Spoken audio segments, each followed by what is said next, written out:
Necesitas es confianza. Confianza para dar ese gran salto o para alcanzar cada una de tus metas. Y confianza para apoyarte en un socio de por vida. Por eso en AFP Plan Vital queremos acompañarte y ayudarte a construir una mejor pensión para tu futuro. Porque contamos con el respaldo de Generali, la principal aseguradora de Europa. Cuenta 2 con la menor comisión del mercado. Y somos la única AFP que no le cobra nada a sus pensionados. Cámbiate ahora a AFP Plan Vital. AFP Plan Vital. ¿Sí? Por ahí nos espían los gringos. ¿Vieron la luna? ¿Sabían que el hombre llegó a la luna? Ese también fue un montaje de los gringos. Ajusten el precio del gas. Los gringos de nuevo. ¡Al fin le achuntó! ¡Le explico! El 80% de todo el gas de Chile se lo compramos a los gringos. Y como allá el invierno fue más largo que el vestido de la Estatua de la Libertad, usaron mucho más gas y eso hizo que subiera el precio. Pero acá ya tenemos medidas para que baje. Más de 130 libivecinos para ahorrar hasta 3.500 pesos. Alianzas con más de 180 municipalidades para ahorrar hasta 4 luquitas. Y si los junta, ahorra hasta 7.500 pesos. Buena, perro. ¿Cómo acceder a estos descuentos? En laverdadelgas.cl. Libigas, la buena energía. Windy beach, the sun is shining through with weather fair.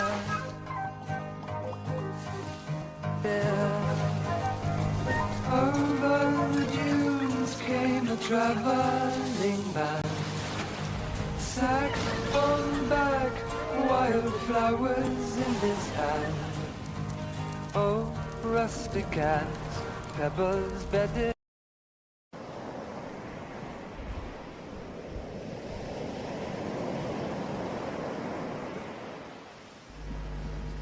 Welcome back to beautiful Matanzas in the Navidad region of Chile.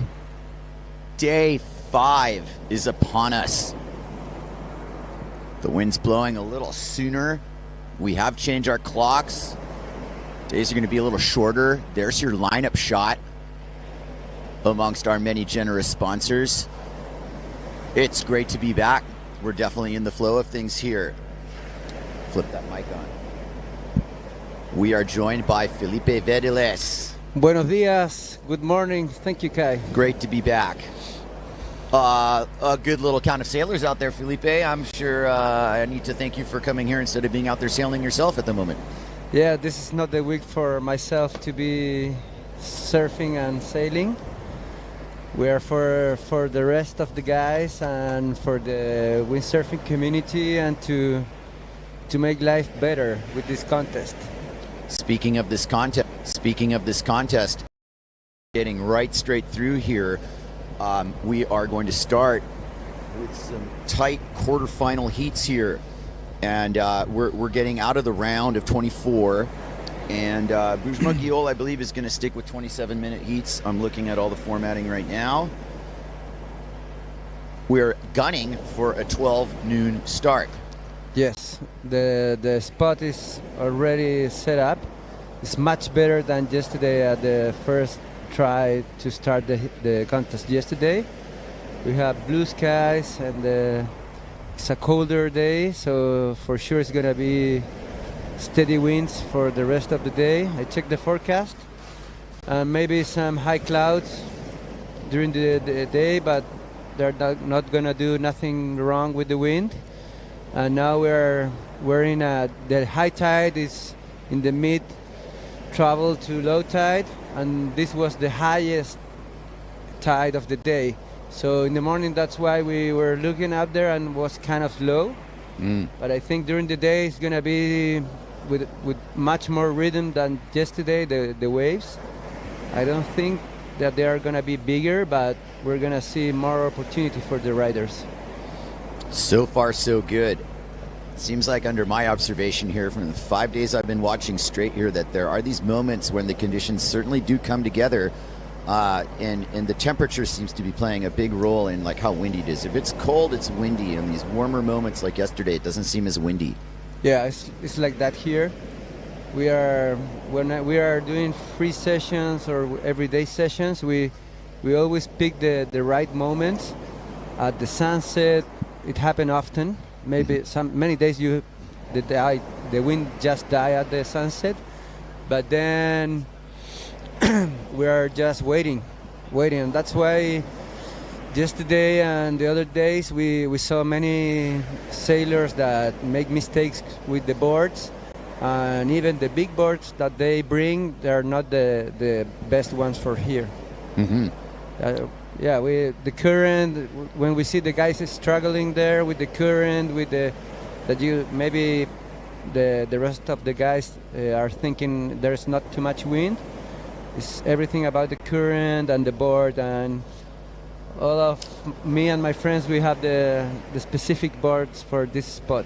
Yeah, not everybody's Francisco Goya who can make these small equipment work even at a place like this, right? Yeah, that's... Let me take you through at least what our schedule is forthcoming, and I do have to correct on the heat length. Why don't I start with that? The heats are actually slightly shorter today. We're going with a 22-minute heat, 3-minute transition, 25 on the clock. With that in mind, 8 minutes away from our first start, and I said quarterfinals, but it is going to be the women's quarter. Heat 4 is the first heat, okay? And then men's quarter, heat 1 through 4, women's semis, heat 1 and 2, men's semis, heat 1 and 2, women's final, men's final. God willing, we will be done today, Felipe. Let's hang on tight. We're getting a good start with the Suarzo here, so you tell me right now exactly what you're seeing in terms of the peak amount of conditions here. We're getting a 16-second period swell. That's an upgrade from yesterday. Is that coming through at a certain peak today? Yes, that swell is coming, and the higher the period it came, it can get slower. So that is why the tide is so important for that. When you have the magnet of the mid tide, it really makes everything different. And but the conditions are gonna be, for me, it looks like a perfect day. How's this weekend atmosphere down at Matanzas? Everybody's going to be spending a little bit of time waking up today. Yesterday, towards the end of the afternoon, it's pretty packed down here. Yeah, it was really packed. Like all our old friends, new friends of the community of windsurfing has come to Matanzas. Also, many friends from Puertecillo, like the surfing crew over there, also visit us. And I don't know, all the relatives to this sport, to this area, to the family that means windsurfing has reached us here at the beach. It was really, really a fun show to watch, and I think everybody enjoyed it, especially. Definitely local cheering sections going on whenever, Vicente or you or anybody else is getting away. Boy, let me tell you, you got the whole beach clapping for you. Talk about a hometown advantage, and you feel the vibe. I'm picking up on it immediately. This event has just been so catalyzing, bringing everybody together, both outside of the windsurfing community and the windsurfing community, and worldwide here on the stream. Most importantly, this is being beamed around the world, and it's an opportunity for everybody to see the magnificent conditions you have here in Chile. Yes, it was crazy that we had 3 Chilean guys that they are not used to competition, that is so hard competition, that are in this moment of the contest. It's a dream. It's a dream to have the Diego Fabres, Andrés Tovar, my partner here at Surazo. Yeah. He's a chef. He's been working in the kitchen the whole week, so he has something super special in his head to be really going hit by hit, Imagine being that in touch with this place, and it's certainly serving an advantage. The local contingent here has wrote the book on riding Matanzas and elsewhere for sure.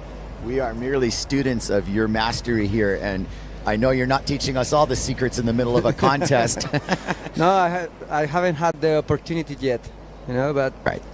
I was asking to my friends, please ask for that the waves came to me, please. Right. And because it was hard in the day of my heat, but I really enjoyed. I lost, I couldn't make it. And I learned so much, but I enjoyed the session. It's a bummer when you don't go through a heat and you have an awful session there, but it was super fun to me.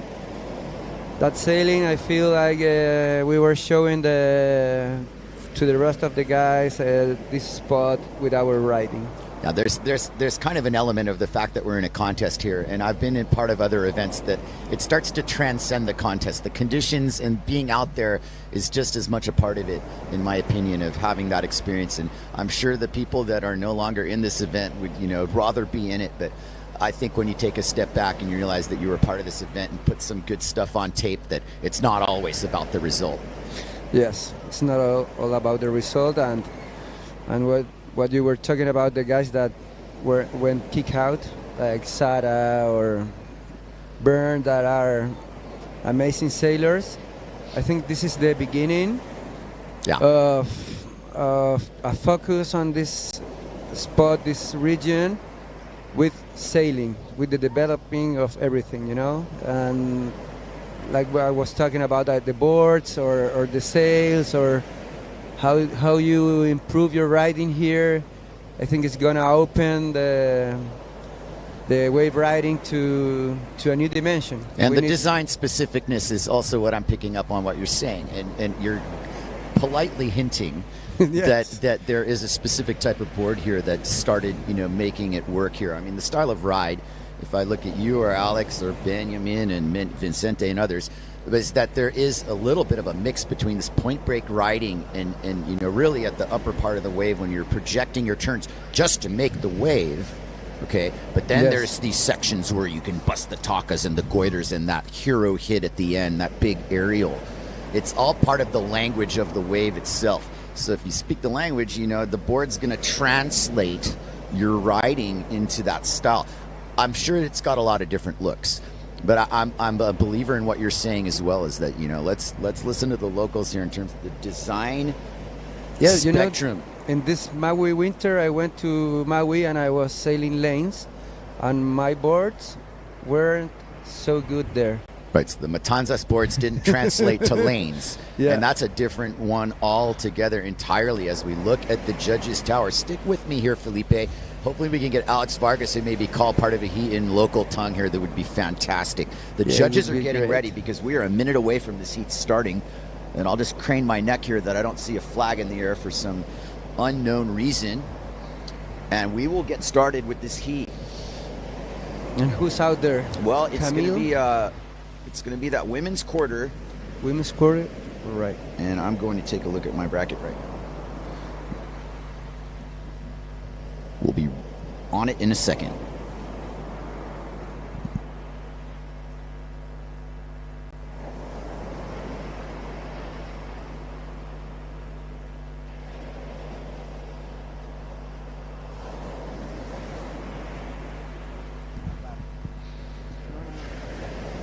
No. Heat 4 is Jane Seaman, Lisa Wermeister, and Maria Behrens. And that is going to be who you see out there. And the flag is up, the heat is on. All right. So let's get this right on the start.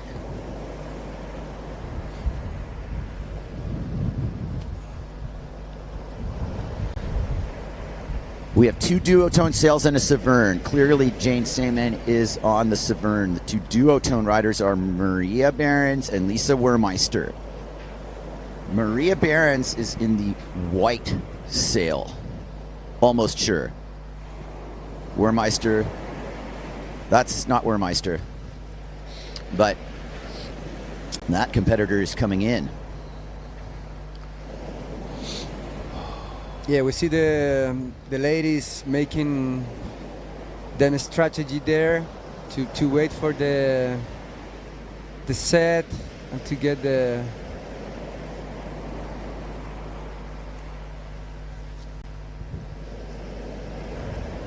That's a beautiful shot to learn. That is going to show you the lineup, right, Felipe? There's that upper bowl. Working your way down low here. Okay, white sail. Lisa Wermeister squares her bottom turn. Behrens is on the all blue. This is an exchange between the two teammates here. Wermeister kicks out of her first ride, gets a couple turns. Behrens on the slightly better wave, fades back into the peak, gets her second bottom turn. She's not nearly done with this. But I do see kind of a side onshore angle on the wind and maybe a little less wind. Similar ride to Wehrmeister, and that opens up the scoring there. Again, Maria Behrens in the dark-toned duotone.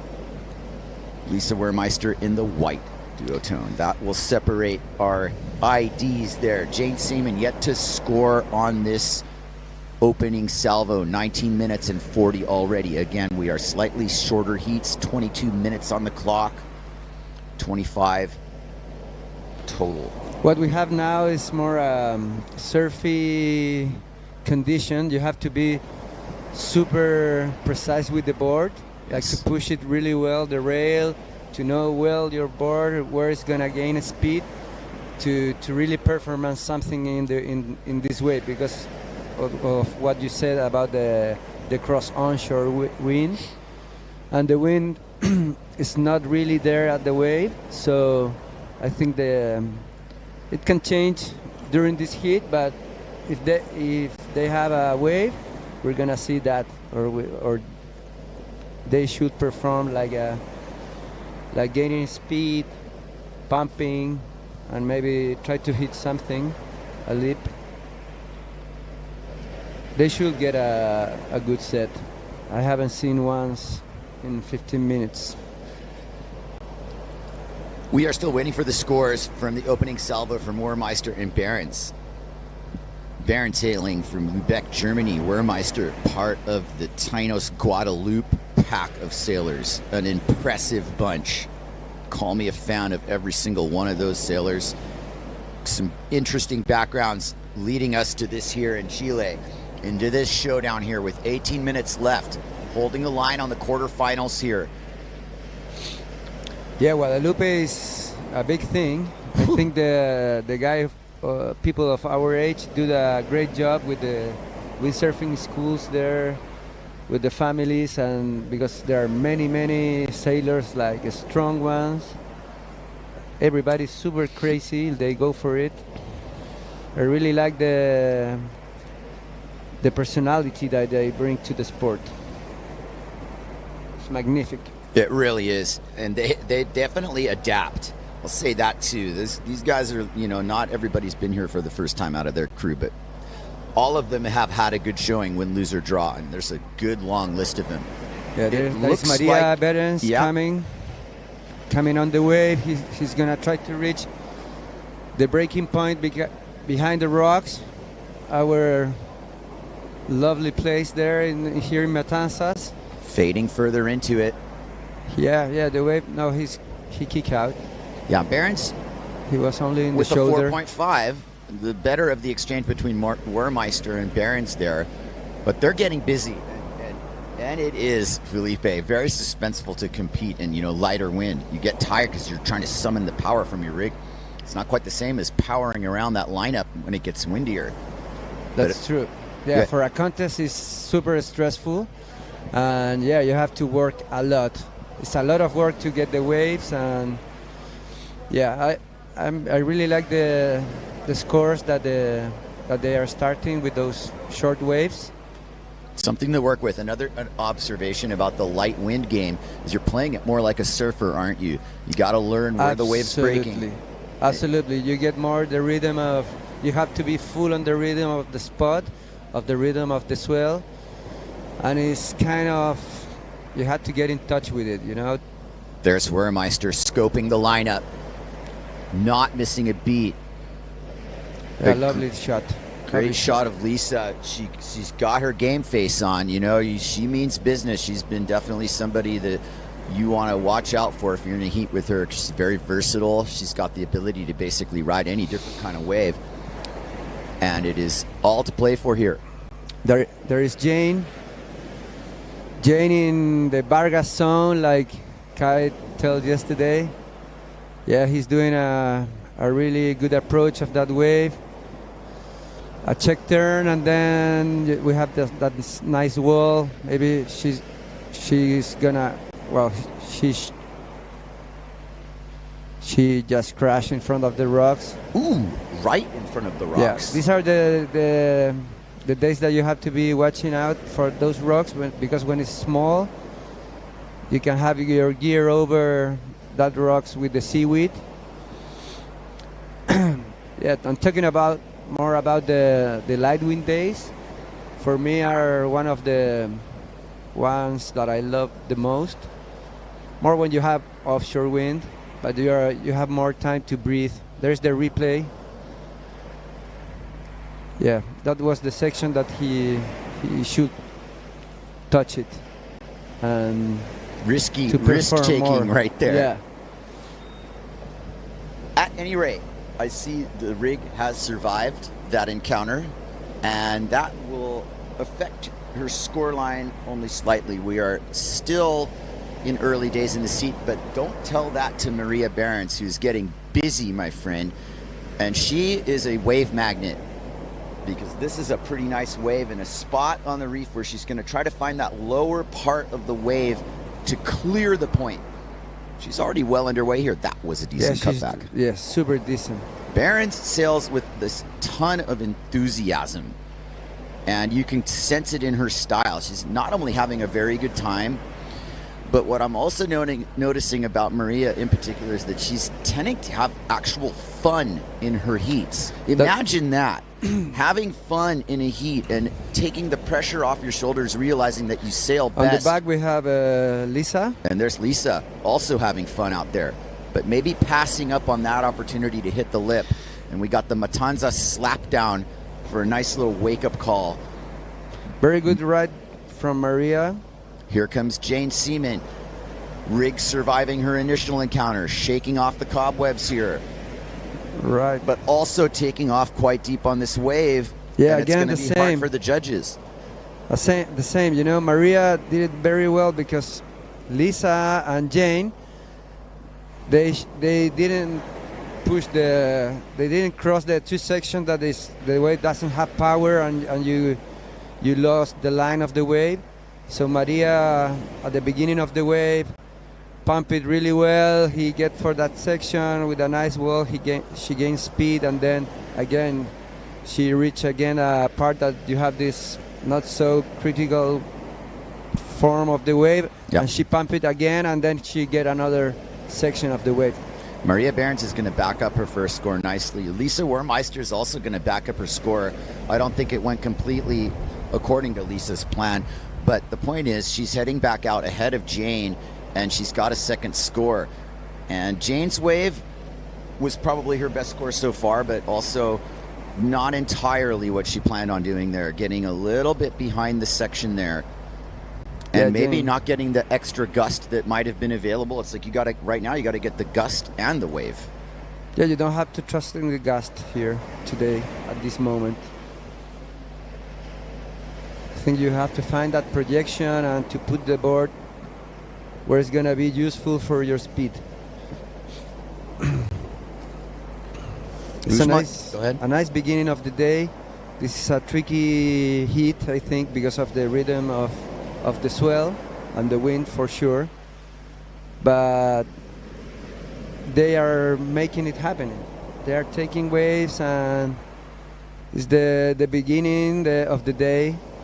It's always hard when we have to start earlier. Right. There are two teammates, Lisa Wermeister, who just tacked Maria Behrens in front of her.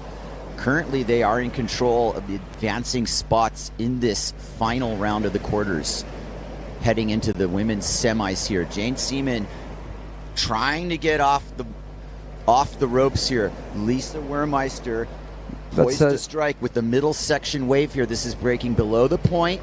It was wisely picked up because it's going to give her a little bit more of an extended wall. And Wermeister comes unglued on the float, but it was a nice looking hit to start with. Behrens reading the wave really good. You know, she's in the pocket there, like maintaining the speed. She lost a little bit of speed with that turn at but just you still before saw the last enthusiasm, one. Didn't you? Just to make a standard cutback look a little more flavorful. Jane. Here comes Jane. We're Time to see. get back in the game. Yeah, she read that one well. She crossed the first section, and now she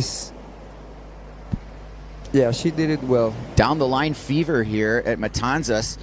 What I was going to say... Down the line fever. Down the line fever.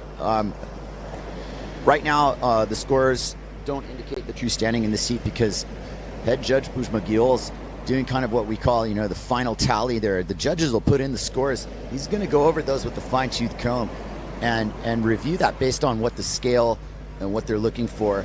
As we also see Wermeister, the great bottom turn there, and just unfortunately came unglued on the lip slide. That would have been something. Yeah, we're looking for a generation of sailors and the women that are super talented, they go for it, and yeah, they are doing an incredible contest this year here. Behrens takes the lead with a higher score for her second score, combined with a 5.23 and a 4.5.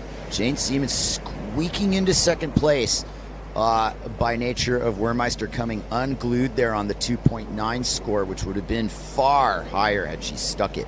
And you can see with the intention of Wermeister to really put a stamp on it, maybe should have saved that for a bit later in the heat. But she's undeterred, and she's also in a good spot in the playing field, ready to get another wave. Conditions look like they're holding, if not slightly increasing wind-wise. Which size of sails do you think they are using? Yeah, I was trying to look at. We'll start with Jane, who's at least on a 4.5, maybe bigger. That's not a small sail that Jane's got. Yeah, and I would say that Behrens and Wermeister are in anywhere between a 4.2 and 4.5. Not quite 4.0, I don't think. No, the 4.2 is a big sail for those girls. And that serves itself as an advantage too, actually. Being able to ride small gear in some of these situations is actually advantageous if you can get the wave, if you were, out alone and not in a heat.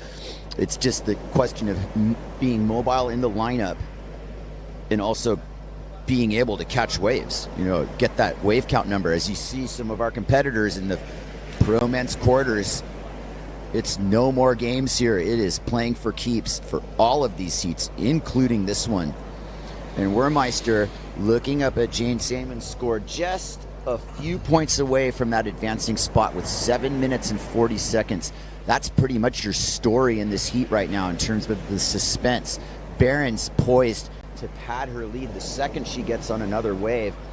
And between these three competitors, you look at Behrens, and she's all the way upwind of everybody. But let's look at Lisa Wermeister and summon the conditions for her so she gets another chance to get on the board here. It's been a fairly active heat. Everybody's on the scoreboard. That's really all you can hope for at this point. And let's see how it shakes out. We are in a point that the judges have the main role, and they have all the pressure today, and they're doing like super tight to the rules. I don't know, just today the pressure begins really, really serious. You could tell. Serious business. Yes. Yesterday was pressure day, and no doubt about it, the nature of competition is what it is. And, I think that everybody signed up to play the game here. And what we're also understanding is that Matanzas plays a role here, and Wermeister appears to have picked up a wave. There she is. Yeah, we have it. There's our playa from Guadalupe. And she is getting busy on this. It's going down the line. You'll see it grow a little bit off her first turn, but she doesn't want to lose her position. It was a smart move to kick out. Didn't quite have what she wanted there. That one was almost a little bit of an upper one, Felipe. Yes. We have now a few other sails in the water. Those are the next heat that they are trying to reach them position. And Behrens. The ladies still sneaking around, trying to maintain position to gain height in the spot, to be ready in these last minutes to gain to catch the set, to don't lose it. Definitely. Now they are playing the main role. Nothing is getting for granted here, and everybody is pushing the best they can. I'm definitely seeing a little more action up top, Felipe. It's kind of in that zone where you'd be in danger of going on the rocks, sure. But I think some of these mid waves, especially that last one that Wermeister kicked out of, They give a look, but they're not a good idea in terms of getting completely out of position. I think that's a shot you take at the very end of your heat. Yes, this is the classic heat that you begin to hide there behind the rocks, and then you try to move more and you catch the mid area waves, and then you lost position, and then you see your rivals at top getting the good ones. That really kill your head and make you nervous. A little bit of an in-between moment here, and it's setting up for a final exchange here. Can Warmeister summon the spirit of Matanzas to her side and get a set wave and advance into the semis? It's been a great contest for everybody at this point, but you always want a little bit more. Anybody with championship pedigree always yearns for more, always strives for a higher standard than their current level, and competition is the way to kind of force that.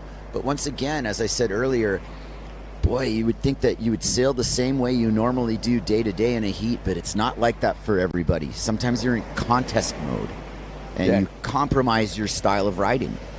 Yeah, we've been talking about that previous days, even last night, that with this question, is the surface style gonna really kick everybody out, or we're gonna be on the maneuver style, and that happened in Cabo Verde many years ago when Kauli showed up and he really break the mold in that contest.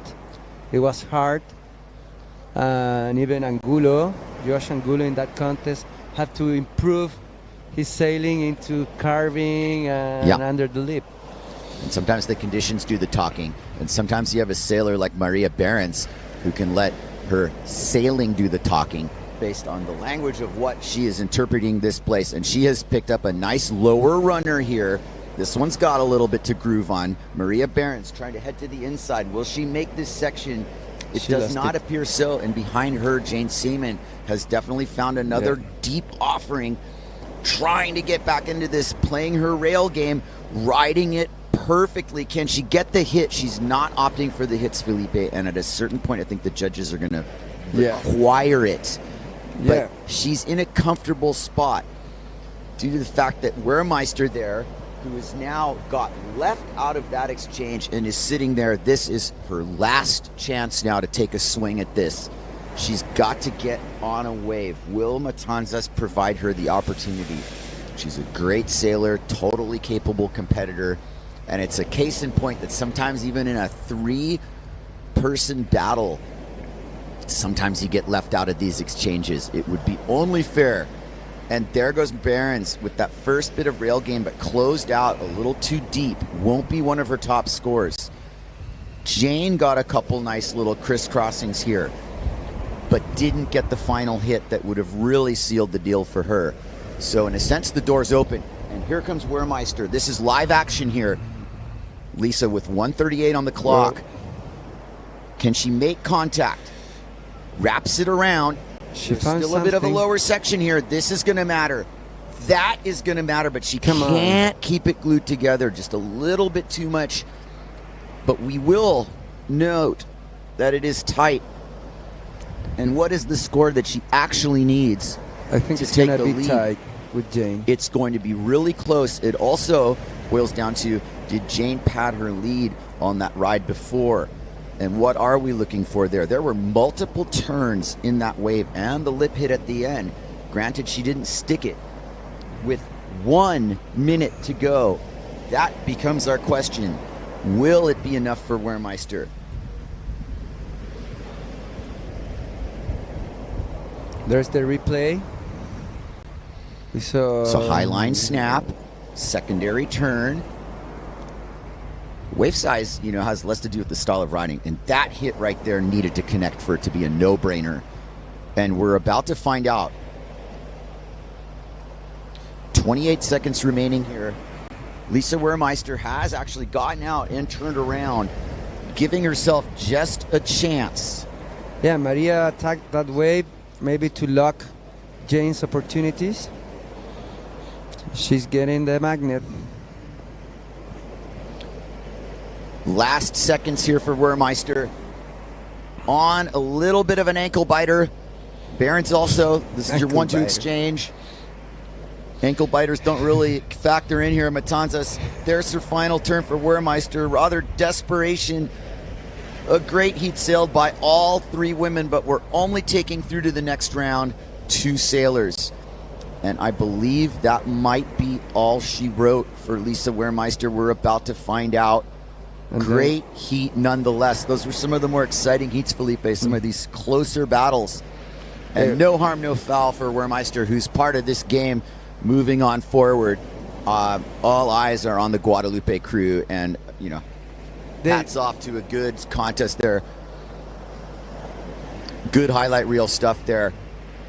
Yeah, they one do or two really turns away, fight. one off the lip away from Wermeister. I'm looking at that last one, like if you just hit the lip and, you know, got away from the find another wave mentality, you know, just those little things, and she'll learn. Early days for Wermeister. And great sailing from Behrens, who really put her stamp on this. Her trajectory is headed upward, and the veteran Jane Seaman, both a mix of a little bit too deep on the wave selection, but also just hanging tough and surviving. You know, we have small waves, but they do a really amazing hit, the three of them. They were on every wave that came through the spot, and they really improved the performance during the heat. I really like that. Agree. Great job, ladies. We'll be right back after these commercials. Stick with me, Felipe Vereles, and we will be right back at the 2024 Chile Pro.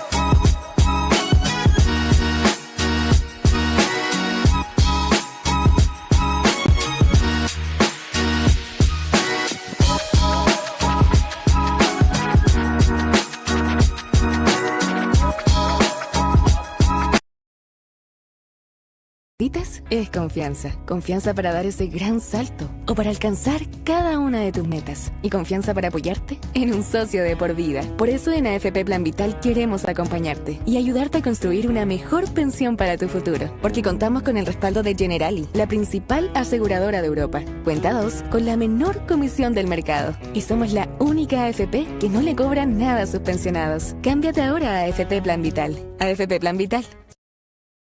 ¿Sí? Por ahí nos espían los gringos. ¿Vieron la luna? ¿Sabían que el hombre llegó a la luna? Ese también fue un montaje de los gringos. Ajuste en el precio del gas. Los gringos de nuevo. ¡Al fin le chuntó! Le explico. El 80% de todo el gas de Chile se lo compramos a los gringos. Y como allá el invierno fue más largo que el vestido de la Estatua de la Libertad, usaron mucho más gas y eso hizo que subiera el precio. Pero acá ya tenemos medidas para que baje. Más de 130 vecinos para ahorrar hasta 3.500 pesos. Alianzas con más de 180 municipalidades para ahorrar hasta 4 luquitas. Y si los junta, ahorra hasta 7.500 pesos. Buena, perro. ¿Cómo acceder a estos descuentos? En laverdadelgas.cl. Libigas, la buena energía. Windy beach, the sun is shining through with weather fair.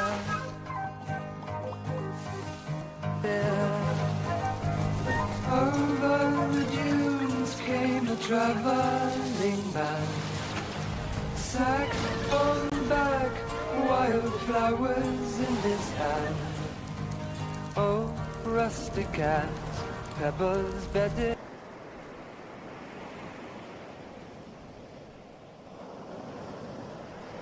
Middle of the section with Brauzinho trying to will a goiter out of the whitewater. Camille Jubin on the horn. Sorry you missed it. Pretty good sized wave came in. Mauricio and Chapuis. This is a stacked quarterfinal, heat number 1. We are in the grit of this battle here. Jubin, Brown, Mauricio and Chapuis just getting started here. Acá estamos en el primer hit del cuarto de final y tenemos nombres gigantes acá. Camille Jubin de Guadalupe, Marcelo Brown, brasilero que vive en Maui, Federico Mauricio de Italia, Aquí tenemos el replay de Camille Jubin. Miren la potencia, un aéreo magnífico. Come on, Kai. Oh, man. He do a sick turn, the first one. Chapuis, live action with a set behind him. And that's being occupied by Mauricio. Chapuis finishing up his ride here.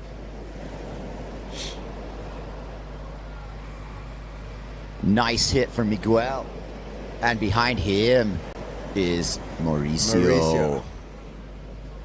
He aces the exam here. Matanzas stays on the high line. This is a gorgeous looking read. Big bottom turn from Federico. Gouges. Coming back down. Perfect timing on the wave. Not quite making the floater perfectly, but he does make well it. Done. Is he done? Maybe not. Another little bonus section for Mauricio if he tries to hustle, but he can't get around it.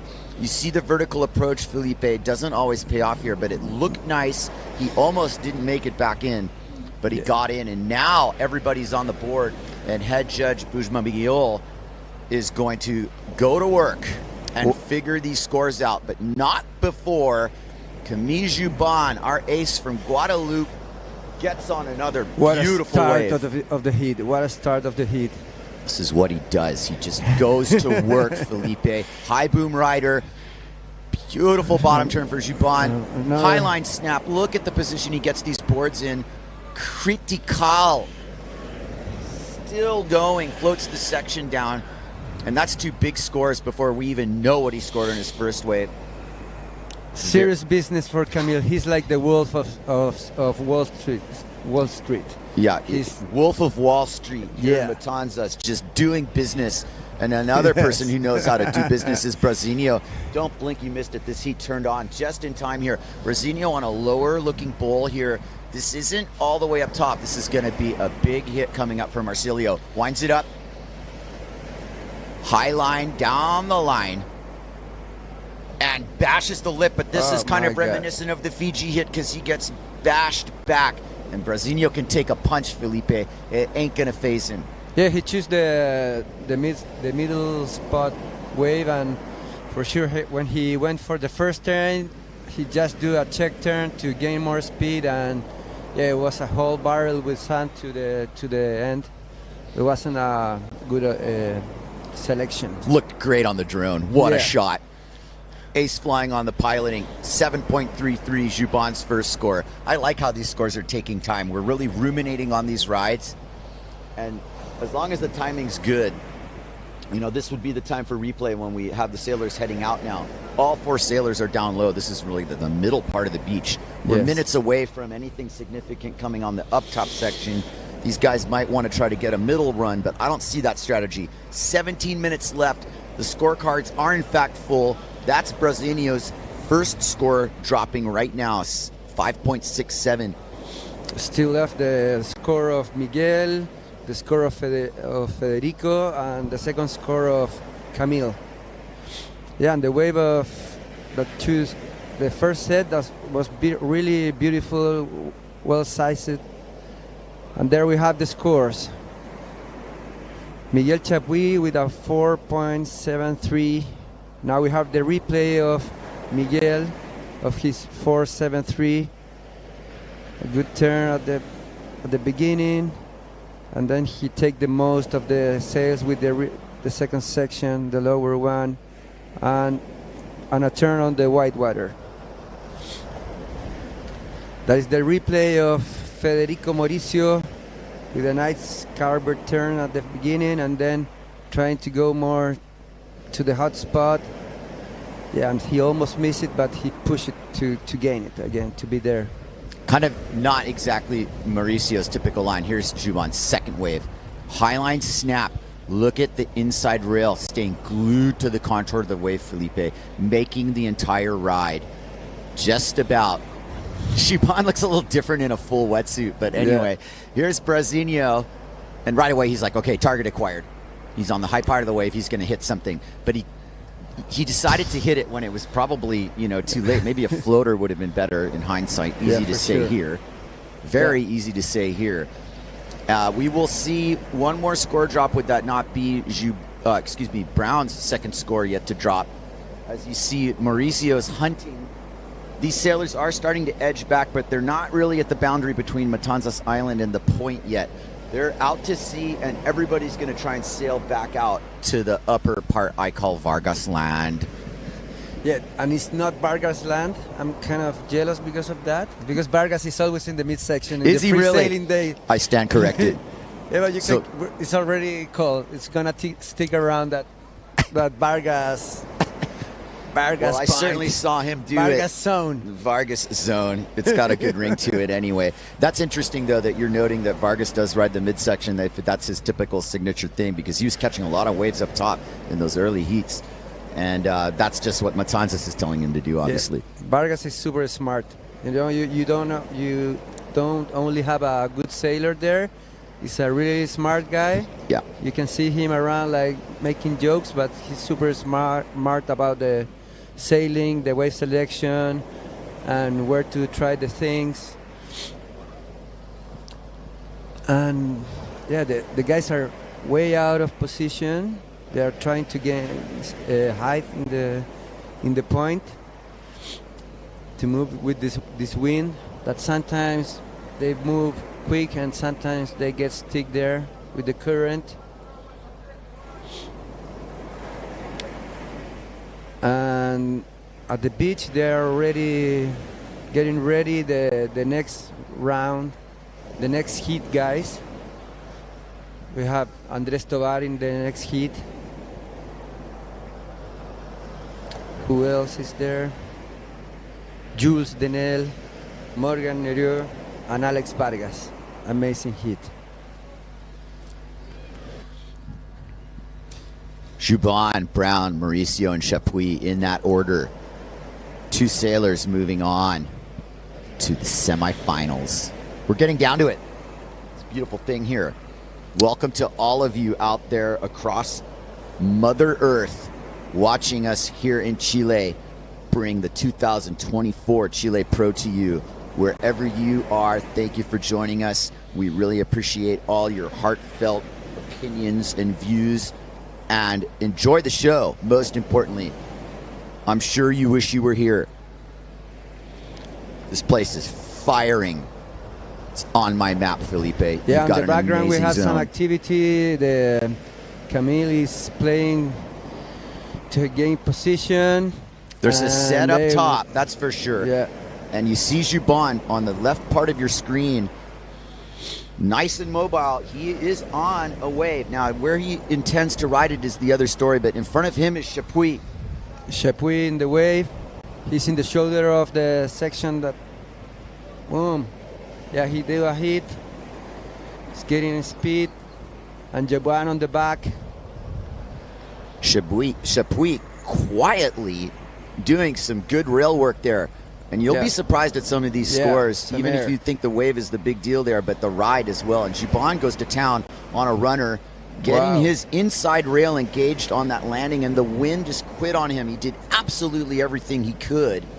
But with a scoreline like 7.5 and a 6, Juban simply just needs to stay getting on waves and kind of play his game, which is let the wave do the talking and the sailor do the interpreting and the judges do the judging. And the live stream commentator is doing the live stream commentating. When I see in the other days, when you have a guy that is on top of the heat, he's gonna try to catch many waves as he can to block the other sailors. I've been seeing that a lot. Get on waves. Nobody else can get on him. Yeah. Start a heat with a couple big stomps, and then occupy. Brow does it too. Yeah, if you want to capitalize your position, you have to do that. Now, Brasilio is not perfectly safe here with a 5.67 and a 3.67 because some scores went down. Now, one of them was Juban, so that's a wash as far as Marsilio, who probably wants to get into first place based on his, truly championship pedigree as our defending world champion would think. But the important thing here to remember is that two riders are advancing out of this, and as long as he holds second position, he's going to make it to the semis. It's the guys like Mauricio and Chapuis who really have to start swinging for the fences here. As the drone flies over the lineup at beautiful Matanzas here in the Navidad region of Chile. Navidad itself has a lot of good spots. We'll get into that later. Right now, we're at Matanzas, which is kind of ground zero headquarters for our efforts here, and a place that Federico Mauricio knows very well.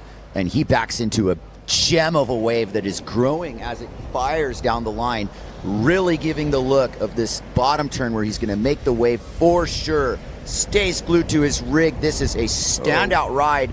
Unfortunately for Mauricio, without the end hit, and behind him, you see it right on your screen, there's Brasinho cutting into this one. Fully concave wave, very, very nice contour to this wave. Runs the inside line, Brau wants the hit, and he gets it, and that time he read it perfectly, Felipe. Yeah, a good aerial at the end. This guy do so good projection in the airs. Correct. You saw the read that time. Yeah. There was no hint about going too early there. It was a blast on the end section for Brasinho. Yeah, now, Mauricio got a good one, but Yeah. it didn't have that end section hit. It was roughly about 3 or 4 turns. The wave, oh my goodness, was nice. Yeah, well, But with the ride might not have been up to par.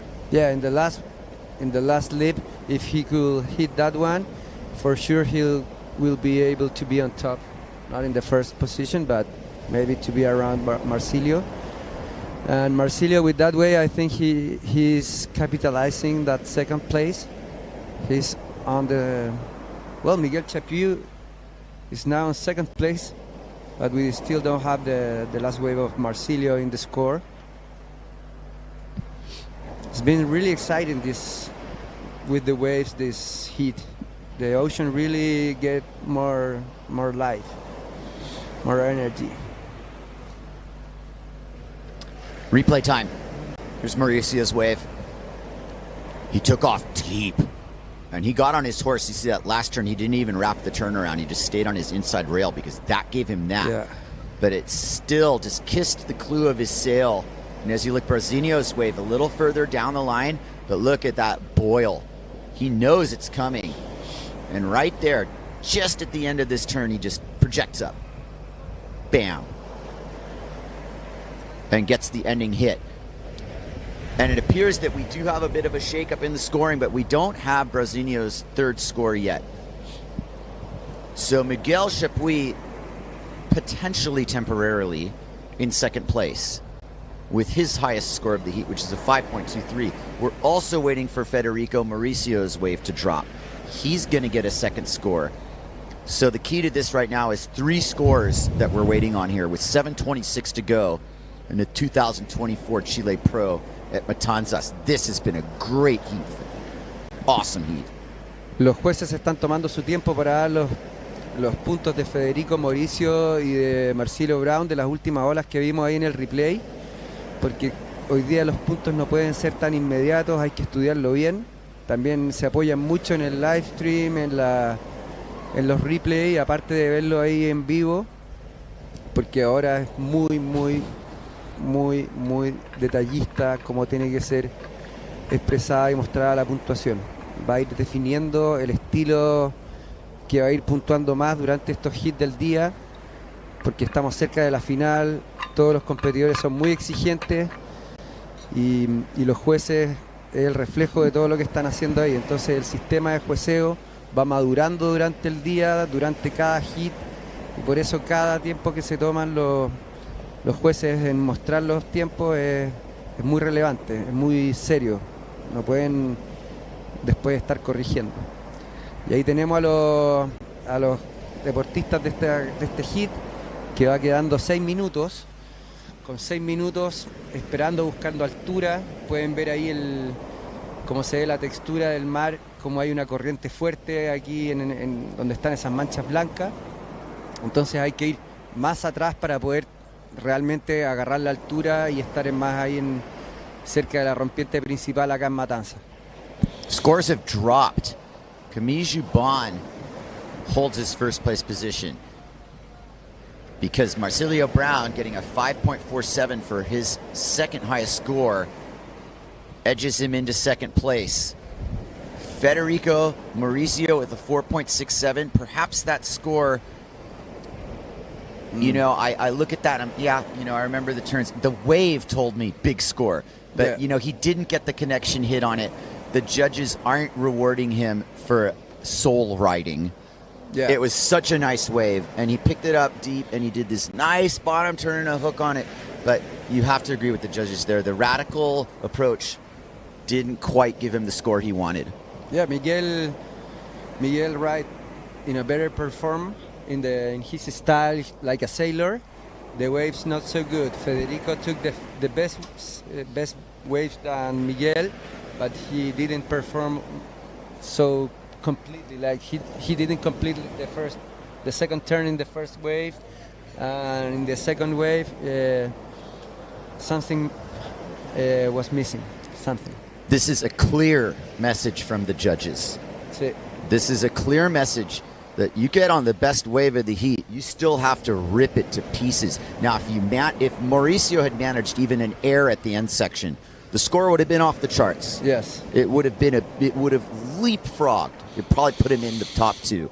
I like this. I like what the judges saying now. And that's what we would be saying to him on the beach when he comes in. Hey, Federico, why didn't you hit the lip on that last wave, even in a free sailing day? You guys must judge each other on a daily basis out here. All the time. All the time. You're Nobody's a pussy, free from you're it. a pussy. Well, that's incentive, you know. Sitting there at the bar, you got to go out and hit lips. It's like Hukipa. It's a lip-hitting culture here. And you have this end section that beckons for it. But to Mauricio's credit, you know, he really did that last setup turn. He was deep, and it really didn't give him much of a shot. And Federico is super valiente. Yeah. He's super tenaz, you say, like valiente in Spanish. Okay. And yeah, he didn't get the opportunity. He didn't capitalize. He is in a stacked heat. There's no doubt about it. And Brazinho and Juban, our two heat leaders, are in a 1-2 exchange here. Brazinho gives up on it. He's like, nope, that's not up to par. Juban's like, I got another one. Look at my wave, everybody. I'm about to ride it. Here we go. Juban playing for keeps, right in the spot, not too deep. Right in front of the rocks, just going critical Camille style. CJ on the inside rail. You could tell he was thinking goiter, but he's like, nah, I'm just going to hit that thing. The wind is not there for the goiter right Chapuis. Let's see if he can unlock something here. He's been on these kinds of waves the whole heat, but does he have something else? He does. He has a goiter, and he doesn't make it. Crazy that the last wave of Camille was without wind, and then Chapuis, you see like kind of too much wind on the sail. Do you feel the gust that just hit us here in the booth? Like that was the gust? Yeah, that one. And it's like, I call it Indian wind, Felipe. Apache here, Apache there. It's a good one. It's patchy wind. There's no question about it. Yes. Your Chapuis, look at him unwind it. You know it. He's got the target acquired and the boom gripped in a certain way where that rotation just didn't quite stick. Had he stuck it, it would have been a one-move wave most likely with the snap. But you can tell, he knows he's in this situation now. He's looking at Brazinho and Juban for crying out loud. He must have also seen Mauricio's wave going, I've got to do something. There's under 2 minutes left now. And these heats are going to go by quickly. And at 22 on the clock, with the increasing level of importance of this, it's been carefully calculated based on the amount of wind that we have today and the amount of daylight that we have when the days have all of a sudden gotten shorter due to the time change here that we went through at midnight yesterday. And that's going to affect things only so much because head judge Bujmagiol wisely started this contest right on the button. So we are on in the biggest way. And here comes Mauricio, full of tension and intention. And even he might not realize he's in last place in this heat. And he's got to get something done here. He's a master of rotation too. And he's on a little scrappy waist-high wave. Can he turn it into a big score? Floats the section. There's some lip contact that's not shabby. But based on who he's sailing against, he might want to just turn that one back to the beach and head in and call it a day there, unfortunately, for Federico. And he is a standout sailor here, as you may well agree. And he's had a great amount of influence on the opinion worldwide of this place. So hats off to Federico Mauricio either way here. for being a great ambassador to these waters and kind of an honorary local. Yeah, honorary local. There might be a few more of those in the next couple years as this contest winds down and clues people into the level of consistency here. Brazinho also playing that honorary local role. He was coming here all the time, right? Yeah, for 5 years in a row, maybe, with Robbie Swift. And by that time, everybody came down here, like Campello, also Victor at that time. Then this small group of Thomas Traversa, Jonas Ceballos. Yeah, there's a good name. That was really good times. Really good times. Miguel Chapuis. The replay. There's Mauricio's wave. Really ruminating on how nice that wave was. But right there with that's the first one. Yeah. With the little vertical. But Jubon, look at the board placements. Look how critical he can ride the wave by just holding the line. Brazinho. It's the second wave of Brazinho, no? There's the hit. Boom. That was the first wave. We're taking the whole heat in here. Beautiful riding from these competitors. Here's Brazinho's second look. You see the lesson he learned from that first one. He's not going to miss this time. Gets to get the inside rail, and right as the lip throws, he blasts the lip. Chapuis with the near miss there. As we look over beautiful Matanza, stick with us here. This is the overview. People are starting to get out of bed here on a Sunday. Early afternoon here, 12:48 Chilean time. We're getting started earlier, Felipe. I don't think we've started earlier. No, we start earlier than the We previous... have not started earlier than this in the event. This is the earliest start in the event so far, and it's coming right on time because, God willing, we will get to the finals today or soon, and it's on our way through the quarters here. It will be epic to have the final at the sunset Golden hour today. final? Yeah. Yeah. Golden hour final. That's Sign us up. with the champion going out of the water at the last light of the day. We are in between heats here. We're going to keep it right here in between rounds. We don't want to miss anything at the start. We'll go to commercial after the next heat.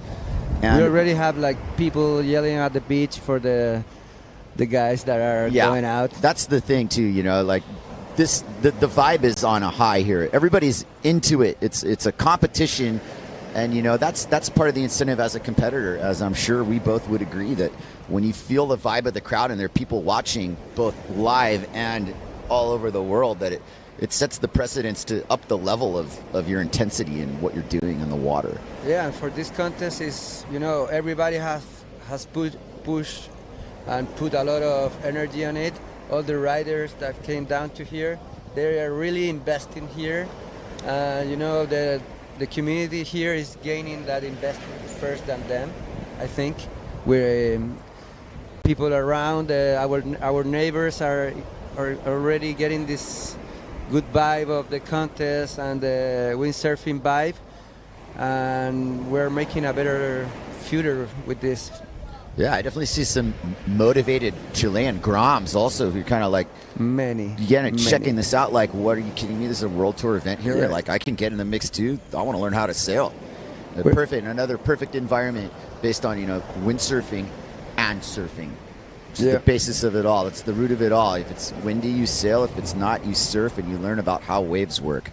Yeah, we're in a perfect moment. You know, the previous years with the COVID, and we're running the... Yep, we are up and running. The next heat is upon us here. Let's get it live. Morgan Nerot, Andrés Tovar, Jules Denel, and Vargas. They're already on the Vargas zone. We already have a bit of an exchange there now. Jules Denel not on our screen. That must be Andrés Tovar. The chef. Yes. Vamos, Delio. Oh, really good hit. Hitting the wall, hitting the white water, trying to gain speed. He did really well with that wave that wasn't pushing him too much to gain speed. A good start to warm up. Not a high score wave for what we see in the previous heat. Good way to start this heat. Yeah, he break the So we the got freezing two, zone. We got 2 locals and 2 gringos. Yeah, Alex Vargas, Andrés Tobar, locales de Matanzas, y tenemos a Morgan Neró, francés que vive en Maui, y Jules Denel de Francia, que es muy bueno, muy potente. Morgan es la perfección, nunca se cae, hace todas las maniobras perfecto. Y que hablar de Alex Vargas, que también es un especialista acá en Matanzas. Y igual que Andrés Tobar, que solamente navega una vez que termina de trabajar, lo cual siempre es casi de noche. Andrés Tobar, he only trains by the end of the day, because he worked the whole day, and he is always crossing fingers that the wind stay till night, you know, and then he do his session.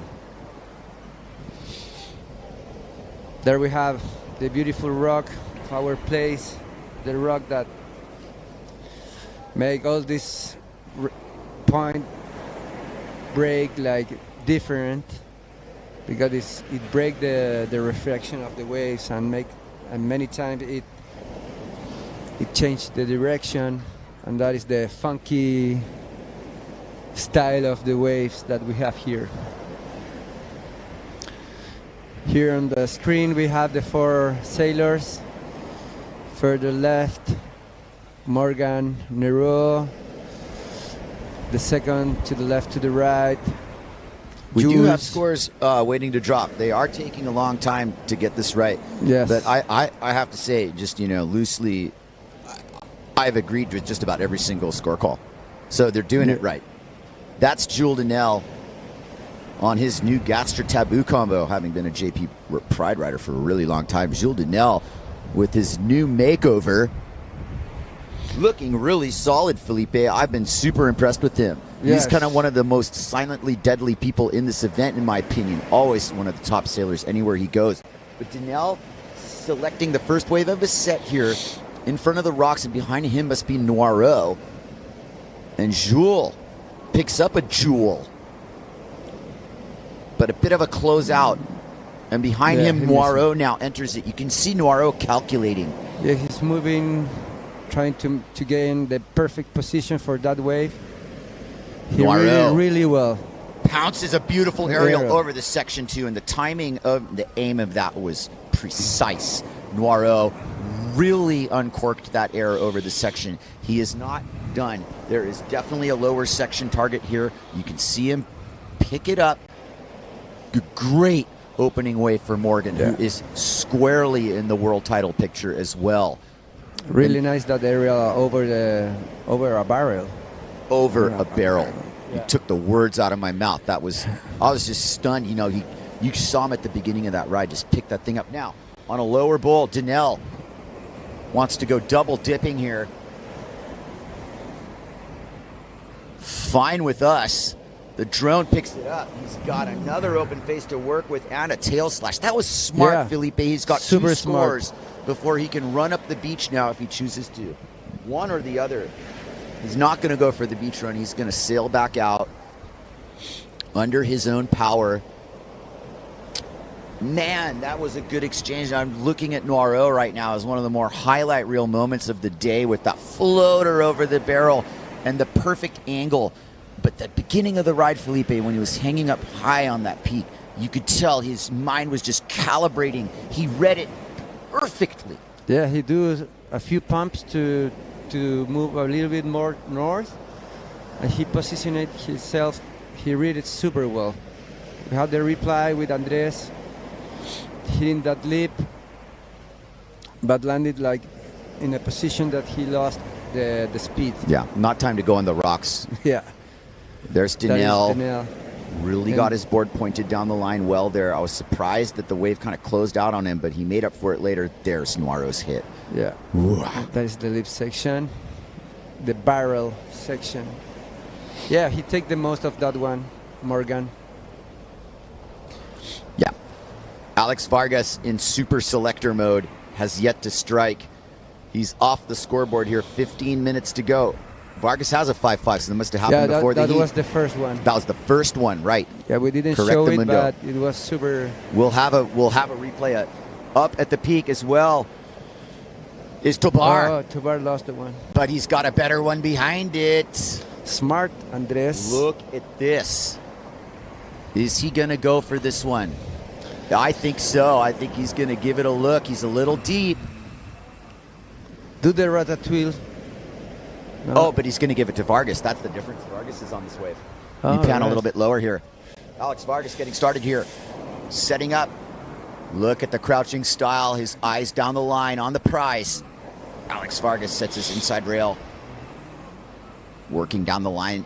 Matanzas working for him. Nice aerial. Nice aerial. Not quite enough to make the entire wave. Still a little bit underpowered in certain areas.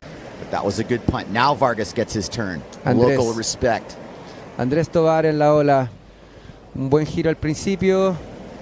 Otro giro. Y que no pudo, perdió velocidad, yo creo, en el segundo giro para poder pegarle de una manera más agresiva ahí al labio. Ahí Andrés Tobar stay there waiting for the set, and he lose the preference for the two first waves. Yep. You saw him standing there, but what he was looking at was Alex Vargas coming right at him. Alex was bearing down on that one, and you saw the camaraderie and the respect, the sportsmanship. Yeah, he let go the first one, and then Vargas sneak around. Well, that's going to be Vargas' second score. So Vargas is getting busy in the zone. Noiro has a great first score. It has yet to drop. Noiro with a 5.1 for that floater over the section. So between Vargas and Noiro now, with Tobar's scores yet to drop. And there is a second score for Danielle as well yet to drop.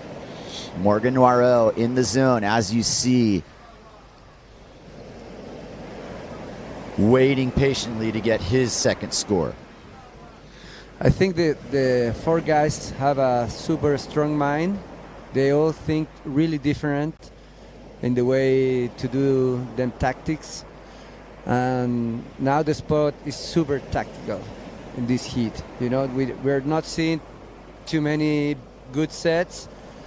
So how you mark your line, your position is everything. And like that wave that Alex came, he came out of nowhere. I don't know where he was. He was maybe in the middle of the bay, and he do the upwind with the wind. It's a different position than to be waiting over the rock or behind the rock there. You can be in the middle of the bay, and most of the time you earn your position and you win your position, not being the highest part because you have the speed up there.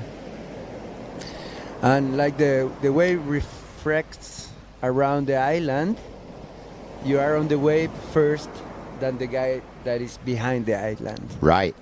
And that is... Well, that was kind of a case in point with Vargas, because he was, like you said, he likes the middle ones. Yeah. That just illustrated the entire thing. I think the line off the middle one gives you the option, should it be one of those super deep ones on one of those situations, that you still can chip into it. That happened to me in my first hit.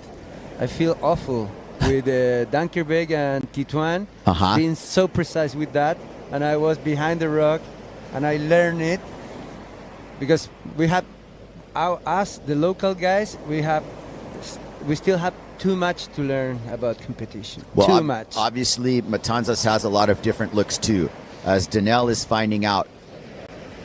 And Danelle likes this look, but that was one of those do not pass go looks. Just shut him down, and you live and you learn. Yeah, interesting to know. Back to that conversation about how competition might affect your way of sailing and your strategy and interpreting how to go about it. But right here is Vargas. Board engagement. You see, he's not riding a tiny board. You've got to have some volume. 85 liters. 85. Custom. No, it's not a custom. It's a production one. An old Goya. But Tobar also not quite upping his score. But we have Vargas and Tobar in the lead in this heat. And the highest single score is Alex Vargas, but watch out, world, because Morgan Noirot has the second highest single score. And he, with 10 and a half minutes left in this heat, will do nothing but select a wave that's going to give him a chance to boost that score or better it. This is for all the marbles. 2 sailors are going to advance out of this quarterfinal into the semis, one step closer to the finals. Yeah, I can't believe how Alex and Andres have been doing in the previous heats, and yeah, and they are now on top of the heat. I hope they can stay there because Jules and Morgan are killers. They are killers. Serial killers. Serial killers with a lot to play for. I don't know if Alex or Andres are going to follow the rest of the tour, but I think Jules and Morgan are going to be signing up for the for the program, which means that they're in Gran Canaria next, in Pozo Escudero in July. There is a 4-star in Peru, but that's not until a little bit later. So the hometown South American advantage is right now. Yeah, let me tell to our audience that our purpose with this contest is also to engage the riders for the rest of the tour. We have a tour that we're going to have Fiji, you know, Cloud Break. Chile is getting on those names like Matanzas, Cloud Break. Rightfully so, Felipe. Maui, Hoquipa. That's right. Gran Canaria. Right. With Pozo. Come on. This is when you drew up that dream tour. Yeah. This is one of those destinations absolutely proving itself here. I mean, are you kidding me with this, you know, the amount of heats we've run? This is day 5 of live streaming, number one. Number 2, we've basically done 2 contests with the challengers and this. Yes. So, you know, like we'll review in terms of, you know, future events, you know, how lucky we expect to get with conditions. It's not all luck, fine. But obviously the Surazo has blessed us here. We got wind and waves, and it is everything you could ever ask for. And right now, what these riders could all ask for is a chance to get back on the board. Everybody's got 2 scores except Noirot, and this is classic Morgan right now. He's not even close to rattled. He understands perfectly well what the script's going to be, because the next set that comes in, he's going to make darn sure he's on one of those waves. And now we're getting more wind, so that's going to increase this level. We were talking not too long ago about how this is like a surfing contest with the positioning and creeping along and float and ride. Now the wind plays into a factor, is that you can play the lineup a little bit more. You can either put yourself in position or fake yourself out of position by sailing too far out. This comes down to local knowledge. Really, yeah. And Morgan need that. I know he know how to do it. And now we see Jules moving around. Maybe I don't see a real good wave in that one, but he's looking downwind. Maybe how it's gonna be a midsection one. And there we see that was Jules Danel. Upwind. Yeah, Andres on the top of your screen. And that Morgan.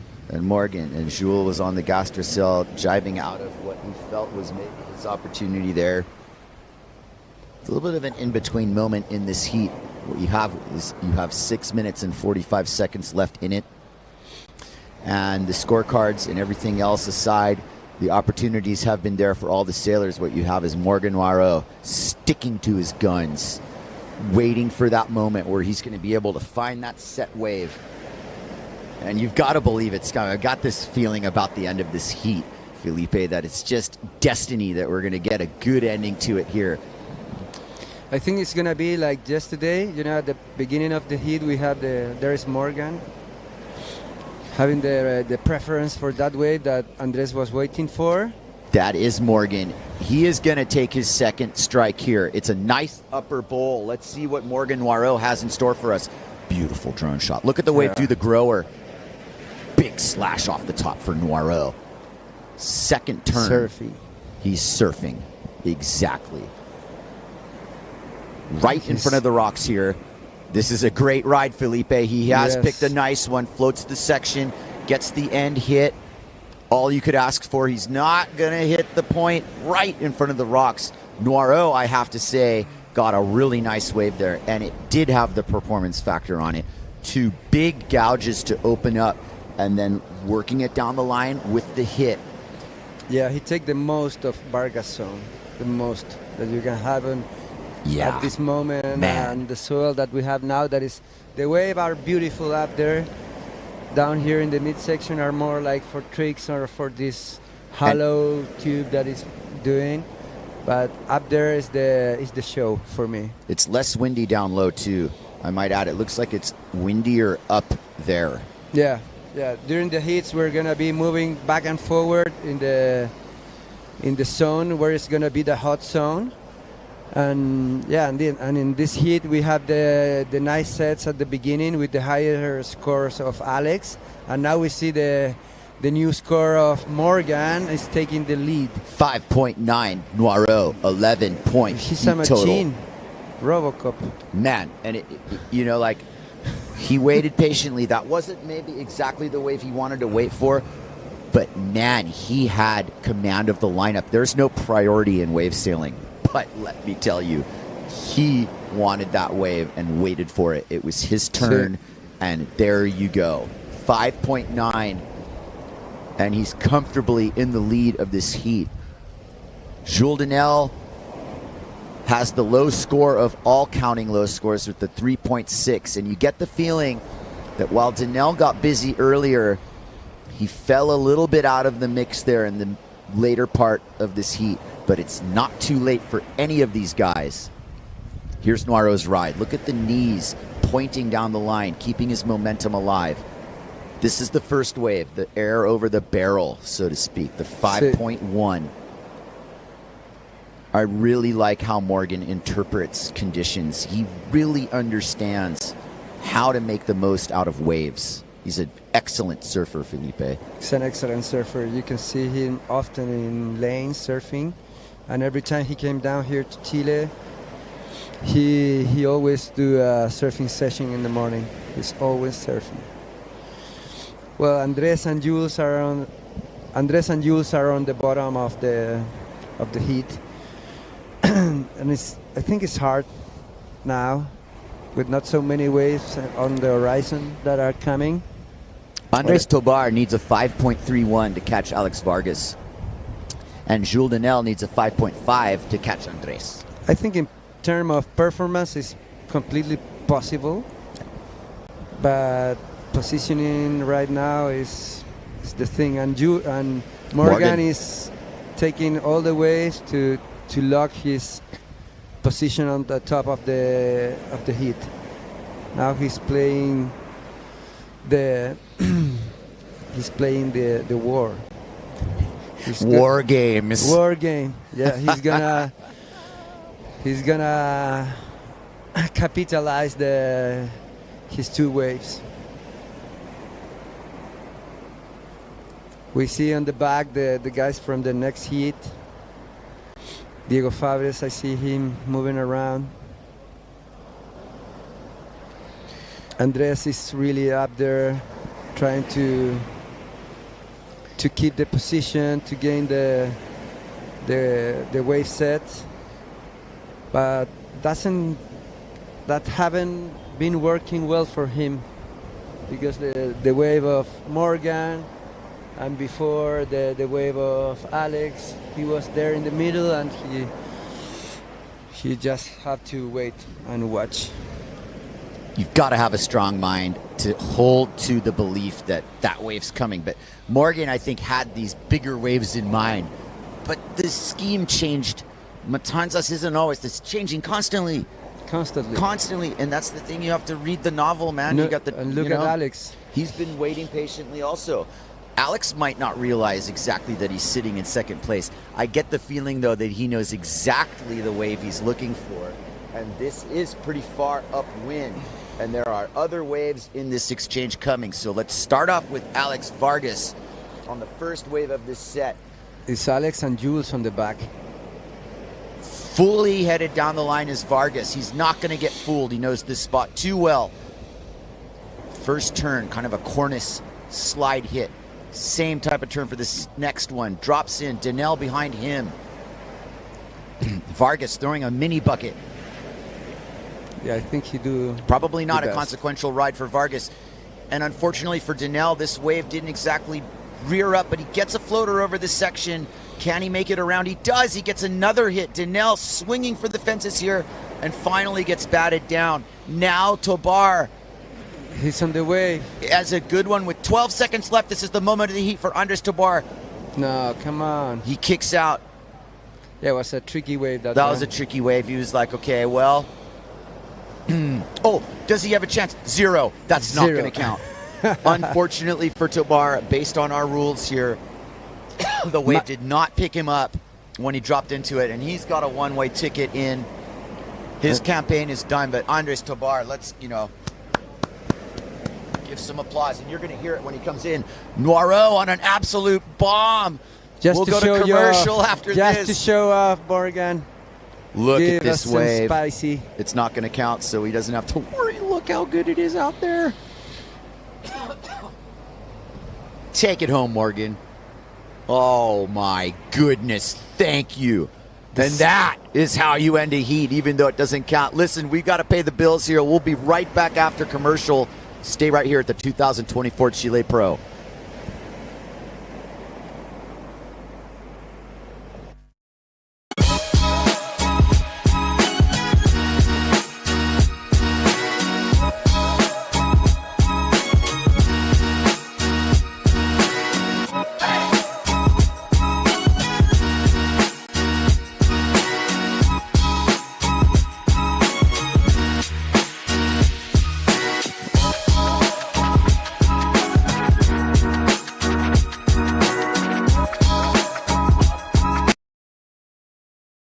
Necesitas es confianza. Confianza para dar ese gran salto o para alcanzar cada una de tus metas. Y confianza para apoyarte en un socio de por vida. Por eso en AFP Plan Vital queremos acompañarte y ayudarte a construir una mejor pensión para tu futuro. Porque contamos con el respaldo de Generali, la principal aseguradora de Europa. Cuenta 2 con la menor comisión del mercado. Y somos la única AFP que no le cobra nada a sus pensionados. Cámbiate ahora a AFP Plan Vital. AFP Plan Vital.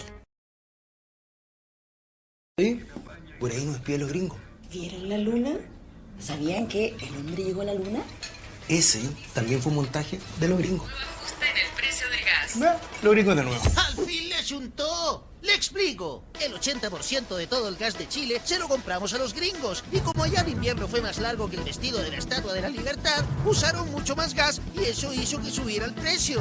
Pero acá ya tenemos medidas para que baje. Más de 130 vecinos para ahorrar hasta 3.500 pesos. Alianzas con más de 180 municipalidades para ahorrar hasta 4 luquitas. Y si los junta, ahorra hasta 7.500 pesos. Buena, perro. ¿Cómo acceder a estos descuentos? En laverdadelgas.cl. Libigas, la buena energía.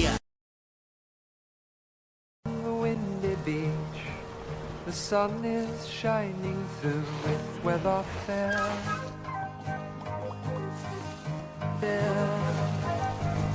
Over the dunes came a traveling man, sack on back, wildflowers in his hand.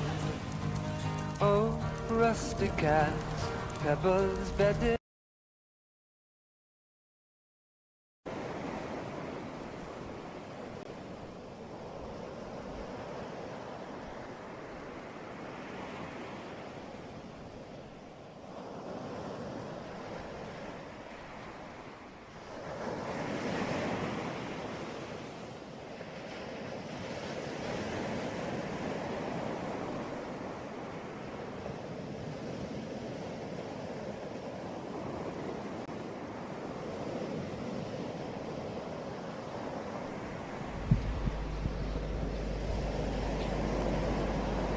Full on action here.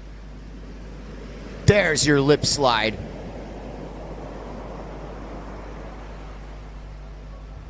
Murdering that section is Marino Gil Girardi. Fully rotating. A nice little move there. This is Coster, Girardi, Fabris, and Salmon. Quarterfinal Heat 3 in progress.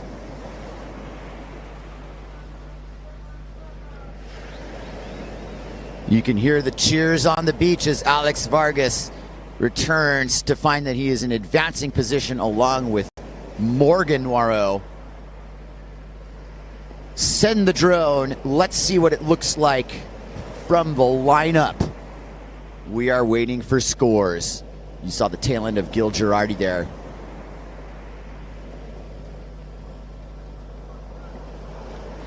Diego Fabres in the mix. It's great to have these locals sprinkled in like this. It really adds to the local cheering section. And the support has been going a long way. It's been such a long time coming. It's once in a lifetime opportunity for these guys to mix it up with the world's best and show that they belong in that mix too. Coster, Gil Girardi, Fabres, and Salmon. Quarterfinal heat number 3. 2 of these sailors will move on to the semifinals and that much closer to the finals of this event. The scores will take their time to drop, that's for sure. Don't necessarily know the score right away when you see it happen in live. You've got to process a lot of the factors that we're looking for.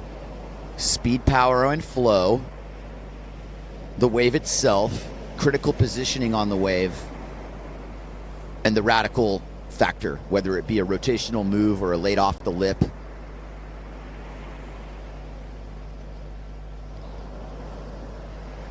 The drone's back up. We're looking at some of our other competitors in upcoming heats just as well. That's Philip Coster, however.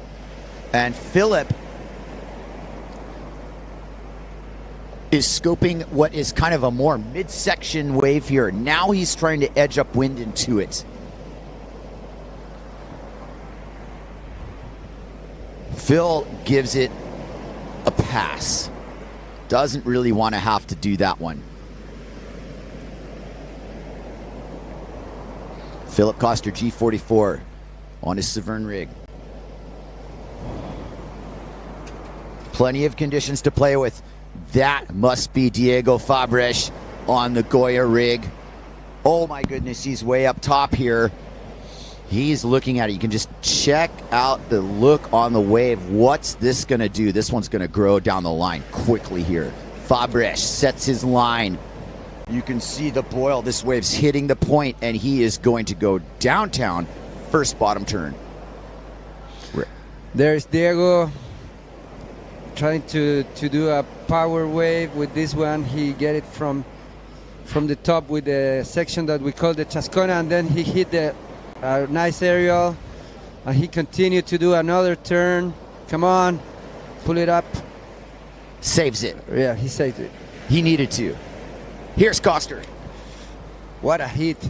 Puts his inside rail into business and up and over the section with the tweak air. Not lost on me. That was massive. Massive amplitude on a small wave, even for Coster's sake. Fully engages rail here. No rotation move there. A good first score for Coster, or a good second score, pardon me. He built so easily the speed. The tweak air right over the section, just punted that. He do the twig air, and then he landed like with more power and more pumping and gaining more speed. Salmon so also technical on the board here. Boy, I tell you, Julian Salmon in the battle here. Marino Gil Girardi with the highest score of the heat, and you saw that when we came back to broadcast. Just going to town. We'll probably have some replays when the time is right. Right now, it looks like Julian Salmon on an absolute point break offer here. Backdooring the section. Nice bottom turn. Let's follow Salmon's ride down to the lower part of the section. Maintaining the rail to maintain the speed. Looking at the target acquired. Yeah, the wave is gonna do the bowl and execute the plan. He's still going. He's gonna get another target, Felipe. Are you kidding me? Boom. The kid of Danny Bruch. Right, I was just going to go. Bruch boards. Props to the company. Looks like your boys crushing it out here. All these guys are so special, like the way they are out of the water and in the water. They have this mentality to be there, to be here in Matanzas. in the top heats, it's not easy. It's not easy to be the whole week in the contest, going to the water to performance in your heat. It's super hard to have that mindset and to be well focused for to be and express yourself and to compete. Coster, you know, as we look at Gil Girardi's first wave, just gouged the bag open. The second one, redirects are not an easy thing here. That's not lost on the judges. Tried to rotate out, no big deal. It was like a kick-out move. Yeah, because those turns at the beginning were... There's Fabresh. Yeah, that's the last section. What you don't hear is the crowd cheering loudly. Yes, for sure. As he saves it, but not only that, the air. I love the slow motion make. And here's Salman, tail end of his ride. There, our score is going to be dropping as we follow Philip Coster through the lineup here. Getting a little bit of a coaching there. Is that not Paul Carolides from the Fishbowl Diaries team talking to Julien? Come on, we want to make the cover of National Geographic, Julien. Go behind that rock again. The cover of National Geographic is there every day. Every day. You know, every day I wake up here and it's like, oh man, where I am. It's like every day. I've been here for 25 years. And every day for me it's like, it pushed me to do the best. Yeah, thank you, God. We are in Chile on the PWA IWT Unified World Tour, doing justice to our world's offerings in wave sailing. We're going all over the globe this year. We started the year in Japan at Omezaki. This is stop number 2 here in Matanzas, Chile. We're going to be in Gran Canaria at Pozo Izquierdo, the legendary event. Decades in the running, pivotal decider for the world title as well. There's somebody who's won at Pozo several times, Philip Coster, and he is also our defending Chile champion from last year. Yeah, we had we have a mask that was the prize of last year, and we're putting all the champions there, and that trophy is gonna stay forever here. Everybody wants that one. Later at the day, we should show it here by the live stream, our trophy.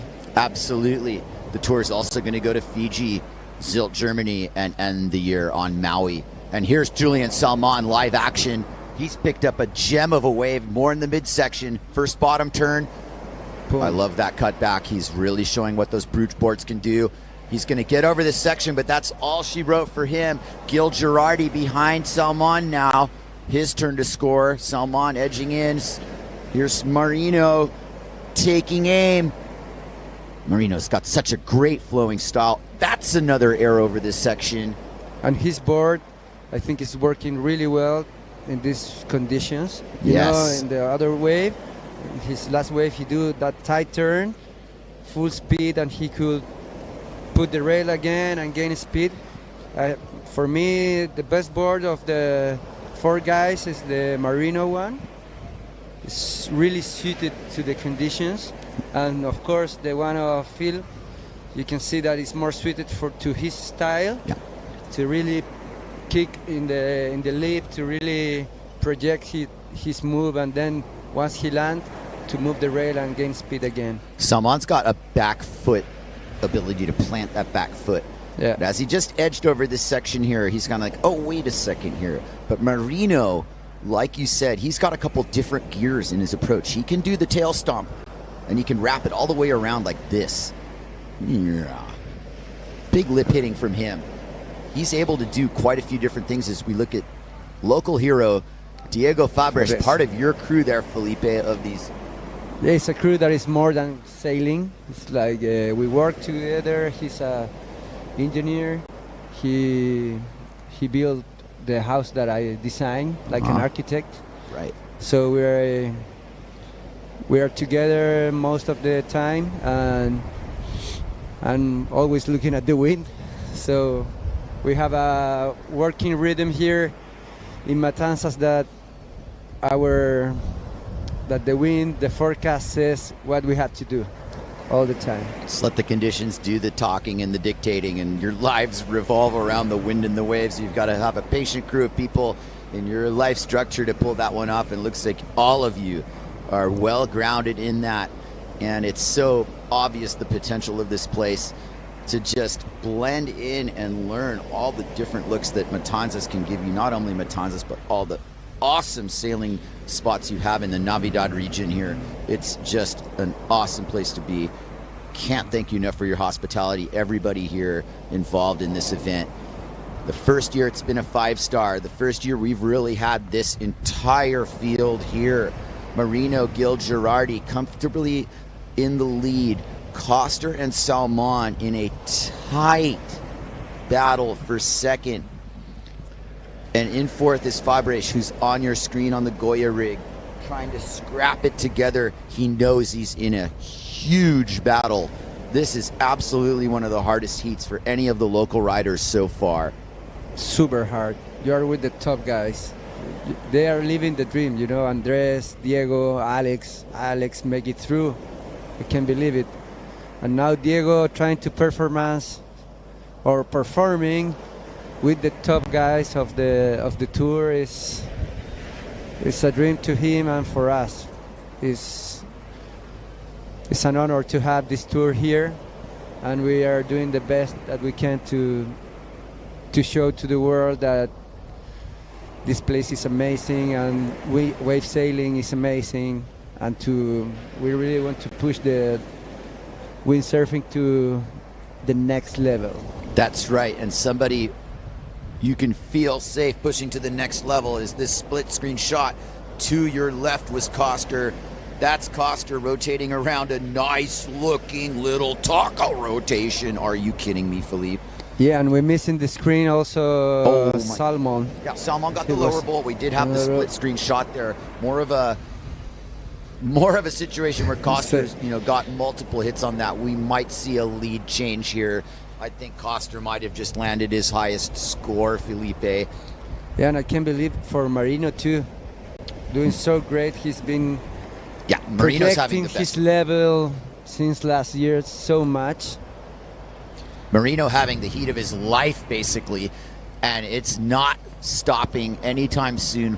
Fully doing the roundhouse cutback.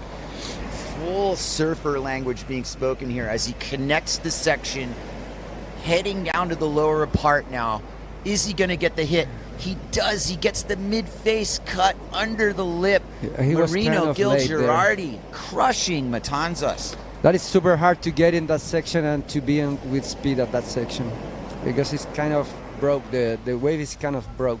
Fabres in a really steep wave, mid-size one. Oh, he missed the position. He's gonna come back again.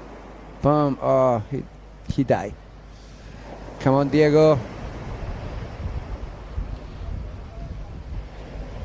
I really like the approach of the wave of Diego. He's a magnific surfer. He's a backside. His stance is regular. So it's incredible how he and Benjamin both are. Someone is on the wave. He just. Yeah, they'll get thrown out sometimes. The non-competitores are in the lineup, so to speak. But, oh my goodness, no. Yeah, that was another one I got on. I thought it was Marino. How could he have gotten up there so soon? Well, you're seeing our guys fast in the next heat. And the swell lines are coming in up top. There's no question that we still have a nice active swell. You can see it's on a longer period also, Felipe, which has definitely helped. This is live action now. Salmon all the way down low and gets a big hit and buried. Yeah, he didn't get that gust.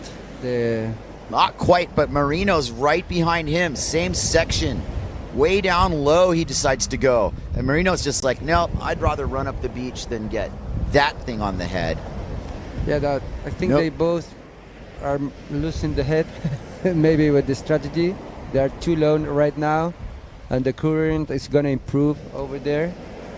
The three of them, no? But Coster and Marino are down there. Yeah, they followed Julian Salmon down there. Really, the only two waves we saw in contention, I think, at this point in the heat with 6 minutes left, as we watched Fabres pull his sail out only to get blanked. Yeah, the rails do a funky thing with when the. There's Salmon comeback. on his late look. Though he doesn't stick the air, it was certainly worth a try. We're back live here. Everybody you see up there is not in this heat. They're just getting ready, using the zone for looks. You can see the conditions have maybe favored a little bit down on the lower bowl just recently, but there's been some nice rides up top too. There's Liam Dunkerbeck getting ready for his seat. We got Antoine Martin coming up too. All kinds of action.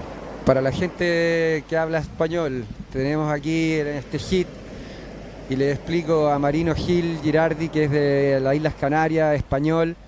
Tenemos Philip Koster, que es alemán, que vive en las Islas Canarias. Julian Salmon, que vive en las Islas Canarias, en Tenerife, alemán. Y Diego Fabres, de Chile. Estamos en los cuartos de final.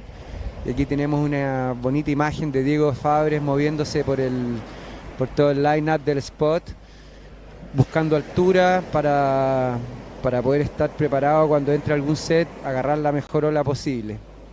Diego está último en la posición, le falta un punto más para que se sume de una ola que corrió ya, y tenemos ahí en el tope del hit, tenemos a Marino, que apenas partió el hit, corrió una ola increíble, y Philip Koster, que también ha agarrado unas olas muy buenas, pero con una técnica de velocidad, manteniendo la velocidad, manteniendo la línea de la ola y haciendo maniobras aéreas como un aéreo tweak muy bueno, con mucha potencia.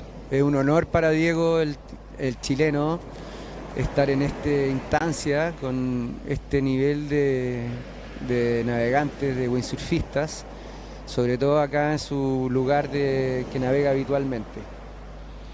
Ahí en la pantalla vemos a la gente que viene en el siguiente hit, no solo los de este hit, que están haciendo la espera para la transición, que una vez que se acaben los minutos que ven ahí en pantalla, que quedan 4 minutos 20 segundos, hay una transición de 3 minutos y después comienza el hit.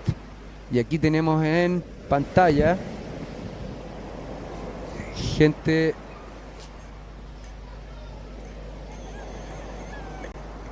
que no está en este hit. Yeah, guys are just giving looks. It's very deceptive.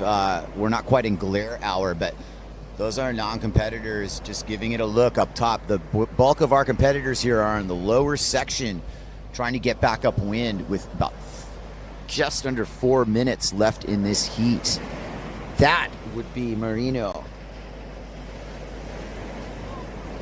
tacking and heading upwind.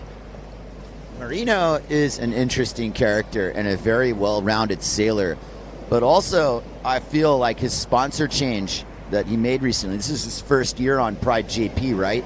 Yeah. He's not, you don't associate him necessarily like that, but you know what? It's as if he's never had another sponsor to me now. All of a sudden I just, man, this is cemented. He's in tune with this combination, Felipe. It's working super well for him. I mean, you're elaborating about the board, but yeah, that's put him in a different gear here. Yeah, but for sure the change of sponsor gave him an extra push. You know, when you are with something new, you go harder and stronger. Now he's on a really good wave, Felipe. Yeah, this thing is growing under his feet. He didn't fool himself to go too deep on it. Now he goes to town with a full wraparound. Look at the bottom of his board there. That was a little too much. And Salmon is going to oblige in the opportunity here. Julian Salmon. Can he get a big air over that section? He sure does. How about another one? And Fabres behind him on a pivotal moment in this heat. Fabres sitting on a 5. If he can deliver here, he's going to get into the mix. Fabres reading it a little bit too critically. The Matanza slap down. You know, when I tell you that these guys were too low when they were in the lower section, they blocked Diego's selection of that set. Yep. They went out and they were in the middle of the bay and they blocked Diego. They are in war. Well, yeah, but I mean, it is who's on the wave, not who's furthest upwind, and that's going to a point break situation like that. As we watch Salman, who might have just done some damage there. That was a really well ridden wave by Julian. It needed to have a couple more big hits to really get in the mix, but that first hit tells me that he might be better than 4.3 here, Felipe. The nitty gritty of this is, can he catch Koster, and what's that number? Let me see here. Salman just needs a 5. We might have a big lead change here. Hang on tight, because Boujmaguil's got his work cut out for him here. That ride, don't be fooled. We'll get the replay. This is live action of Gil Girardi here. Sticking to the middle of the playing field here. Rotates the Taka, kind of skatey, one move. Can't really back it up with too much. It's a nice make. Probably not a difference maker. Good way to keep the attention focused on him. Diego Fabres, not undeterred and in one piece after that swatting on the inside, is now on the lower bowl, trying to find a way to get into this mix. It's a interesting line there. Last aerial into the section. Didn't really hear the crowd erupt after that. They might not have seen him.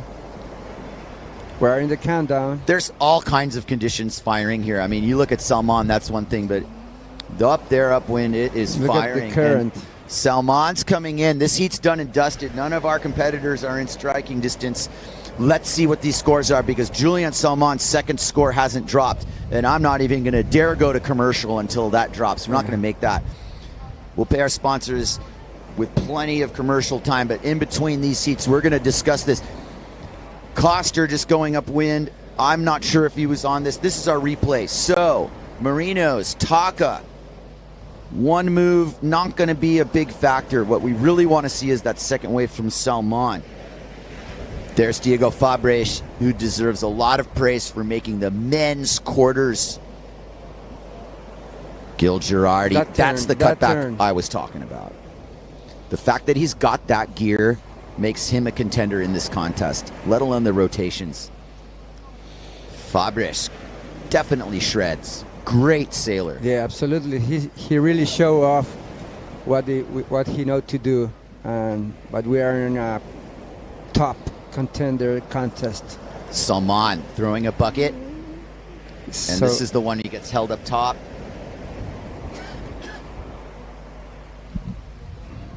Magnific replays of everything. So great to have replay. We got to have commercials, but this time we're going to replay that heat. We're reaching the low tide now. We're in the on the low tide zone. And that was Koster's huge make on that, which really ends up being a huge part of this heat. But we are waiting for scores. We are on pins and needles here at the 2024 Chile World Cup, because pretty soon you're going to see the highlight of Salman skying that section, only needing a 5. Only needing a 5. What's it going to be? That's not it yet. Salman springing, had a bit of a rough heat, but did he put it together right at the most important time? That one. This is the wave in question. And there you have your heat. I won't make any big predictions, but I also don't see any shakeup in the rankings. And Koster, at least for now, appears to be hanging on to second position. And our next heat is on, so we will move on, and that seems to be what the results were in that last heat. Now, we have Titoon kicking out. We haven't missed a single ride here, thankfully. Thanks for sticking with us.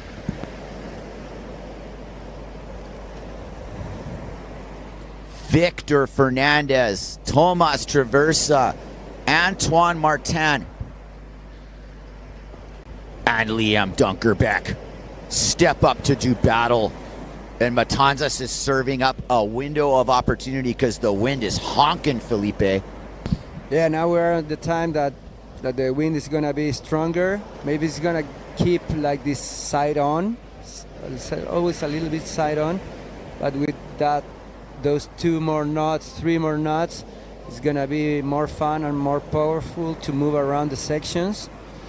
And let's see what the sets of waves do with this low tide. We're reaching the low tide. Maybe it's gonna... Guys are gonna ride the mid. Yeah, maybe. This is Victor Fernandez. Or is it Traversa? Just a second Traversa. here. Traversa. Sorry, I didn't see the hair bun. There it is. Tomas Traversa. Skies out the back. Didn't quite get the connect there. Yeah, those Gastra look so much to the Dutone. A little bit. Wasn't like 100% sure, but that was clearly Thomas. Tituan on the landscape. Tune on the landscape, but upwind and in position to strike is actually Fernandez. If you pan out, you'll get both of them. There it is. Fernandez. He won the And Antoine position. was interested to know whose wave that really was. One of our first priority disputes of the event, but that's Fernandez. Didn't I tell you he was a tenacious competitor? We wonder what would have happened there. Antoine, that time, not forcing the issue and being a good sportsman about it. Fernandez kind of gets closed out on. His plans were not to end up there. Liam Dunkerbeck behind him simply kicks out. So, Felipe. Incredible how Victor stays strong with the pressure of Tituan, because Tituan in the water is always so... Yeah, he's everywhere. Victor pretended like he didn't even see him. He steered right through him. Yes. And you know, here in a contest, you can't do that pretend I don't see you routine. You know, Victor steered right through him. And we'll see. Antoine's hand was raised in the air. Yeah, he was claiming that was his way, but for sure Victor didn't make the wrong move. No, for sure. He didn't bring the courtesy in there at all. However, let's also hope, Felipe, that that's not a factor in this heat. Let's just get waves and get out of that whole thing. We don't want to protest. Save that for racing. See, yes, you're right. Tomas Traversa with the 3.77 for kind of a look, a hook, and a kick out. Victor Fernandez with a look and a ride that ended up kind of in a closeout. He didn't quite make it the whole distance there. Antoine Martin yet to really strike. Liam Dunkerbeck gave something a look and kicked out. So they've only got so much to score here. 18 minutes. It's incredible roughly on the clock. It's incredible how these sailors has been forever. Like Victor, now he's been forever. But when he was a young kid, he showed up in Pozo and he kicked out everyone with Jonas Ceballos that year, and then they were touring together. Those two guys. We have a guy on the wave. That's Liam Dunkerbeck on a beautiful wave. Arches his bottom turn. Is he overpowered? That shouldn't have happened. That needed to be Liam's first ride, unfortunately. I'm going to say that was a huge opportunity lost there. And speaking of opportunity, here comes Titoon. Antoine Martin lining up roughly in the midsection. He's not going to let this pass him by. It's not quite as big of a wave as Liam's, but it's going to start right now. First bottom turn for Antoine. Now the wave goes to business. That was ridiculously aggressive, and I thought he was going to save it. But Matanzas had other plans. That board was so contorted on that cutback. I can't wait to see that replay and just press pause right in the middle of that turn. Upside down board placement heading back to the lip. If he had wrapped that around, it would have been the turn of the event practically. That feeling when it breaks your wrist? Yeah, big time. Fernandez, 5.73. Traversa in first in this heat by nature of two lower-sized scores. Antoine Martin will now also be in the mix, wondering what could have been if he had saved that turn off the vertical line. Liam Dunkerbeck fumbled a set wave, unfortunately for him. Tomas Traversa on top. I didn't pay attention to the second wave. Maybe it was just the beginning. So second lower, there are two lower scores. And Victor with a really decent score for it was a two-turn wave in the Vargas zone. that is gonna stick around forever, man. Tomas Traversa is on a super nice one, and he's gonna venture a little deeper. He's capable of things nobody else is in terms of board placement. First turn, classic Traversa right here. Former world champion, capable of winning another title many times over. Runs the inside here. This one's opening up a little better for Tomas. You can see that taboo board feeling the contour of the wave, but even a magic board like he's riding can't turn it into the end section. That was still a super well-ridden wave, and it is likely to be his highest score. Running down the line, Liam Dunkerbeck. One hit wave. One hit wonder. Liam, you know, looks ready to get in the mix, but he also needs to start executing the plan of catching set waves and riding set waves. That's really his first score. Yeah, he really missed that first one. Yeah, there something happened there. Yeah, he get the gust of the side on, so it unbalanced him at the end of the bottom, and then when he tried to do the turn, he couldn't take out the rail. It was such a nice wave, but at the same time, it was in that place up deep where it was kind of like, that's where the weird water is. Yes. There's a lot of stuff you got to negotiate with the boils and everything else. Here comes the assassin, Victor Fernandez. Ninja. The ninja. So quiet. Yeah, but man, here he is. And a very rippable looking offering here. Victor slices that one. Air over the section. Classic Victor. Really knows this place well. Has the flow. His boards. This is a guy who's designed a Matanzas type of board for sure. Yeah. No question. And he's got that dialed in. That was a very well ridden wave. Victor Fernandez, nothing but danger already in the lead in this heat. Certainly has bested his 3.10. Better than Ninja is smooth operator. Yeah. For me, the style of Victor. Not too many highlights, or how do you say? He's not flashy. It's not flash. He can be if he has to be. But what Victor is about the fundamentals of wave sailing and the core power riding mixed in with this high level ability. He can do goiters. He did a great one yesterday that many said was highly underscored, and I'm not going to get on that rant, but the point is that he's capable of it. These scores are pouring in now. Fernandez doesn't have a second score, neither does Traversa. So as you're watching the lineup, and I'm also observing that we're back to our crowded beach atmosphere here. The show is in town. It's really nice down here, and the conditions are abiding here for what we hope will be a trip to the finals for 4 competitors. Right now we're in the quarterfinals, Heat 4. Fernandez, Traversa, Dunkerbeck, and Martin. And Martin's heat started with a bit of a situation there with Fernandez and Martin, but we're not really going to, get into priority here. But right now, Martin needs to scrap into this thing, and he's totally capable of it. He just needs to do it. Dunkerbeck, same story. 2.5, 4.1 now on the board. He's got way better waves in him. Traversa with the 5.93 indeed gets into the mix here in the top 2. Fernandez with the pair of 5s. Here comes Liam Dunkerbeck. And it's an interesting looking wall that he's selecting. He's trying to manifest something out of this. I think he's going to go for it, Felipe.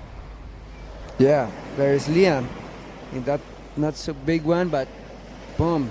He had to make the section, cross that one for a second hit. He got the second hit. Yeah, the second hit. There's Fernandez. The best that they were offer, and now Fernandez, full on. Fernandez with Better Martin behind wave. him. Watch this exchange. Fernandez full speed ahead. Goiter over the section. Can he manage? He does. Wow. Oh my goodness.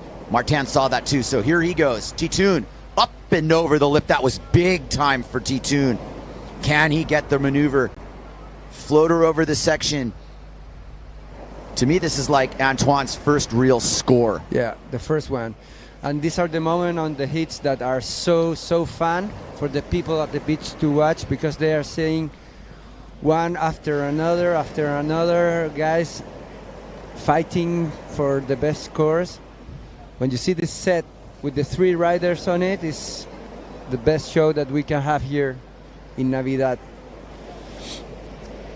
Let's wait to see the scores of them. Victor is still on the lead. Thomas Traversa from France on second.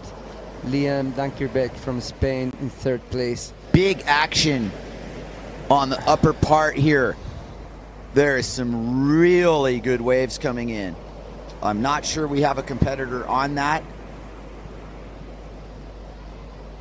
Who's up there? Is it Titoon? No, you're kicking out of that one. Titoon, Fernandez, Dunkerbeck. They're heading out.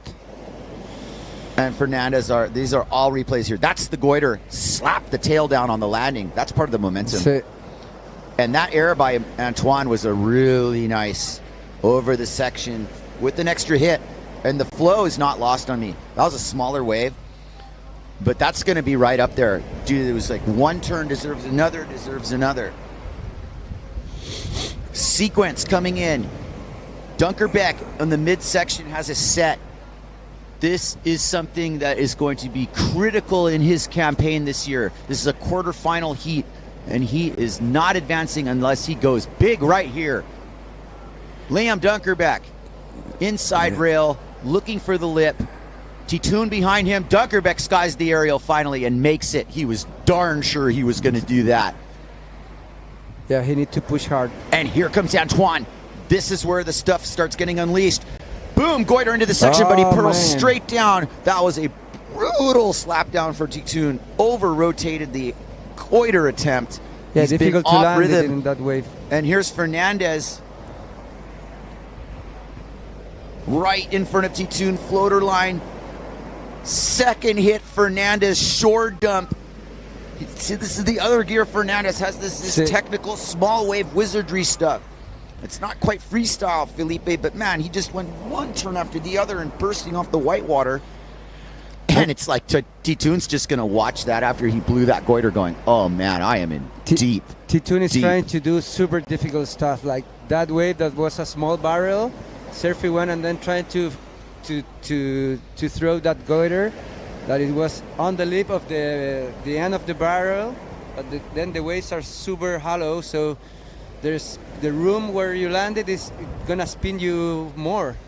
Exactly. It's hard. It's an extra momentum off the landing that he might not be used to.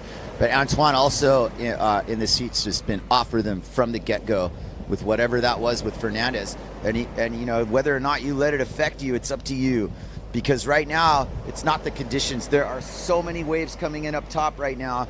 These guys are just clawing to get back into it. You know, Liam Dunkerbeck, also, we will see now what they want to give him for that. There's Fernandez.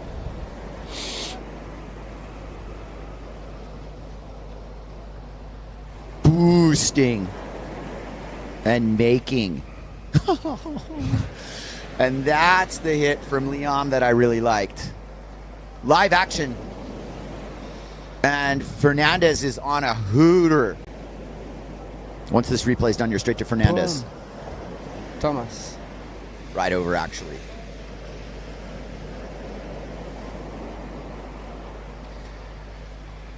This is live action, and this is Titoon coming into the lower bowl. This is going to be fun to watch. He has got plans. Let's see him stall, but it's too far down, and there's no momentum to give it to him. Ooh. Now, Fernandez. Matanzas is delivering rhythm. Big time. Rhythm, a lot of waves. What we did miss actually was Traversa.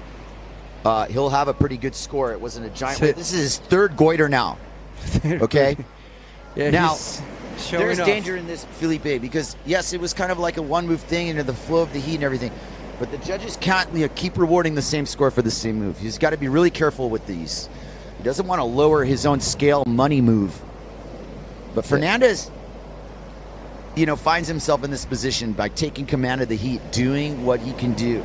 And that's certainly been the case. Traversa scrapping into this and taking advantage also of Liam Dunkerbeck and Antoine Martin's misfortune, because Traversa's holding serve.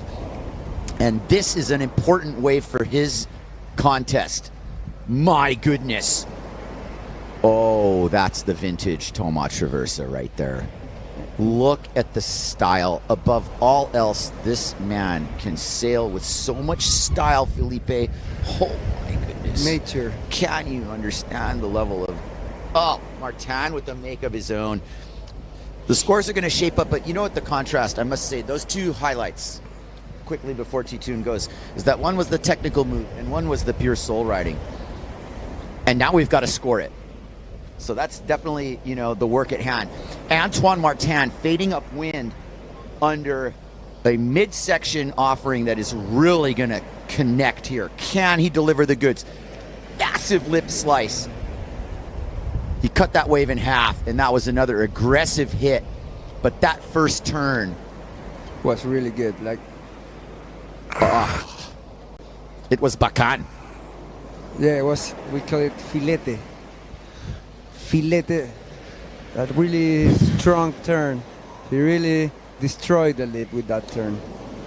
Don't think for a second that these rankings are where this heat's at. There's a lot of scores to crunch down on here. That is T-Tune's turn. Ay, ay, ay. That was such a massive turn.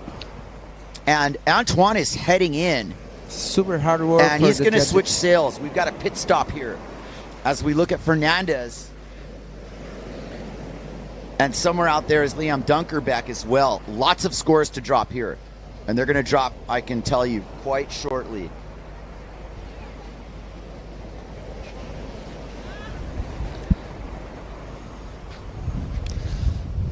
A lot of this heat being played on the middle section because it's just coming in one wave after the other at this point. There is a lot of action on the ocean here, and it's hard to say no to these offerings. Traversa, Fernandez, 1-2 exchange here. Let's see if we can get them both. Hold this shot here. Traversa on the first wave, Fernandez on the second wave. Here comes Traversa, first bottom turn. Highline floater line. Beautifully done. That was the only thing the wave let him do, though. And here comes Victor on the second wave, a little bit more open face. Boom. Searing speed down the line. Nothing but speed to burn here. Wraps the turnaround and gets the floater line. God, the style of these guys is off the charts. Liam Dunkerbeck now next in line. Can Liam get into the game? Doing his best. Clawing away. We haven't seen scores because riders keep scoring. He's going all the way downtown in front of us, connecting a section, and it goes to Fat and Mamma Mia. He should have hit that. And back home, Father Dunky's going to give 50 lashes for not hitting that lip. It was so interesting to see the previous waves with Victor and Thomas. When you go to for the turn and your rail get in the wave, I've been seeing completely different techniques on how you make your board rail again to the other rail, Once you turn around and to put your board again on the speed and that. There are so many contortion in that one. Yeah, but my friend, Matanzas is only going to let you wrap it around so far before you have to make the wave here. Yeah. I mean, these guys are wrapping it around at the risk of not making the wave. That last highlight from Fernandez, he wrapped it around and right away into the inside rail. So what does that tell me? Back foot riding, Felipe. You got to be able to pivot off your back foot and press the tail around and then push the inside rail back in. It's a master class being performed here. Toma Traversa, 6.07. Holds an advantage over Fernandez as far as the first set of scores that are coming in. Now, Liam Dunkerbeck has a scorecard that's more complete than what we're showing. Victor Fernandez, for all his wizardry, 2 5.73s, which tells you the judges are like, okay, hold the line on the rotations. Yes. You're not going to do any better with them. You can do them all you want, but that's what we're giving you, Victor. But Victor has already gone beyond that. That last one with the turns was another aspect of his riding. So listen, like these two guys, Traversa and Fernandez, are really showing the scale of this, and they are setting the standard. Now, Antoine Martin also has some scores coming, and they're taking their time with this because it's really important to both not get carried away, but also aptly reward them. So that's why these scores are taking a long time to come in, because there's a lot of rides happening. And we just need to be patient with 20 seconds left. Okay, scores are flipping. Antoine Martin is starting to climb the ladder here. He's in third place, but there's a fair amount of distance between Martin and Fernandez. And Liam Dunkerbeck is the next one who's going to receive some score points here. Thomas Traversa on your screen. 10 seconds left. He's going to end the heat on a wave. This one is going to count, and I can't say anything for anyone else. Inside double up. Straight to the shore break and straight to Kitty Land. Yeah. for a nice little, sail through the softboard zone. Now, I think Fernandez might have been on this wave. We can definitely safely score that. The other question is, replay of Traversa. I mean, yeah.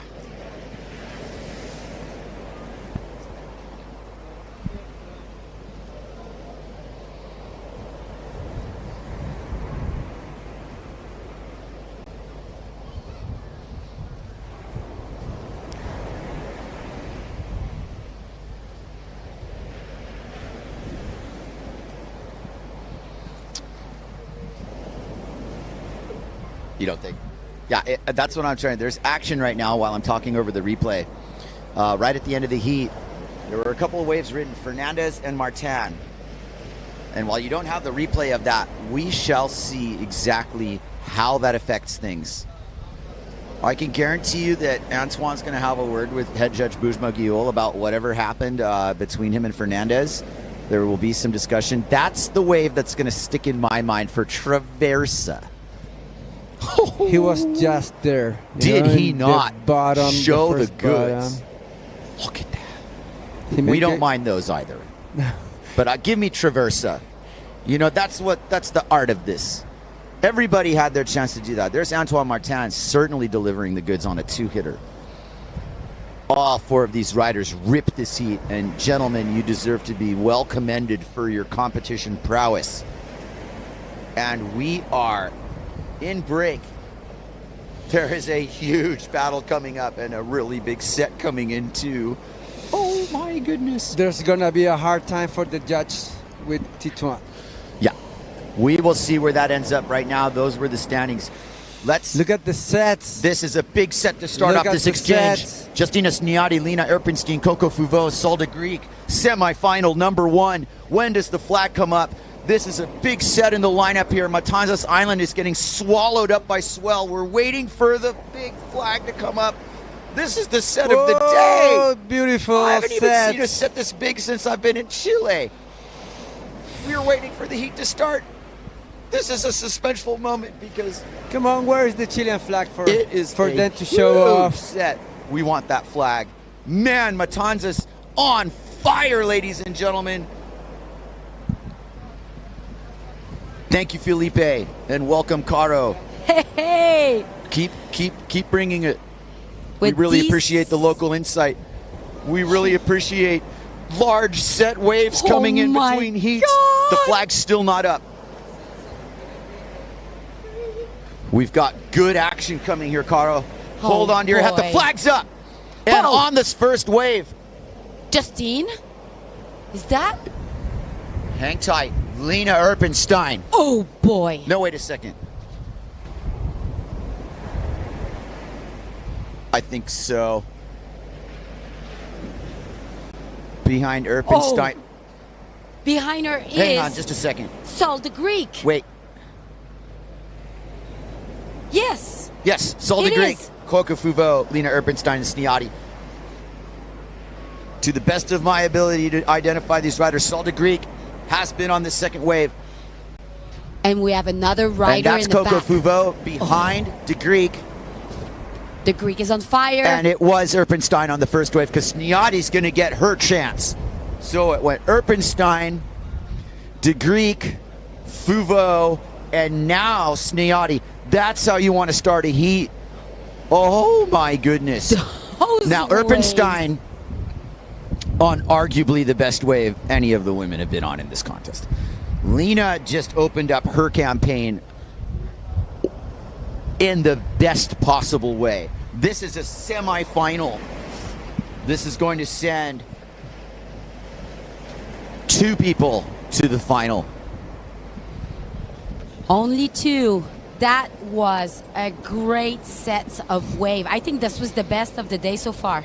Right as this heat was in transition, the biggest set that I've seen at Matanzas since I've been in Chile rolled through the lineup, and you got it all on camera because we needed to see that, and you need to see the true potential, and also just give credit to these fearless warriors on the water as to the efforts that they are putting in to put on the show for all of you watching safely at home, because that was a bomb set. Whew. And we will get some replays here.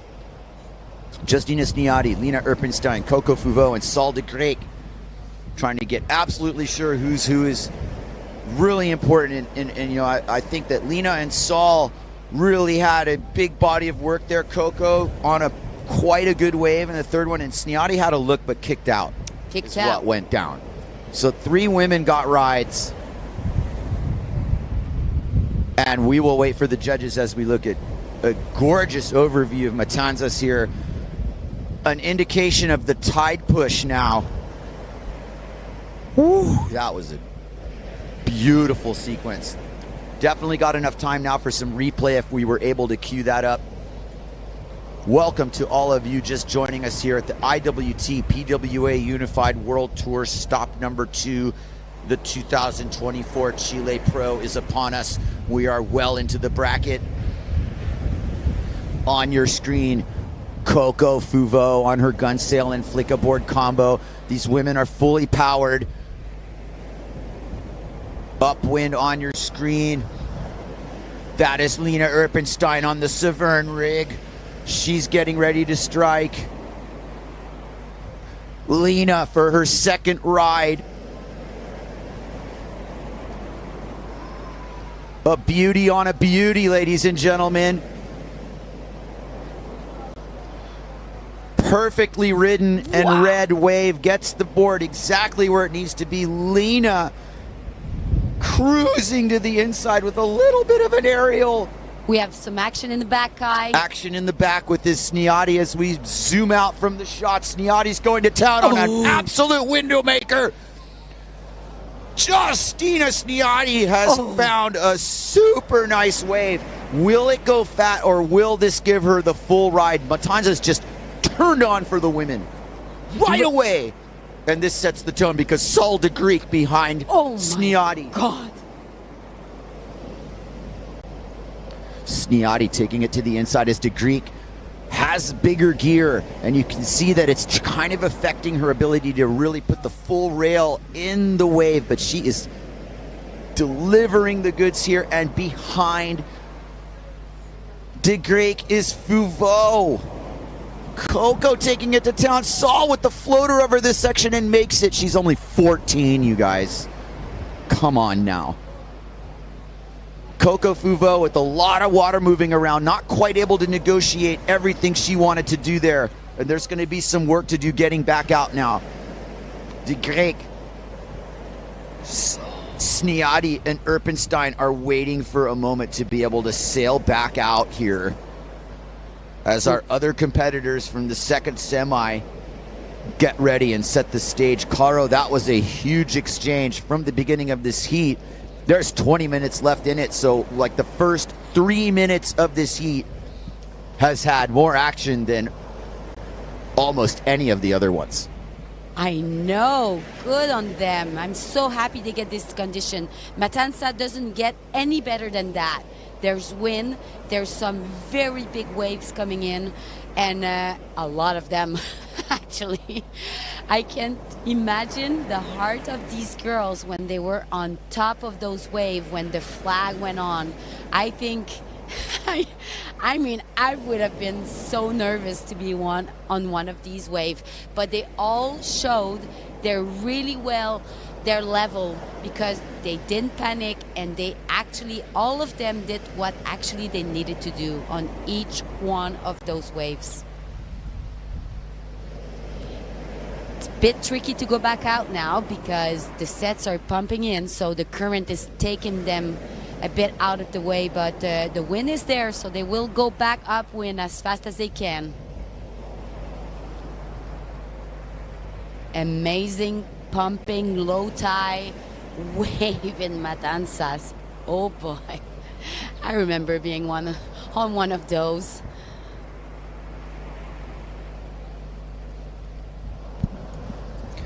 What a moment in the history of wave sailing and windsurfing itself, and just the level of riding here that is being produced. It's on offer, and Matanzas has risen to the occasion because these are the best conditions of the event so far. In an abundance of wind and waves here, in a confluence in our area here, you couldn't have scripted this any better, really. And of course, we had some slow heats yesterday, but we are in that moment now. There's a lot of current, and that is definitely part of the game now, just getting out. And you need to choose carefully, but also hold your ground. And I think the first one of our four that, you know, after all those rides is going to make it out is Sol de Grec.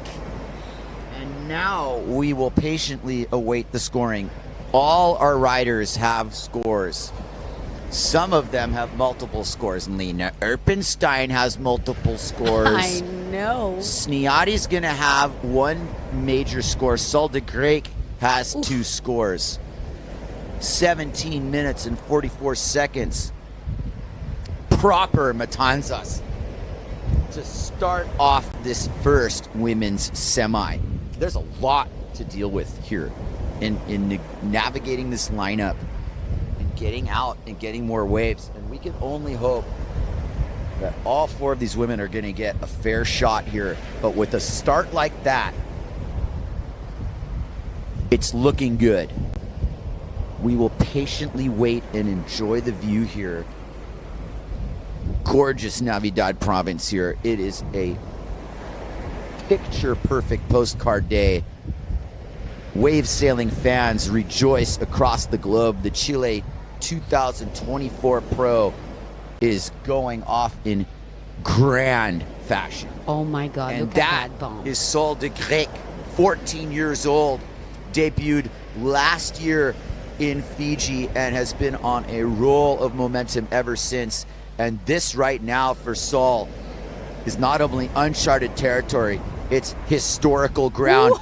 For a young charger like her to be in the mix in a semifinal and currently staring down a finals berth.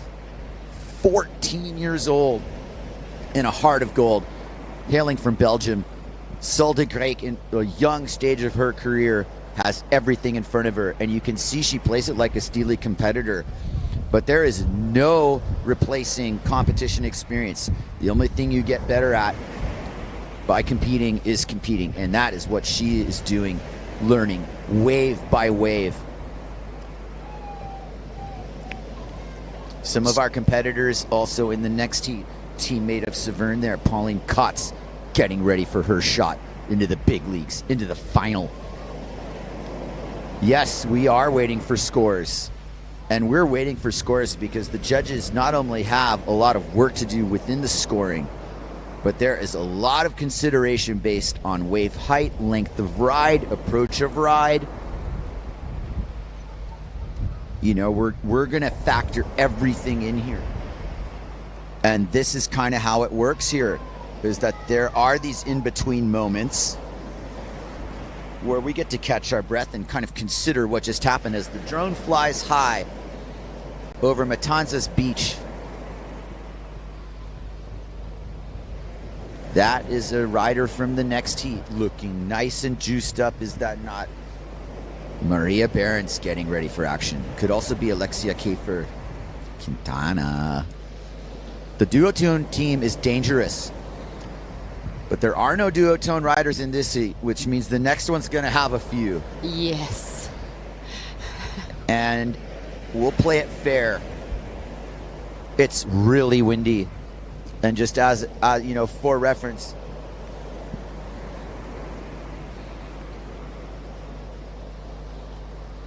you know, she might be coming in for a smaller sail. It's juiced. It's fully juiced right now with the wind. Now, Coco Fouveau, she did a pit stop. I was looking for Coco. Coco put on a smaller sail, and rightfully so, because these women look powered up. And speaking of powered up, in the midsection there is Sol de Grieck. Again. De Grieck is on fire here. Can she hang on? She's fully powered. She's on a big wave. Draws her bottom turn. Oof. Really pulling this line to stay ahead of the wave because it is going to run fast here. Sol points it down the line. Already with a bunch of good scores to her credit. Kind of passes up the opportunity to get around the section. Well played there by Sol. In the back, did we have someone else? Yes, Justina Sniati is behind Erpenstein. No. That's your 1-2 exchange. Sol goes for the aerial over the section. Let's go pan to Erpenstein midway through her ride. Lena kind of on a closeout section. Didn't quite get the connection there. And Lena might be thinking smaller sail. Lena's on a big sail. And we don't have the scores yet, but Lena's looking pretty good to be in the top 2 right now by my reckoning. And if I'm not mistaken, well, we'll see what she decides to do here. We'll see what she decides to do here. Checks her watch and heads back out. So Erpenstein's going to go for the same sail she's been on. I would do the same thing. I mean, she got 3 big waves there, and I think they're going to be 3 big scores. We don't see it that well on TV, but live, these waves are actually huge, huge swell. And it actually helps her to go back out a bit faster and go upwind. So I think it's a good strategy that she didn't change her sail. Sol looked pretty juiced on that wave, but it was a great ride. And the wind direction, don't kid yourself. You know, it's not straight offshore or anything, so you get away with the bigger sail here because there's not as much apparent wind. And actually, as that thing's elbowing around the point, it's got a little bit of a side turn angle to it. It doesn't hurt to have a little more power, but you've got to be careful because wave rides tend to suffer mightily when you're like really powered. It's true. Look at that, people. I wonder what the Suarzo restaurant is serving for lunch today, Caro. Oh, I don't know. Let's ask someone. Do you think it's maybe lobster thermidor? Lobster, there's not a lot of lobster. I'll tell you, I come to expect nothing less than some of the delicacies. Because as you guys see the sailing, let me also advertise for Chile's sake is that you come here for the food. Yes. Unbelievable cuisine here in the Navidad region and elsewhere in Chile. And I've just been like, I didn't realize how good it is here. Wave sailing and eating. If you like ceviche, come down to Chile. You'll get the best one, especially here at Suarzo with corvina being fished right there and then on your plate the next day. In between moment in this heat, that was Sniati giving it a little bit of a whiff. Ooh. Lena Erpenstein's first score has dropped.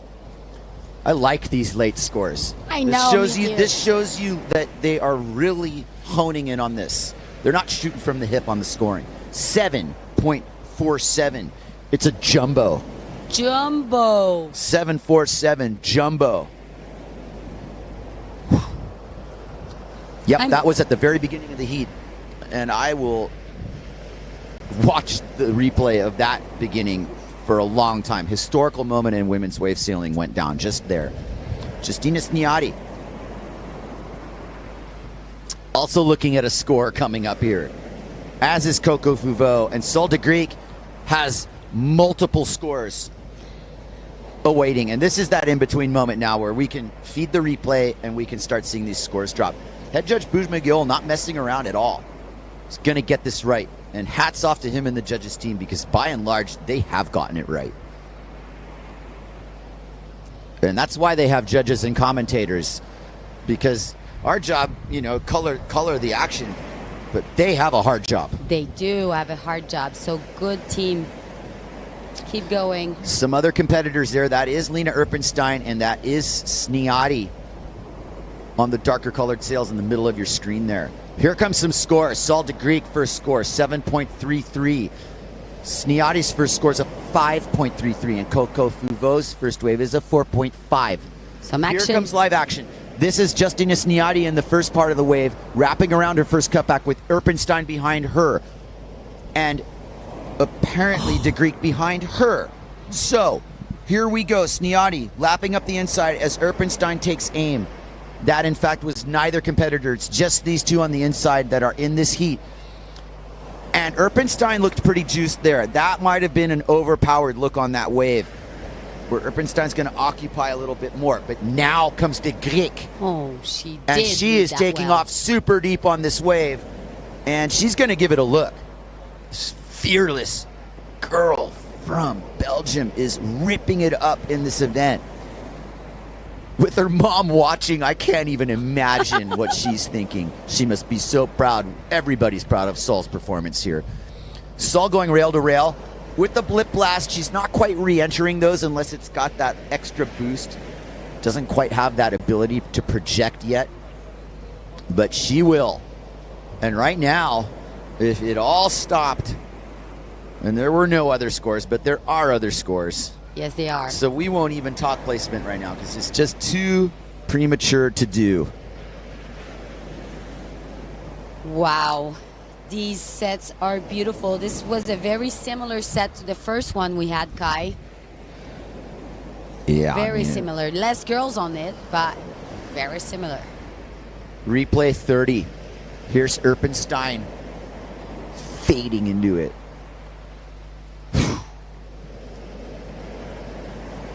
Keep it here on the replay. We don't have any action incoming here. Look at that. Lena just sending it. She looks powered. She looks like she's got a full power in her sail, but it's not hurting her chances because once she's on the inside, she's pretty comfortable. Yes. And de Greek also looks juiced up, but de Greek's just a tough cookie. Look at that. Yeah, I mean, this is definitely not, quintessential vintage down the line ripping.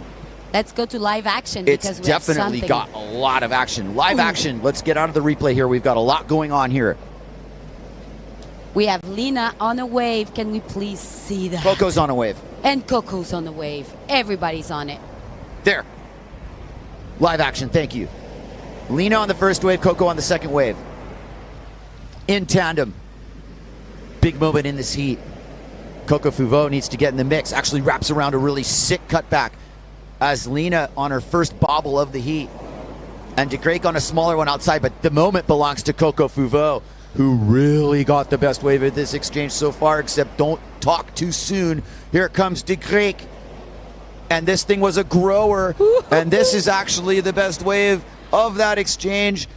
Lest I talk too soon, because here comes Sniati. This is more of what I expected to be doing at this contest, rattling non-stop rides off.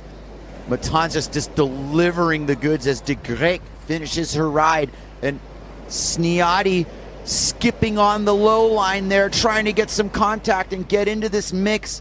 Her momentum has been a little mixed. Sniati's used to kind of like, owning the set waves and being into it, but suddenly she's up against Erpenstein and de Greek and Fuvo. Playing for keeps because the final's coming up, and another giant set is pouring through Matanzas here. Look at Matanzas Island explodes. Keep this angle on right here. You're going to see to the left side of your screen, and walls of water are coming in and washing through, which is just creating havoc in terms of trying to get out. But don't blink here, because this is what this place can do. The conditions are firing. Amazing work here. We see Lena Erpenstein on the replay. Oh my God, these waves are so beautiful. Look at that. She stays in the critical part of that wave, making her way down to hope to get more. And she did there. That was a long riding wave. Amazing. Back to live action. We have someone on the wave. Coco Fovo. Yes. This is still replay. Okay, now we're on Coco Fuvo, live action. Halfway through a ride on the lower bowl. Starting to chip into it here. Coco's making a difference. This is a really good one. And I just don't think that that wave's going to allow her to hit it, but that was a super nice ride. And behind is Sniati. I want to make doubly sure there. Everybody's on the lower bowl. Sniati wants nothing to do with hitting that lip. And stuck in third place with Fofo behind her and possibly in a position to exchange that. You guys, this is going to be one of those heats where those scores are going to take some time, but we have what you see on the screen is not the true story. No. Other than Lena Erpenstein's two high scores now have been established as 7.47 and a 7.17. De Greyck has multiple scores due. The bill is due for Sol de Greyck's work. And she has invoiced the judges appropriately for at least 4 waves. Something like that. Hard to keep up with. Matanzas is continuing to deliver the goods here. Sol de Greyck on an insider here on the lower bowl, which amounts to basically a logo high wave. Gives you an idea of the scale here. Ooh, yeah, De Greyck has read this well. This is a lower runner. Will she go for the contact? That thing goes square on her. Sol is a survivor. The Sol survivor. Amazing. Look at that foam, that white water. The current is absolutely amazing. I'm so glad Matanza delivers for these girls. They needed a heat like that. 2 minutes and 45 seconds left. By my observation, Lena Erpenstein has come into the pit for a little bit of a tune-up. I clearly think she's recognized that she was overpowered. Maybe she can also recognize that she's in a commanding lead in this heat and looking good to make the final. Sol de Greyck also in equally commanding territory. This was Coco Fuvo's wave. Got hung up at the top on that cutback though. But definitely got a couple nice turns on this wave. Fuvo.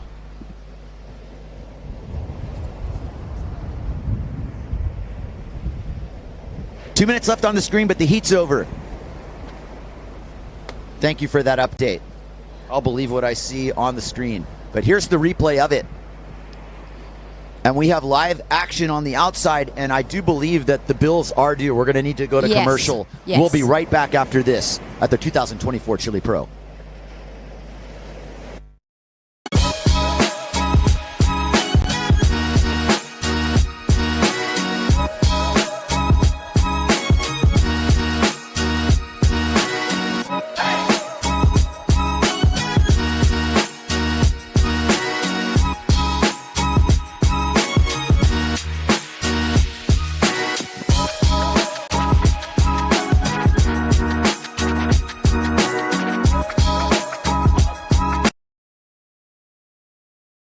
Es confianza. Confianza para dar ese gran salto o para alcanzar cada una de tus metas. Y confianza para apoyarte en un socio de por vida. Por eso en AFP Plan Vital queremos acompañarte y ayudarte a construir una mejor pensión para tu futuro. Porque contamos con el respaldo de Generali, la principal aseguradora de Europa. Cuenta 2 con la menor comisión del mercado. Y somos la única AFP que no le cobra nada a sus pensionados. Cámbiate ahora a AFP Plan Vital. AFP Plan Vital. ¿Sí? Por ahí nos espían los gringos. ¿Vieron la luna? ¿Sabían que el hombre llegó a la luna? Ese también fue un montaje de los gringos. Ajusta en el precio del gas. Los gringos de nuevo. ¡Al fin le chuntó! Le explico. El 80% de todo el gas de Chile se lo compramos a los gringos. Y como allá el invierno fue más largo que el vestido de la Estatua de la Libertad, usaron mucho más gas y eso hizo que subiera el precio.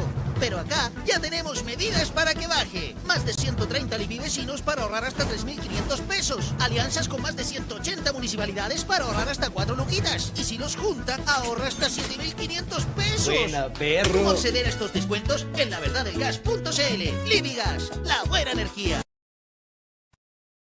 The windy beach, the sun is shining through with weather fair.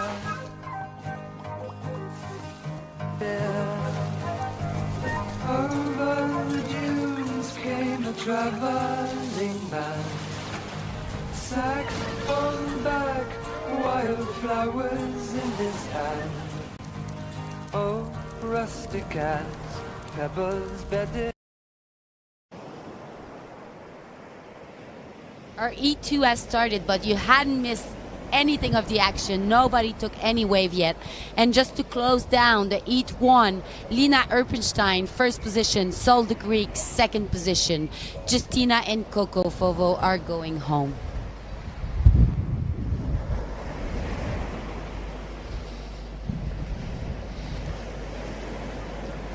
Next up, and in progress, Alexia Kiefer-Quintana, her teammate Maria Berhens, Paulina Kotz, and Jane Seaman. We have some action. That's Alexia, who is a natural-born killer. Shredding the cutback, wave selection on point. Behind her is Kotz. Alexia starting this heat off quite well. Another big turn under the hook. Critical riding from Kiefer-Quintana. There comes Behrens, and there comes Kotz, opening up the scoring. Kotz with a business-like decision to make that cutback in the pit. Kotz is fully powered. Kotz is cutting it up. Oh man, Pauline, nice ride. Amazing. With the end hit. The judges love it. So do the commentators. Behrens got left out of that equation, had the open look the whole time. Wasn't quite the wave she was looking for, but where she's sitting right now, it won't be a bad thing because there's plenty of action coming in, and Jane Seaman is the next woman in line. And let's see what Jane can pull out of the hat, because she's got a nice looking Matanzas offering. It's lunchtime. Here we go. Jane Seaman on your screen.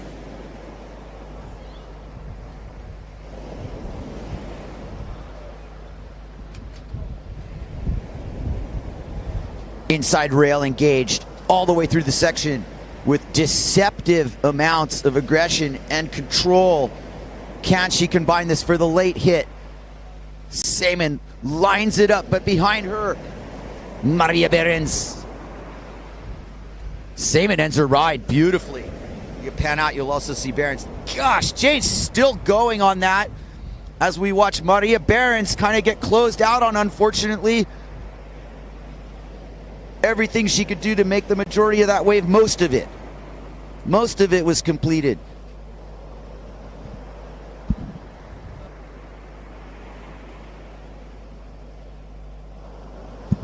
All right, as we said, it's lunchtime, and these girls are here to eat. Right now, Kotz and Kiefer-Quintana, by my reckoning, taking slight control. The Jane's right there. And Maria needs to get on waves that wind down the point. There's going to be opportunities for all four of these mighty women here. Alexia Kiefer-Quintana is one of the women who's taken me by absolute surprise in this event. And I knew she was, you know, very well versed in riding Pozo and such, but what she's showing me here in this situation here on a point break down the line is that she's got this plan to just dissect these waves, but her positioning and where she's able to put her board It's combining. That's Jane wrapping up her ride. You can see the crouching tiger right there. Her claws are sharp. Nice. 7.77 for Kiefer Quintana on that first wave to open up the heat. Just our the scores island. will slowly start filtering in. Look Oh at my that. goodness, on the outside. I cannot believe what's coming. You see it yourself. There is a super big set, biggest set since I've been in Chile. Again, this one is coming in big time. Alexa Kiefer Quintana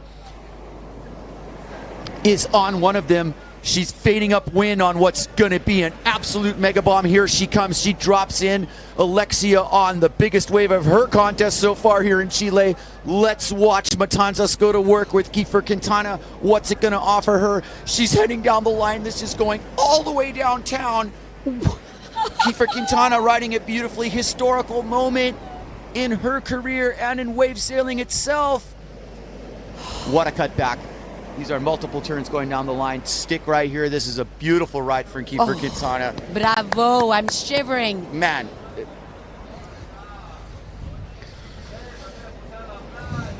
Non-stop conditions. Even some of our competitors have knocked out or can't help but smile at how awesome this display is right now. I think we have Pauline on the wave. Midsection, Pauline Kotz. On the right. There she is. Kotz fearlessly cutting up the rug here. Definitely another big moment in her career. She came here to ride waves. Oh Is she coming God. in for the pit stop is the next question. Is she overpowered? She's on a 4-3. She told me. So she may be. We'll see about that. Kotz might be opting for different gear. We'll see about that. Coming into the pits is a great idea in this situation. If you're not comfortable, it's all about being comfortable. Jane Saman in her first ride, a 5.03. Pauline Kotz scoring a 5.6. And Alexia Kiefer Quintana with a 7.77. Unbelievable scores. We're into the 7 zone. Imagine that. Great on you, girls. I don't have to imagine anything because that is beyond anybody's imagination. Years ago to see women ride like that, this is an achievement all on its own, and Maria Behrens deserves to get into that mix too because she's had a great contest for herself. But she is going to hold it to a higher standard as well. All 4 of these women, no doubt about it, deserve to be in the final. But only 2 are going to be. And right now, based on the scores that are on the screen, you would see that to be Alexia and Kiefer Quintana and Pauline Kotz. But there is more to play for here. And let's hope Maria Behrens can get into the game. But I think we're in that territory right now, Caro, where no matter what happens, it's all smiles. This is a semifinal heat. You've made it really far in this contest. Any of the women in the quarters made it far in this contest. Here goes Jane. See Jane rip. See Jane run and see Jane hit the lip. Come on, Jane. Hit that thing. Right down. there. It's coming to target time right now. Bam! Thank you, Jane. Oh. That was all we wanted. We wanted to hit it. Crowd is going nuts. with And these Jane's girls. another rider who can take a punch. Oh, yeah. And she just did. Maria's final wave. She's on it. This one, she's taking it. Let's see how it grows under her. And now she goes. Good bottom turn. Respectable heat. Let's see if she get. There you go. That's how we like it. And again, bottom turn, railing, and then the wave close on her. But that was a great one. That's going to be Maria's nicest ride. And it wasn't what she is capable of. She knows she hasn't gotten on that wave yet, which fully shows her capability. But it's getting there. It's getting there. Maria Behrens staring up at Jane Saman, Pauline Kotz, and Alexia Kiefer Quintana. Pitiful moment in this heat. Just pivotal. Matanza deliver. Again.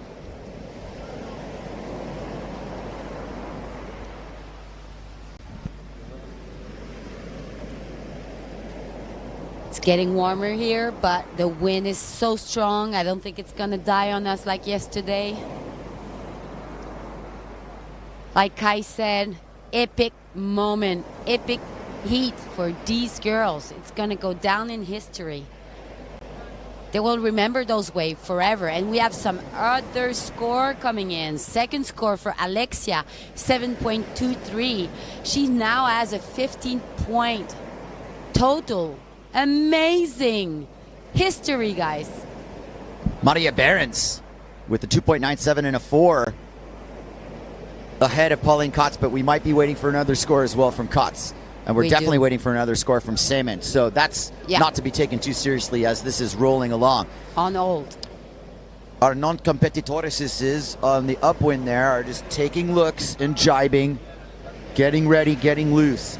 There's the replay. That is Alexia. My goodness. That wave. I can't. The wave, but Alexia is like getting on waves and ripping them. Take note, I'm telling you right now about her and her ability to shine. And Jane Seaman also, not to be outdone, getting the rail work.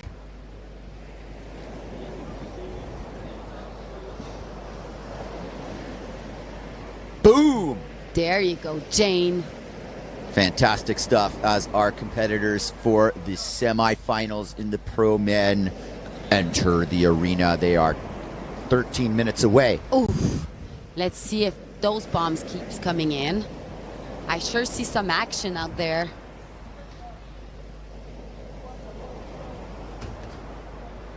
Still waiting. Oh, there, the scores are coming in. We have a 7.17 as a second score for Pauline Katz, who puts her in second position. Great on you, Pauline. And Jane with a 4.57. Oh my God, this is so tight. We have someone entering the play zone, and I think this is Alexia again, and she's again on a huge bomb. You guys don't see that back home, but this wave is humongous. Okay, nice, respectful hit. I think she's analyzing the situation to see what to do next. She's coming back up, taking her time, because this wave is huge, and she's going down the line. Good decision, so it doesn't close out on you, and she goes out. Is she? No, she keeps going. There you go, Alexia. We have someone behind her. Who's behind her? I think it's Pauline Katz. There you go, Pauline. Alexia goes out of the zone and Pauline keeps going. And the back of her, we have Maria Behrens on the wave, but Pauline keeps going in the front. Ooh, this is so exciting. She's doing so well. Good on you, Pauline. Let's see if you have another one. Maria Behrens goes out of the wear, so let's keep going with Pauline. And that was a beautiful run, you guys. Oh my God, I want to be out there. Amazing run, amazing wave, going down the history. These heat of girls, I think Matanza couldn't have been better for them. Amazing. We still have under 7 minutes left to that heat.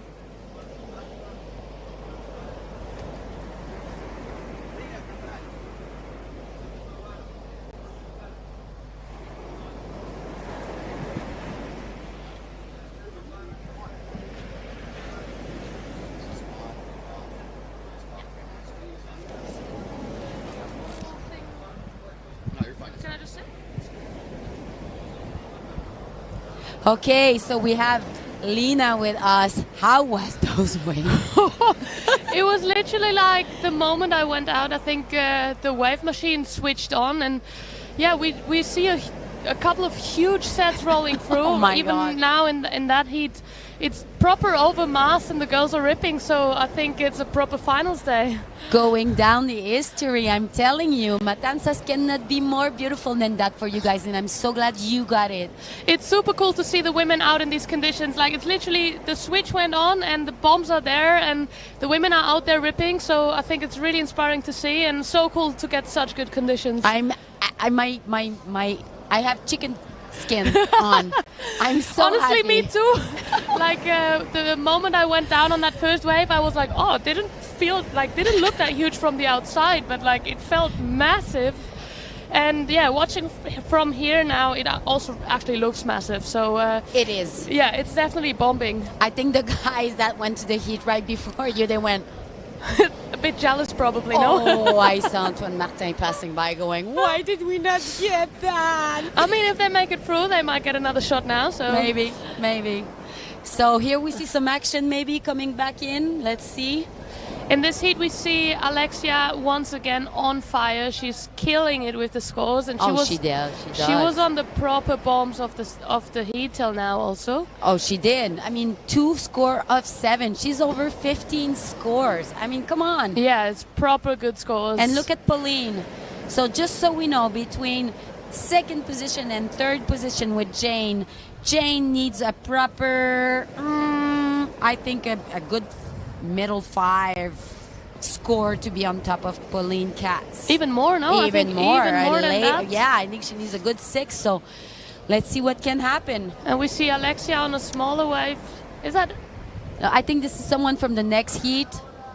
Oh no, this is This looks like Maria Burns. She is Maria Burns on a wave. It's a smaller wave, but and she jabs out. Yeah, good decision on her. It's crazy. That rock that you see right now, the sandbar is literally like hip to knee deep. Yes, I know. Low tide, low tide. That's why the wave is sort of like cafe color. And also super hollow. And at the same time, like there's so much current that you, like even if you're hip, like only until the hip in the water, it's hard to even stand. Like it's a proper river. Yeah, I know these conditions. Oh my God, I'm so glad again you got to tell that. I'm glad I survived it, to be honest. I was just imagining what you were thinking as the flag went up and you were the first one on this first bomb. I'm like, oh my God, she must felt be unreal. So nervous. It felt unreal, to be honest. Like in the transition, we were out there. Oh, now we see Alexia up and riding. Good size wave here, Lina. Look at that. Oh, and she jabs out. I mean, she knows that she has 2 proper good scores and she needs something big to actually get better than that. Yep. But yeah, back to the transition. Like I was standing right at that rock, and then a huge set came through, and it was so hard to tell: is it going to be before the buzzer or is it actually going to be in the heat? And then the waves just kept on coming and coming, like they are right now. Also. So that's Maria Burns on the wave. She needs some good scores, so she needs to get those waves pumping. Right behind, we have Jane on a massive wave. Going down the line, 2nd turn, beautiful, lays down the rail. I think that's actually Alexia on the first one. No, I think it's Maria Burns. You're actually. Right. Maria and Alexia should be on the green cell. Well, we see a beautiful wave from Jane. Keeps on going on the turns, and like now it gets proper hollow. Whoa! See the spit behind her, it's proper barreling. There's a lot of water on those waves. You don't actually maybe feel that back at home, but there's a lot of water being spit out at them. I mean, that's why there's so much current also right now, because these bombs come through, they bring so much water, and all that water needs to go somewhere. So we have probably, I don't know, 8 to 10 knot current right at that rock, tearing you downwind. Look at that replay. That looks like Jane. It looks like Jane. There was some proper spit coming out of that barrel. Oh my God. So I think we have here on the screen we say 3 minutes left, but I'm going to go with that. 3 minutes left. I think it's a bit less than that. No, it is 3 minutes left. Well, we see the men in the back getting ready for their heat. It's going to be an exciting one also, the next semi-final. It's going to be a great show. So as I'm looking out right now, I see maybe Pauline in position of getting another wave, Alexia being in position to get another one. So for the other girls, it might already be tight to actually get back out to the point within that remaining 2.5 minutes. Well, we see Alexia coming in on a wave, I think. Yes, and I think she will take it. I mean, we might see her go big now, knowing that she has these big scores already. So excited to see what she's going to do now.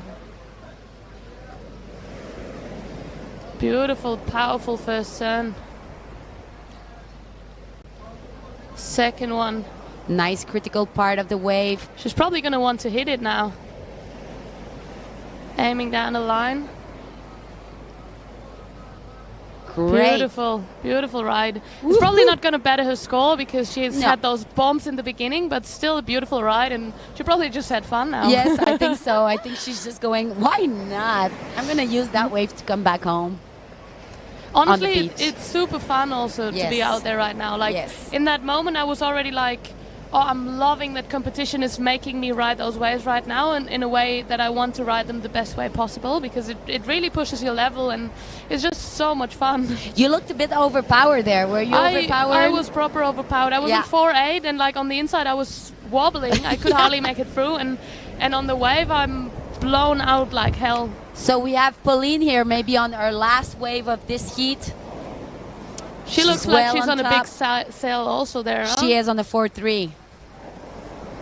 And jibing out. Jibing out. There's not a lot of time left. 1 minute.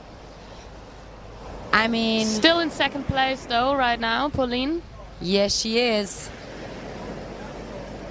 Not sure Jane is in position. Yeah, they're coming back. I see them coming back. Jane is a bit far downwind, but might get another shot there. May get a better shot out of a 5.03. We have Maria Behrens also coming back. I'm sorry if I'm screaming in the microphone. I'm so excited for these girls. And we have Pauline up on the wave now. Up there. Pauline there you go, up Pauline. and riding. Beautiful first bottom turn. Bam! Lot of power in that first turn. Aiming for the downwind section. Might get a little air there. There she did. Nice. Like kind of a small little air hit. And we see Jane on the wave. That can be exciting. Game changer. Let's see how she can do. Second bottom turn. Nice hit. Decent hit, but she can go stronger. Splash that water, Jane. Bah! Ooh! Okay. Well, couple of hits there. I don't know if the wave size is going to be enough to improve her score there. And here Alexia saying, you know what? I can do more here. Might as well ride another wave. May as well do another one. Okay, I think I'm going to go get back to my gear because I have a final to sell. Yeah, Lina, all the good luck to you, and hopefully Matanza delivers for you and you come out with this huge smile and you come back to Matanza. We love having you here. Thank you so much. I would love to come back.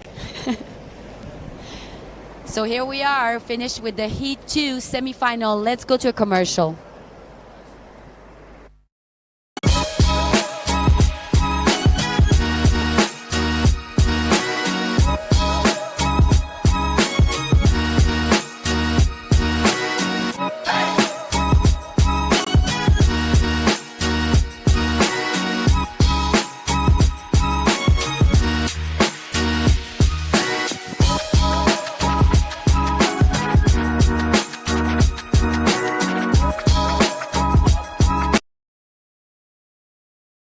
Es confianza. Confianza para dar ese gran salto o para alcanzar cada una de tus metas. Y confianza para apoyarte en un socio de por vida. Por eso en AFP Plan Vital queremos acompañarte y ayudarte a construir una mejor pensión para tu futuro. Porque contamos con el respaldo de Generali, la principal aseguradora de Europa. Cuenta 2 con la menor comisión del mercado. Y somos la única AFP que no le cobra nada a sus pensionados. Cámbiate ahora a AFP Plan Vital. AFP Plan Vital.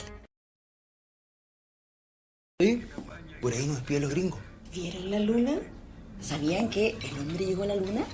Ese también fue un montaje de los gringos. Ajuste en el precio del gas. Los gringos de nuevo. ¡Al fin le chuntó! Le explico. El 80% de todo el gas de Chile se lo compramos a los gringos. Y como allá el invierno fue más largo que el vestido de la Estatua de la Libertad, usaron mucho más gas y eso hizo que subiera el precio. Pero acá ya tenemos medidas para que baje. Más de 130 vecinos para ahorrar hasta 3.500 pesos. Alianzas con más de 180 municipalidades para ahorrar hasta 4 luquitas. Y si los junta, ahorra hasta 7.500 pesos. Buena, perro. ¿Cómo acceder a estos descuentos? En laverdadelgas.cl. Libigas, la buena energía. Windy beach, the sun is shining through with weather fair. There, over the dunes came a traveling band, sack on back, wildflowers in his hand. Oh, rustic hands, pebbles bedded. We're back on, and we're in the first men's semi. Alex Vargas kicking out of a good-sized set. This is the very beginning of the heat. Brasinho ready to destroy. This is for the final. Men's semi-final heat number 1. Marcilio Brown assesses the situation. There is some wave under him. Reading the line at Matanzas. He kicks out.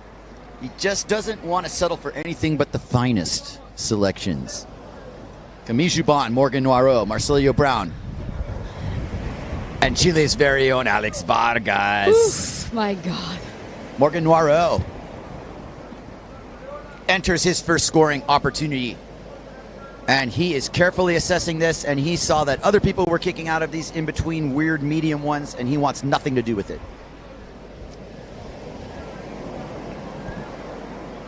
I'm sure these guys are pumped up with all they've just seen in the women's heat. They want that same thing. Here the replay of what we... Oh, no, this is Brausinho. We got to see him. Yes. That was a nice wave, but not good enough for him, and that's why he just went out. They want those bombs.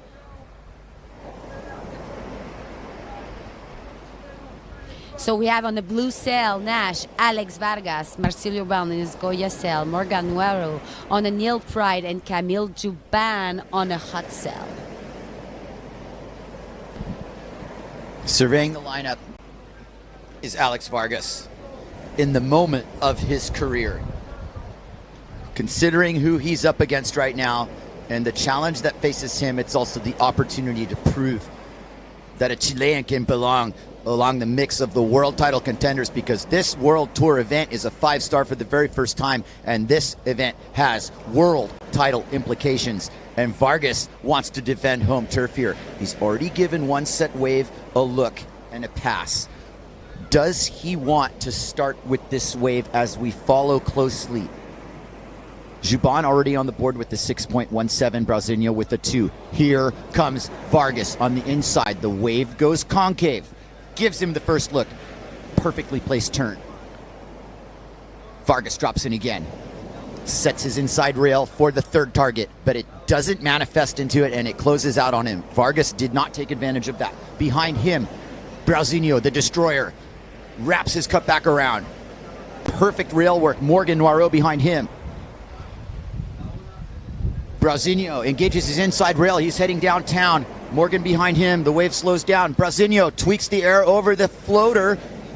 One more hit for Brausinho as Morgan takes aim fully down the line. Morgan with the 360. Does he land it into the pit? Morgan Noirot with the 360 into the pit, and Matanzas waited for the perfect moment to strike. And I told you there were going to be sailors with a little trick up their sleeve.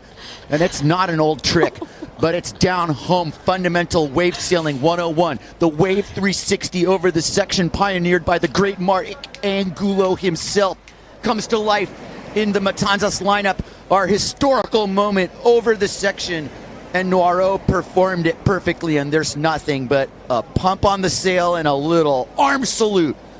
Some of the best riding we've seen in this event just went down. Thank you, Morgan. And thank you, judges, because you've got your work cut out for you. And I can guarantee you, Brausinho saw it. I'm sure he did. One trick wave, but what a trick. I mean, we'll remember that jump. Here's the replay. Brausinho setting the scoring line here. And it was the high line into the bowl that he's waiting for. Possibly thinking the same thing. Am I going to be able to do a 3? Brausinho does 360s on both tacks, just like Morgan does, obviously. This is a semifinal, and normally Brausinho on a scoring mission right here might not necessarily prioritize, but that was the 360 from Noirot, who just fell into it going, okay. And Morgan's been slugging it out on tour longer than most of his generation. And make no mistake, his intention is to become world champion. And with that display right there, that hope is still alive. Camille Juban heading out. Don't you look at the scores. There are different results about to pin in on the pad here. Head judge Bujma taking close note about Morgan's 360. It was pretty much the main move on his wave ride. As we watch Camille Jubin, S2 Maui, AV boards, leader of the pack of the Guadeloupe ripping contingent. Multiple Aloha Classic World titles. He's won in Fiji. Hall of Fame ripper Jubin. Marsilio Brown, also in the mix of all-time shredder status. Ooh. The scores are dropping, and this is live look at Jubin, who's on a window maker. Matanzas is rising to the occasion here. And here comes Camille. Inside rail, looking at the entire body of the wave here. Carefully selects his bottom turn punch approach. Snaps under the lip. Ooh. He's heading downtown. Gets the contortion off the cutback, and the wave hits the racetrack. And there's a lower bowl on the offering, and Jubin is on his third beautiful turn, and here we go. Jubin up and over the section for the make, and the crowd erupts in appreciation for that effort. Behind him, Morgan Noirot squares away his bottom turn, sends a bucket downtown into the pit. Vertical approach somewhat, but he gets on his horse and is headed down the line with his own version of the aerial and a multiple hit wave to his credit here. Morgan got a 9.6 for his 360, our new high score of the contest. Amazing. And that thing was of the legendary type of 360. It was an air 360 over this section and landed just poof. And yes, now he's going to back that up with something pretty fierce. Jubin with his 6.17 has backed up that score considerably as well. There is that hit. Jubin delivered the goods. Without the rotational move, what Jubin delivered to me is in a similar category of points just due to the fact that he had a long wave ride on a set wave and connected every single dot in that. Okay. Now it's Brasinho's turn, and he's on a very considerable offering as well. He's fading into it here. A little bit of an upper corner wall, which means performance factor, and behind him is Vargas in what I called Vargas land, even though he likes the middle section more. Brasinho kicks out, leaving us with Alex Vargas holding the high line, waiting to strike. This is big time. I hope this delivers. It's a bit of a slower, slopier way, but there is a lower bowl, and that's why he hasn't done any turns yet, because he's heading for the inside where this thing is going to go square on him. There's the moment. Can he get the floater? Matanzas doesn't really cooperate, even as beautiful as that was. Vargas has to press the reset button, and Vargas is squarely in fourth place here in a battle royale for the ages, ladies and gentlemen. Men's semifinal heat number 1 of the 2024 Chile Pro, part of the IWT PWA Unified World Wave Tour. Stop number 2. And it has delivered nothing short of a spellbinding week of conditions.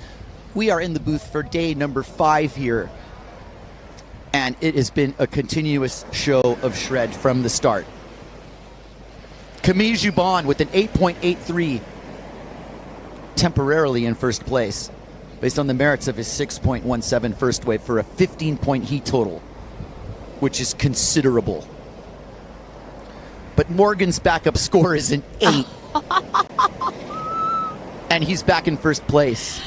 And Brasinho and Vargas are just hanging out, man. Waiting for their chance to strike. Brasinho still hasn't gotten on the wave he really wants. Getting left out of the equation with ballers like Morgan and Camille in the mix? Huh, really, you think? On a daily basis, Brasinho and these guys are sailing at Hokipa, and I watch this stuff go down because they are fiercely competitive, even in free sailing. But this is a semifinal, and Brasinho knows it, and this is his time now.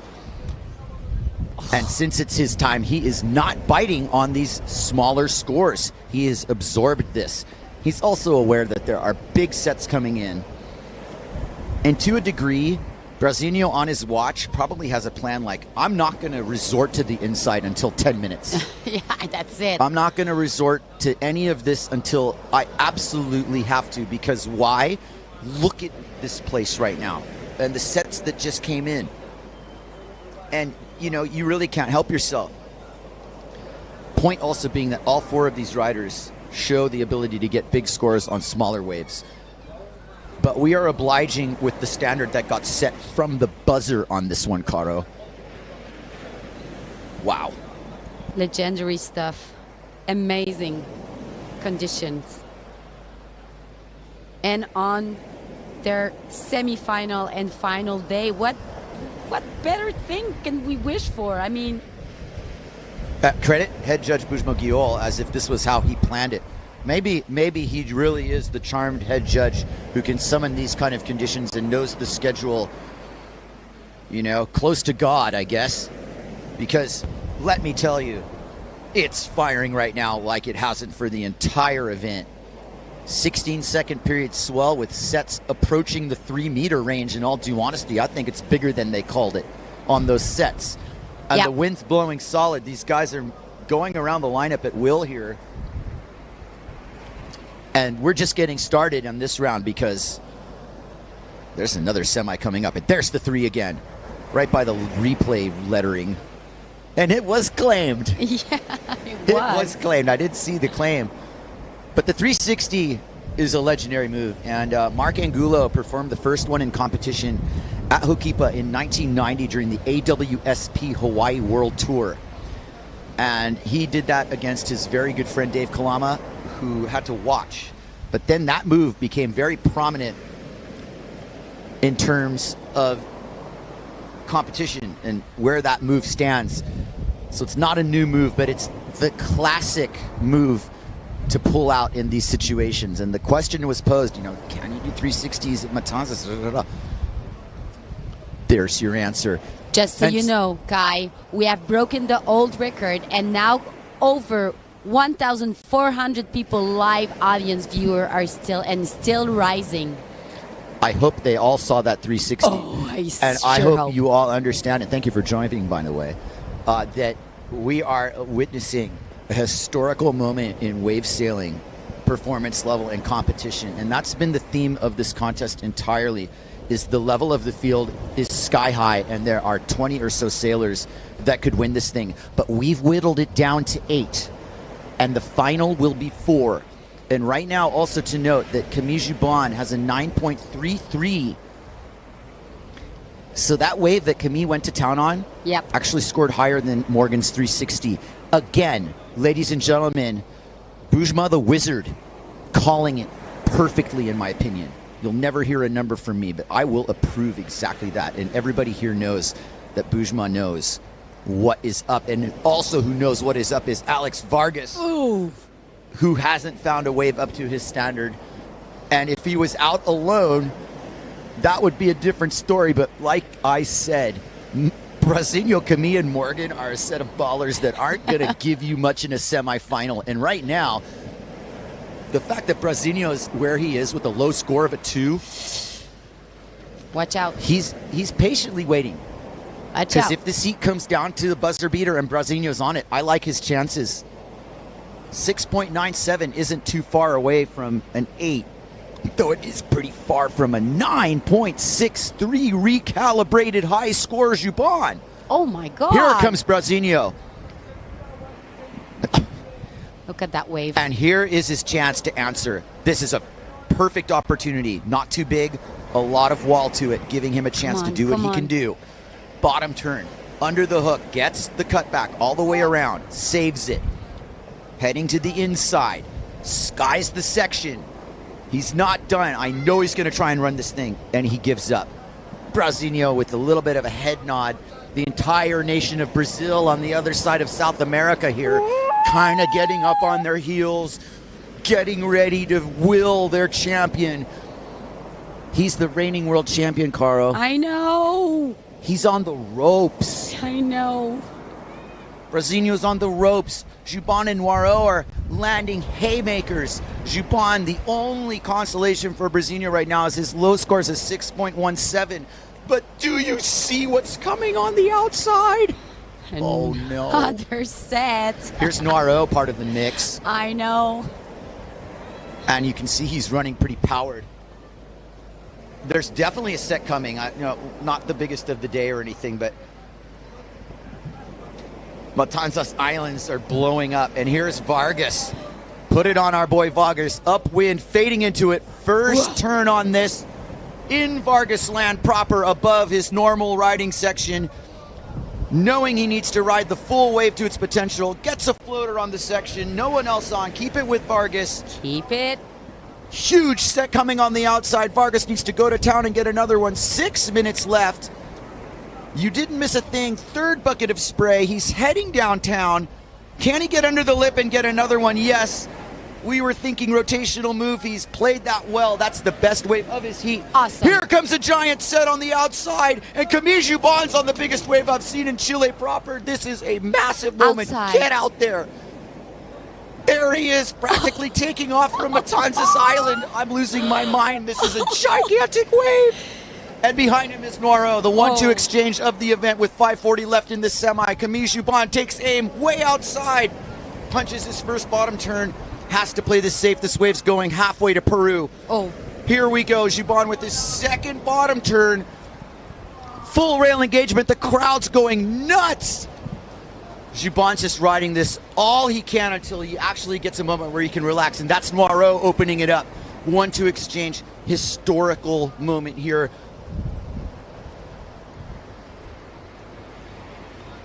And here comes Noiro after Juban finishes his ride.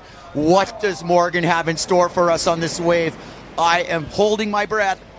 Huge highline lip snap, and he'll call it a day. I think we have someone coming in the back. Marcilio came back, and he's actually on 1-2. Yes, Brasinho, midsection. There he is. This is the moment for Brasinho now. Carefully calculates. He's on the highline. He's got plenty of wave in front of him, and he just critically launches a wave. And that was the aerial of the heat. One of them anyway. Right on par with Morgan's. It wasn't the full body of work in terms of the length of ride. It was a set wave. And he cut a couple really good turns before he hit that air. Here's my point. It's better than a 2. It's much better than a 2. Okay, so it's better than a 2, and it needs to be something significant. Caro, if you could please check the scores for me and let everybody, including myself, know what's at stake here. Okay, so Marcilio Brown needs a 8.84 to be ahead of Camille Juban, but Camille Juban just had a great wave too right before him, so this is going to change. Okay, so Camille's got the 9.6, and his low scores is 6.17. Right now, Morgan is in deep danger of losing his lead, which is not a big problem because 2 people are going into the final. And I think that Morgan would gladly trade first for second if it means he gets into the final. And the ace in the hole here is Brasinho's wave, which obviously needs to be a high 8. I hate. And what we're talking about with a high 8 is like one of the scores that, Morgan's 360, for instance. And it was a very big air, the aerial of the heat in terms of the projection and the landing. We'll take you through it. Here's Juban on that bomb. The Jubomb. The Jubomb.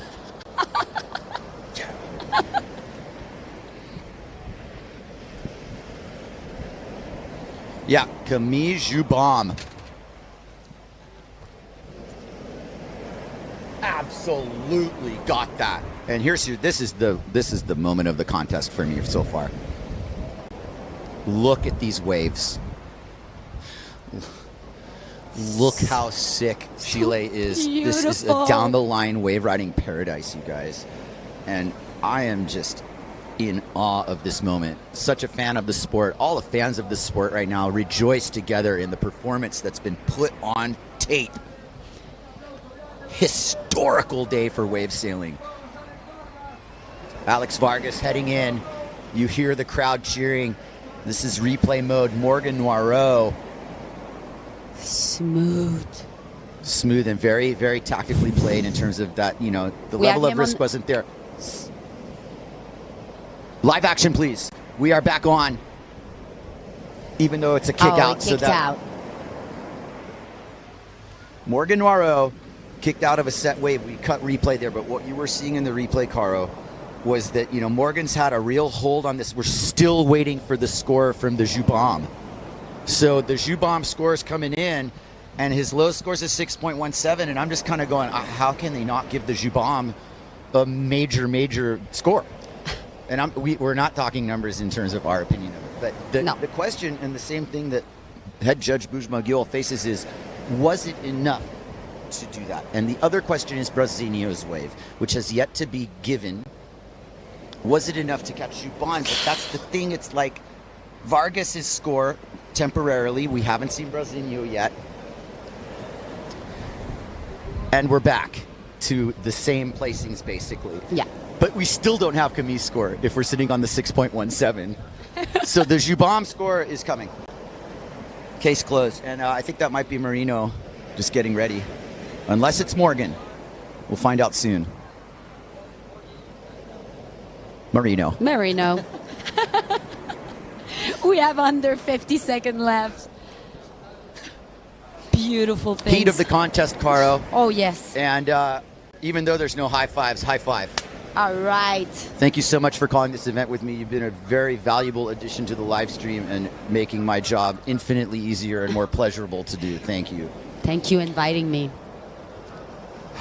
Morgan Noiro, midsection look, 22 seconds. Arguably the heat of his career to make the final of the 2024 Chile Pro. This guy is so cool and calm and collected. I consider him a good friend, but I also just admire him to a great degree on how he stays collected. Because guess what? It wasn't going his way at first. No. But then came the three, and then came this massive exchange. And there is Camille's score for the Jubom is going to get a 7.37. Here's Brasilio with a high 6. As this is live action, if I'm not, no, it's replay, sorry. The heat is over. Yep. And that's how it shook down. We were on replay mode here. And I'm just going to catch my breath as usual. Great performance from Vargas. A semifinal placing in your home ground is nothing to be ashamed of. And all the local Chileans are proud to have been a big part of this event. It is absolutely part of the deal here.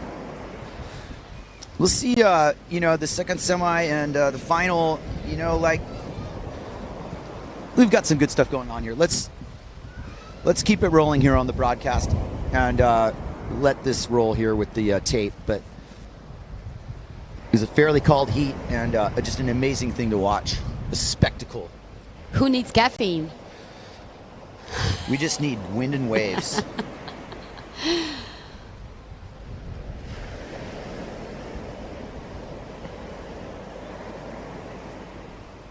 What an absolute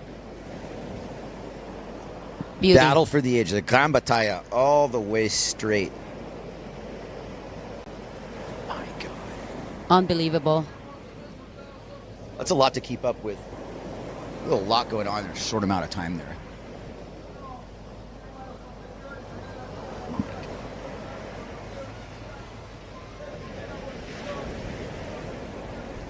Officially, Morgan, first position. Second position. Camille Jubom. Jubom got second. Brasilio out of the event. Our reigning world champion has been knocked out, but not for a lack of effort. Oh, no. And not for a lack of trying. Not for a lack of anything, Caro. No, I think he just missed that last bomb that came in. He just caught something before that and was a bit left out of those. And I think that's where he... We'll see if he feels like having a word with us. We've got the open door for any of our competitors, locals and otherwise, who want to come and have a word. But I don't blame them from wanting to ditch the live stream and just watch this thing as it unfolds. I do want to say a big thank you to Alex Vargas to show us his potential. I think he definitely won this wild card he got, and hopefully he's gonna get it next year too. Amazing stuff, Alex. We love you.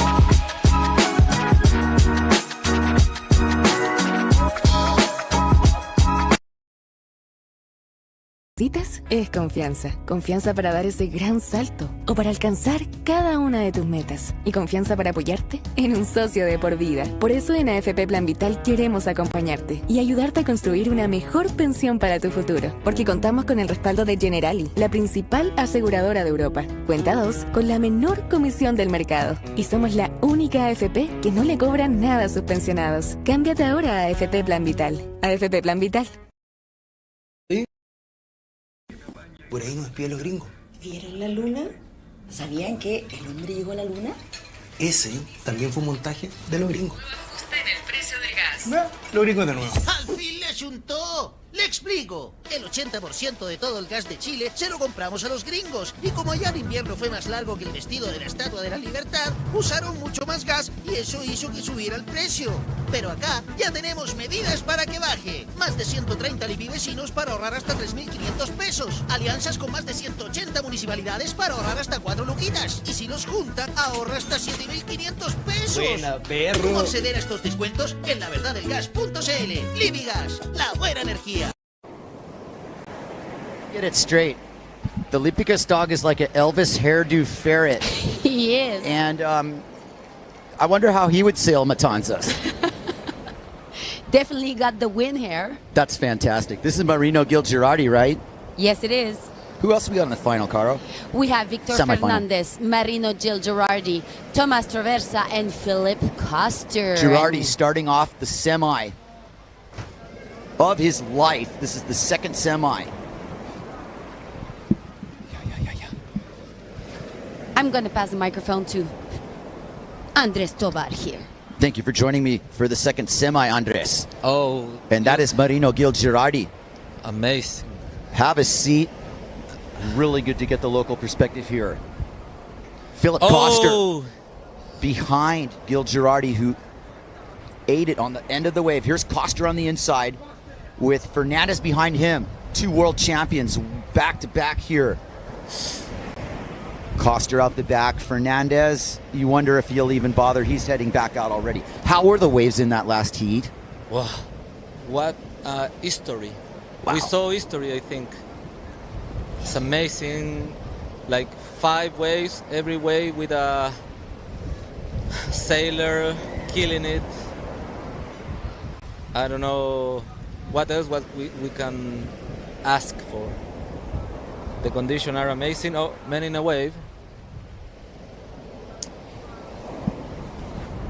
This is Traversa. Well, under the lip. Under, yeah. Under the lip again. Late and great, but not quite, mate. Not quite, mate. Thank you for sticking with us around the globe. Thousands of people watching all over the globe. Thank you for joining me. Victor in a wave. We've got Fernandez choosing wisely, but going down. And outside of him was Gil Girardi on another one. So these guys are going, they understand. It's time to get super busy here. But I think they have to wait. They have to wait the big ones. It's gonna be even in 5 minutes, 6 minutes waiting, they're gonna have that big swell. Now the current is too strong, so if you fail, you have to swim, you have to recover, you have to go and come back to the point, and that is not gonna, you lose too much time. Replay of Traversa's wave.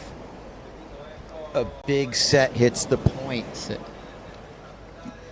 I think the tree fall. Manuel? Yes. In the last Yep. hit. They are trying there. Hard to get out now, right, Mr. Tobal? Yeah.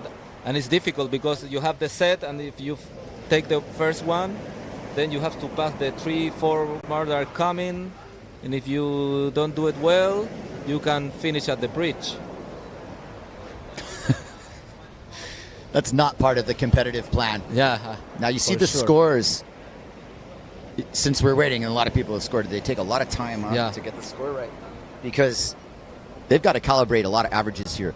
But meanwhile, midsection here now is Gil Girardi. See. He's really blended into his new gear. He's going for something. Excuse me. Let's I stand see. corrected. This is Koster. Boom. Could barely see with the glare. That was Philip Koster the Philip whole Koster, time. yeah. We're in glare moment here, and it is hard to call. Gil Girardi on his way out. Now Koster's first real ride of the heat. Yeah, and a good aerial. But we wait much more from him. Koster most likely is sailing in to run up the beach here. How's your strategy on that one? Yeah, I think now if you are there, it's better to come and run to the point because it's low tide. You can be there to the rocks like walking, and then you wait a moment and you enter. It's easier than try to do it from here. I think he's gonna do that. Yep. Koster's team approaches him on the inside. Wave after wave is pouring in on the upper section on the outside. There's a lot of water moving in through here. Tepidus situation here. Not quite the massive scoring start that the other semi was, but you see the potential. And there's going to be a standard held. There's no reason to really resort. Now it's coming a big swell. Yes. There, look the rock. Look the rock how it's 1, 2, 3. Big set on the rock. It's going to be the set like the other. Yeah. As you look up, you're calling this like Matanzas Island. Yeah, right? yeah. Okay, Look so the that's island, and we see when we are looking to the island. Also, when you are there, you can see another rock that is more south, and then it's super clear. But now we are seeing in the screen. Oh my God! It's a big set. a big set. Here comes Tomas Traversa. He's somewhere in the mix here. I'm trying to find him in the lineup. There you see the set. This is the view right now. Big set is sweeping into the lineup. Traversa seems to be the one guy who's in position for it. Fernandez is on his way out. This is indeed infamous Toma Traversa on a gorgeous wave down low. Matanzas Express gets his inside rail set, heads into the pit. Bottom turns off the whitewater bounce. That's classic style there. Sorry, I don't think it's a good idea, but he's going. Let's see what he's. He's still going. One more hero hit for Traversa. High lines under the lip. And that will definitely add to his scorecard, but it's also going to take a little time to get out of where he is there. For sure. But you're thinking that he went a little too far down, but it was a nice turn though. Yeah, it was a good turn. But if you fall there, maybe you cannot come back in 14 minutes that is left. You see now Philip is there already. Philip's in the kiddie pool, in little kiddie land on the inside, waiting to get out, waiting for the door to open up. Yeah, he used the local strategy. Meanwhile, we're on replay. This is Philip. That's the replay. Yeah. Nice cutback. 2. And here come the aerial. Bam. Yeah, that was a good hit by Philip. Powerful sailing. We don't have his score yet. This is current action. What you're seeing is Gil Girardi on the tail end of a nice long ride. Bear with me on the sailor ID. I can only see silhouettes in the glare. It's going to get worse, but it's looking good for Golden Hour, huh? Oh, Golden Hour is going to be crazy. Let's hope we get that final stuck right in there. Still, we have plenty time. Plenty of time. Koster's score about to drop. There's a score about to drop for Traversa. And we've definitely got some time for replay here. Philip. Correcto mundo.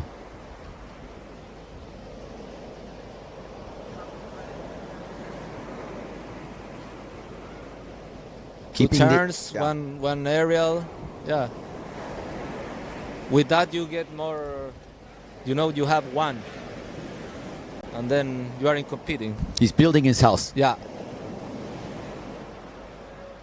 Scores to drop here. And lots of energy on the ocean here at Matanzas Beach in the beautiful Navidad province of Chile. We're here for the 2024 Chile Pro, part of the IWT PWA Unified World Tour. Yeah, we put a lot of effort to make this happen. With Felipe and Jose Manuel, we work a lot. We are working before the summer, with the brands, with the government, and yeah, we are super happy. We are like, what else what we can do? Like the conditions are amazing. All days we have waves. All days. There's no day without waves. It's no taking it for granted, and it's definitely like anywhere that has consistent conditions. You start seeing the faces of the people out there sailing get a little more tired, in a matter of saving your energy, and then on top of that, competing in these conditions, right? So it's a lot to ask, but these guys are rising to the occasion because the conditions haven't been better throughout the course of this event, and the performances are matching up to. Yeah, there is something coming.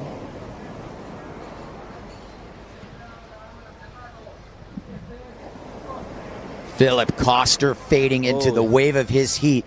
This is a solid offering for Koster on the fade line. Gets his cut back. Behind him is Girardi. 1-2 exchange. Don't you blink. Koster wrapping it around. Power hacks. Multiple world champion Philip Koster living up to his reputation. The length of the ride at Matanzas on full display. He bottom turns under the lip, and that's it. Will he pull it out? This matters. He's gonna. I'm telling you, he got it. He got it, yeah. Oh, the people is crazy at the beach and the hotel. Amazing. It's like a football stadium. Goal! Yeah. Koster! Very, very good to pull the sail out of the white water. The crowd loved it. Koster's another one who's spent regular hours sailing here. He's last year's event champion. And that ride really delivered the goods. Look at the snap. This looks like somewhere of a dream.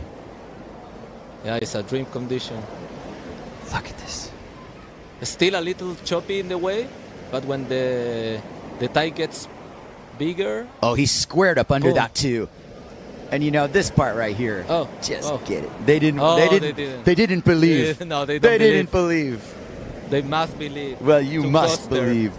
You believe in Koster. We'll see what the judges believe. Right now, the scorecard is not complete. We've got multiple scores to consider. Marino Girardi on the wave behind Koster's. Kicked out. Yeah, what was wrong with that one? I think he saw a close out. Too close. Oh, second run. We have the second run, the second Chilean way to do it. That's Koster's second run up the beach. You don't see that on the screen. But I'll tell you what, he's earning his stripes here today. Yeah. Look at the mast tip bottom turn. My God. You know that Philip came? Oh, it's somebody in wave. I think not yet. Hats off to the pit crew for Philip Koster. He's back out in the kiddie pool, and he will be back in the lineup very shortly with 8 minutes to go. You don't see a scoreline for Philip. He's gotten work done. And I guarantee you when you see the scoreline after that last wave, there's going to be a big shake-up in the rankings. It is all to play for here at the 2024 Chile Pro semifinal heat number 2. You know that Koster told me in February, he said, if you see a window of wind, tell me and I go. Yeah. And that thing happened. I called them. I showed you the wind guru, and the guy came like 4 days, just windsurf, and leave. he's Tell me prepared. that's not paying off right now. Eh? My God. Yeah, and he did the same thing on Maui too, though. I wasn't his source of information. I'm sure he's got plenty of sources there. I was on Maui for about a week. Yeah, he invests time and He's money. investing time and money and effort. Most importantly, to get these places in season, because Maui's season is, gonna be coming to a close here in the next couple months. You won't see the Aloha Classic conditions until the Aloha Classic after Zilt. This tour is going to go to Pozo. Yeah. It's going to go to Cloudbreak. It's going to go to Zilt and Maui after this. He's hungry. He's one of the contenders for sure. Of course he is. But we have also seen world champions fall already. Brazinho's packing up in front of us here.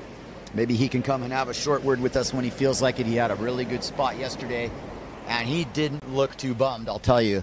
Semi-final finish for Brazinho is better than he started last year. He was in last place at Cloudbreak starting the year last year.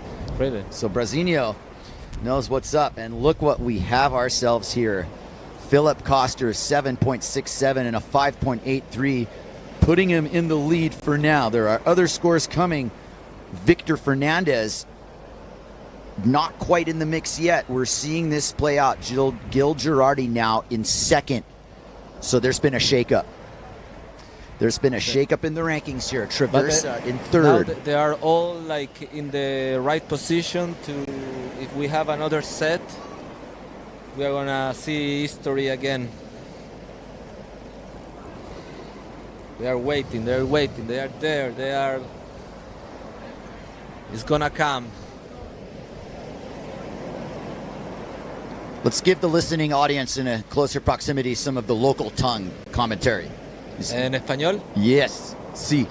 Aquí estamos en el Campeonato Mundial, la Copa del Mundo del Windsurf en Chile. Gracias a todos nuestros auspiciadores, al gobierno regional, a la municipalidad de Navidad. Estamos felices, pero tenemos a alguien en ola. Ahí. Marino Gil. Ahí viene Tomás Traversa en una gran ola atrás. Pega un primer corte. Viene agarrando en velocidad down the line. Busca la pared, no se le muestra.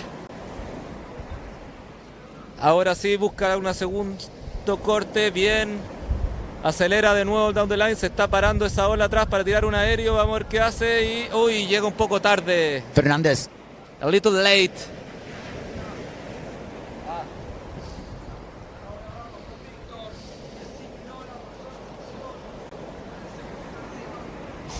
Nice. Oh. He took like Two aerials. part, man. Two aerials just tearing that apart. And Gil Bomb. Girardi behind him. Marino, yeah. My goodness. With the kick out. That was Now that it's gonna exchange. change. Koster in command. He's one big score away from a stranglehold on the final. Oof. All four of these sailors. I looked at it. I thought it was the final. Yeah. You know, I was in the restaurant, and in the other heat, all the people was screaming, like, we have the TV, 2 TVs, like, in the terrace, in the restaurant. All the people that are, like, it's so nice, beautiful to see people that don't do windsurf, like, doing like this, like, flowing, understanding what we are doing in the water. Amazing. Philip Koster he sees something. He goes. Oh, one small aerial. Come on, another one. Good. No, go out. And Marino is there. He's looking well. He understands what is happening, and he's in a good position. He's second, and he's inside. Something happens. It's gonna be amazing.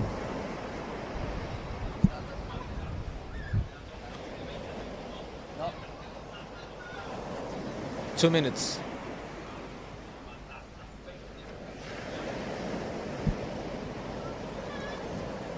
Robbie Swift will be joining us for the final. Fresh from a session somewhere out there.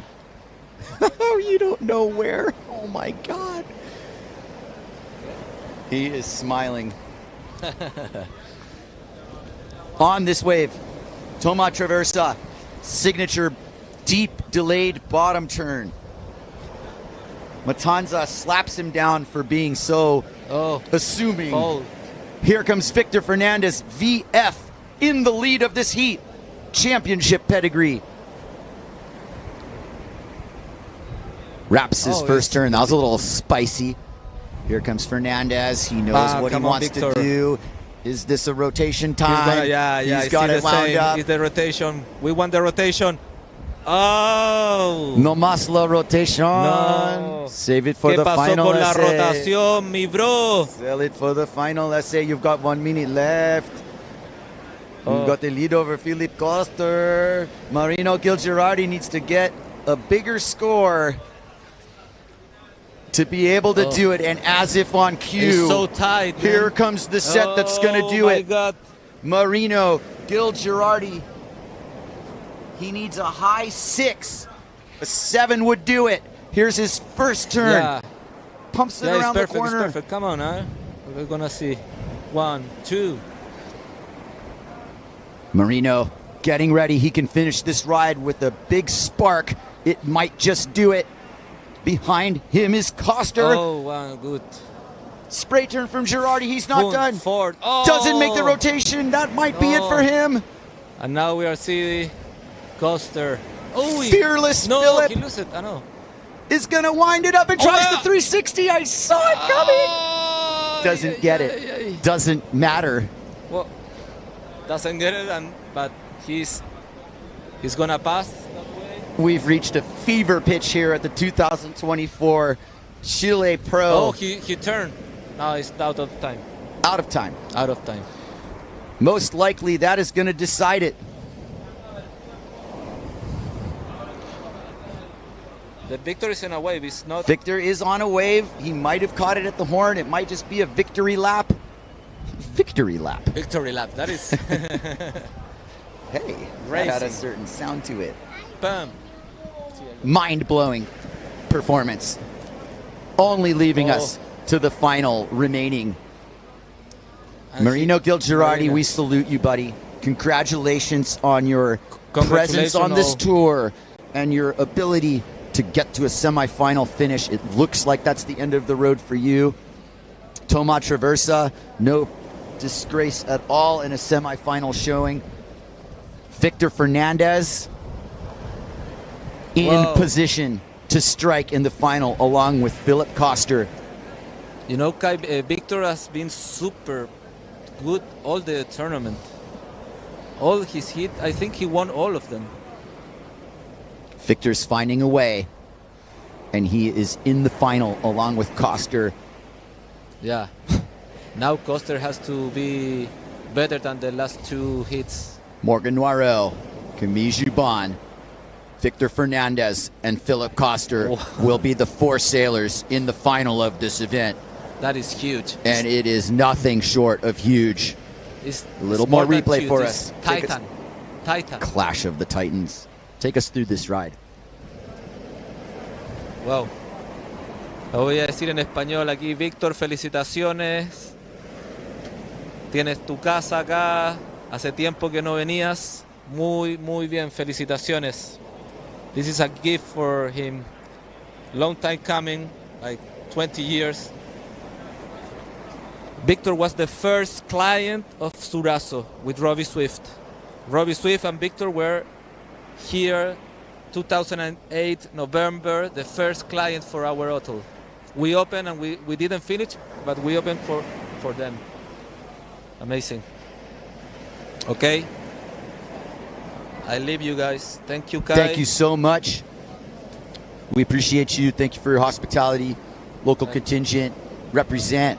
Represent.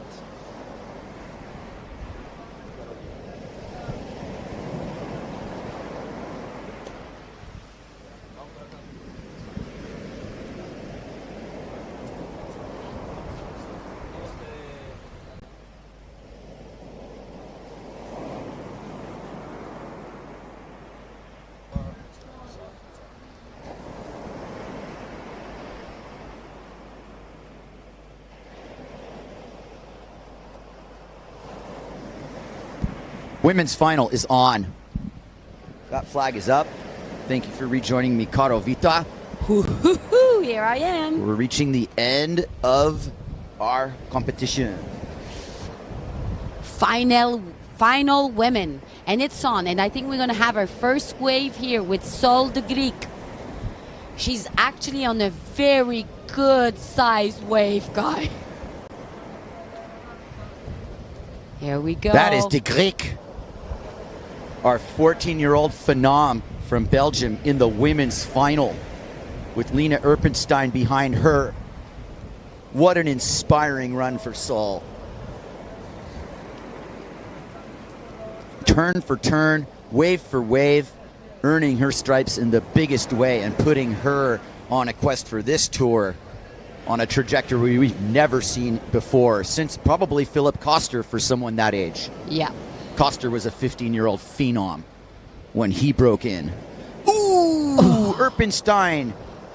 Mandatory Matanza. Oh, that was. I hope she's okay. That was one of those ones that looked like she hit bottom. Yeah. The Matanza slapdown could have been a full-on hit the sand there. Not out of the question that she bounced off the bottom there. Heavy. Kotz kicks out of what would have been her first wave. Oof. Time to get selective here. These women mean business. Let's get some scores on that board there. We have in final Lena Erpenstein, Alexia Kiefer-Quintana, Sol de Greek, and Pauline Katz.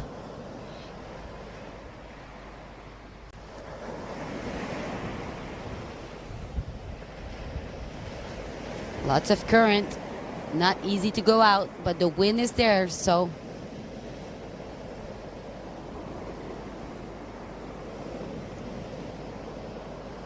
Okay. I cannot believe the heat we just had. And it keeps going here.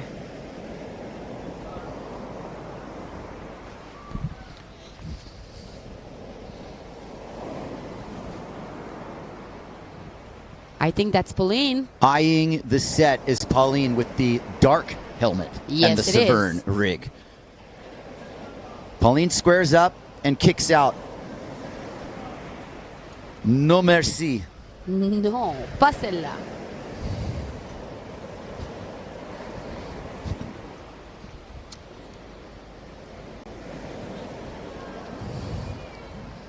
There we go.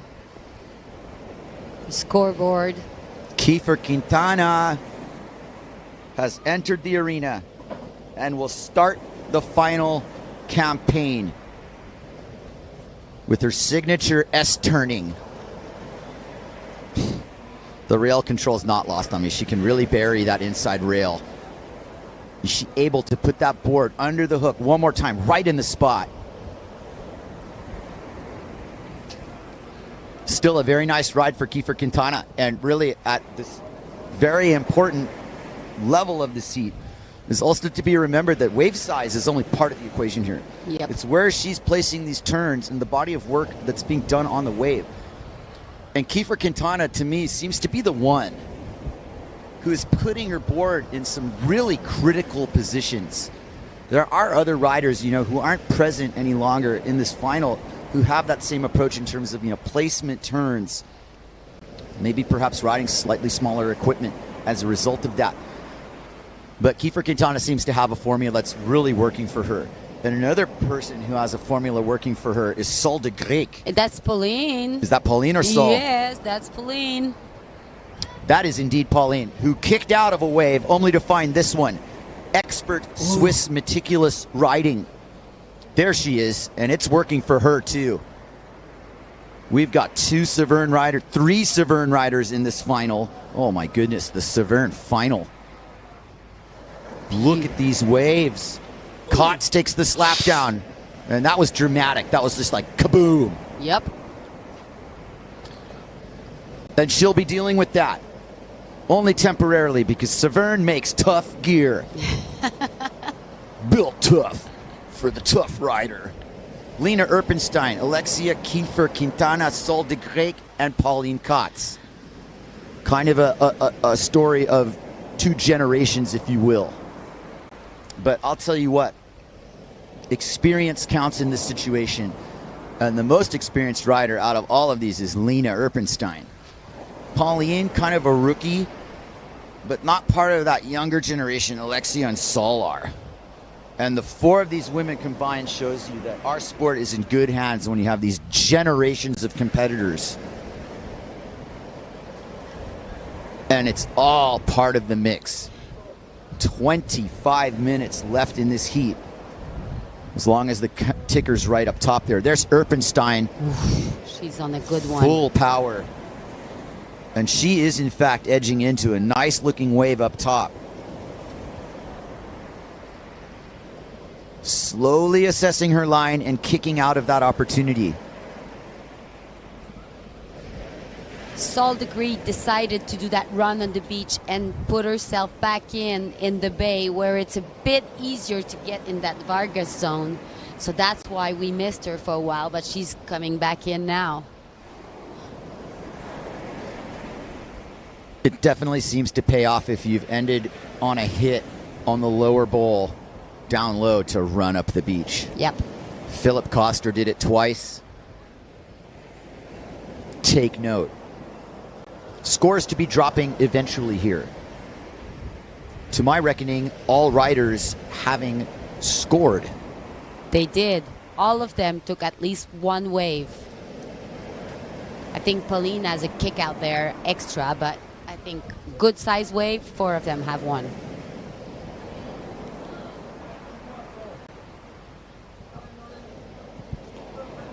Lena is hunting for that wave.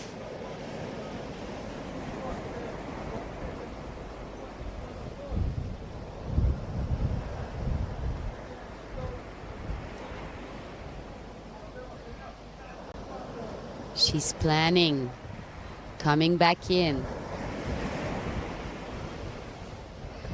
I repeat, we're our final heat. Finale, pro women. Lena Erpenstein, Alexia Kiefer-Quintana, Sol de Creek, and Pauline Katz.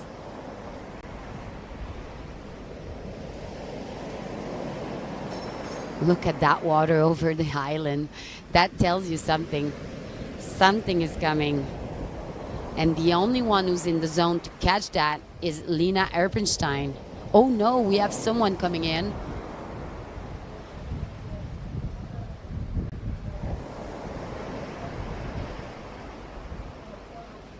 This is Alexia Kiefer-Quintana coming for a second wave there. She's way up. Drawing the line is Quintana. Letting the wave do the talking and then riding accordingly, but she's overpowered, and it's a turning point for her. She's in the dangerous zone. The Surazo gave her a little bit of extra, and she's not going to get rattled by that. Good. It wasn't the best wave in the world either. It was a good upper one, but have we reached that point where these upper ones aren't the call? I don't know. That's a really good one, and somebody is fading into it. Most notably, Lena Erpenstein. First bottom turn. You see the precise rail placement. Excellent work by our production crew getting all of these shots. This is the drone angle, obviously, as Erpenstein heads towards the lower bowl. Will she get some contact? Floater over the section, but doesn't connect the make, but it was a great try. Definitely a big effort there. Big effort. So much white water, you can tell there's a lot of current there. Here's our contrast at beautiful Matanzas. And Caro, you can color this. Look at the inside there. Playfully knee-high water. A nice day at the beach. Meanwhile, on the outside, we're in the women's final of the 2024 Chile Pro with Lena Erpenstein, Alexia Kiefer-Quintana, Sol de Creek, and Pauline Katz. Woo. Where else would you want to be? Right here, right now. The beach is packed, you guys. Everybody came out of the woodwork from miles away to watch this spectacle. And let's see if Alexia can get back into the mixia. She's already in the lead. Yep. But we have other scores to consider. But those two top scores represent exactly what's happening. It's a final. I know. Danger, danger. So far, so good. All doing really well, these girls. Keeping calm, concentration. I mean, this is where you need to get the best out of you. This is it. This is your chance. You still have 20 minutes to do it. We see some scores coming in. They're all into the 6 zone. I mean, this is a very tight competition. All of those 4 girls have been waiting for this day to happen, and there it is. And with good condition. I mean, what else do we want? We are still waiting for second scores there too, so let's see the replay for the meantime. That was a nasty fall. Lots of water. It's hard to make it in front of those whitewaters, and this is when Kiefer Quintana setting it up there.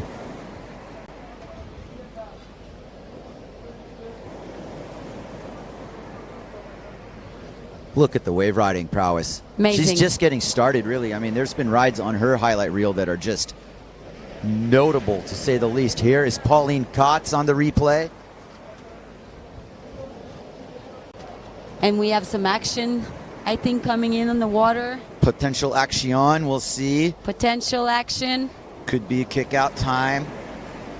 Yep, that's Saul, white helmet. Very helpful to have at least different colored helmets. Thank you. Yes. Thank you, team. Maybe that's how we ought to separate everybody. Goes out with a GoPro on their head. Yeah, and we can pan to them during the heat. Sign me up for that. That'd be the way to do it. GoPro, sponsor our tour, bro. Bro. Brother. Go, bro. Alexia Kiefer Quintana, 6.6 and 3.77, equaling a 10.37 heat total. Other scores coming in for Lena Erpenstein, Sol de Grec, and Pauline Kotz. Yes, we do. And there's Pauline looking back, maybe having a word with her teammate. Let's block. Me and you at the end. Who said windsurfing's not a team sport? Today it is. Can be.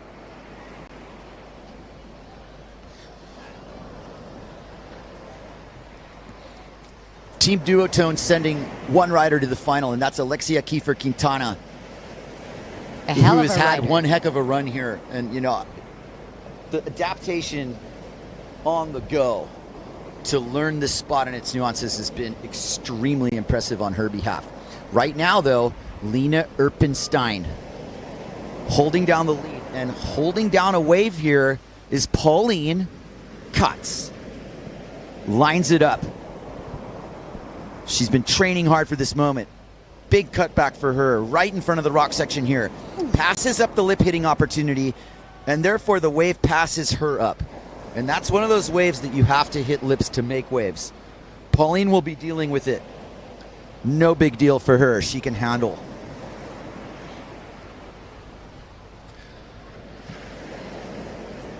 Alexia showing, based on the high score, is both 6.4 for Erpenstein and Alexia, that a 3.77 is to be considered expendable in this situation. And that is where we're at right now. Sol de Grec patiently waiting for more waves to come in. Plenty of time. 16 minutes, 30 seconds to go. We're sort of going into slowly a high tide again, so that's why these big bombs disappeared a little bit. So we may not get those that frequently anymore. Sometimes they appear again. Watch out for them. But this is what's happening right now, and that's why there are not so much happening with these right now. Alexia is coming back on one. You can see the determination in that sailing. Look at that. She's way up. Going for a bottom turn. Nice hit. Let's see if she can do another one. Nice second hit there. Let's see if that wave keeps going. There you go, a third one, and that wave is keeping going on her. We have someone in the back to riding that second wave there. And Kiefer Quintana gets slapped down at the end of that ride. Behind her looks like de Greyck. Kiefer Quintana had an awesome ride before she blew up right at the end. Totally navigating convex section. It went square sub sea level on her, and she navigated it. It was just that last bit of burst for Quintana's wave that blew her up. But there was a really good body of work there, and the end of the story on that is that she's most likely going to best that 3.77. Surely do. And Sol de Greyck didn't quite capitalize on her opportunity, but it was more the wave not giving her the chance than anything else. Let's make sure that was her as we get our replay here. The precise rail work of Kiefer Quintana is on display here. And that was the late slapdown. There's a lot of ride that happened before that. This is live. This is live, and this is Pauline. Drawing a very similar line that she's used to. These Severn boards that she rides has the back foot strap very close to the tail. And Pauline uses this to her advantage because she can really square off these turns. Beautiful ride there. I think she can do better than that 347 as we see the next competitor coming in. Big time action here at the 2024 Chile Pro. The beach is abuzz with the energy of the moment here. It's finals day. Well close to 1,000 people here on the beach. Who knows behind us?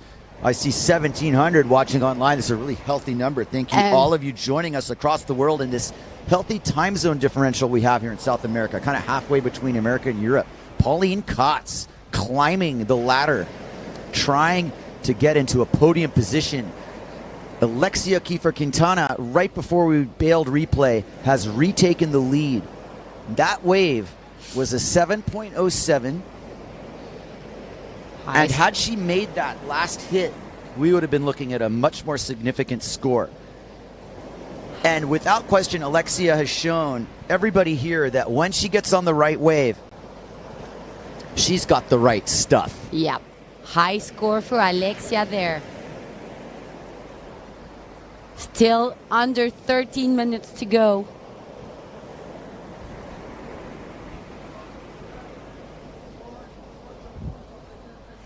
Four o'clock in the afternoon here in Chile. Still at least 2.5 hours of sunlight and wind. We just need to squeeze another final here.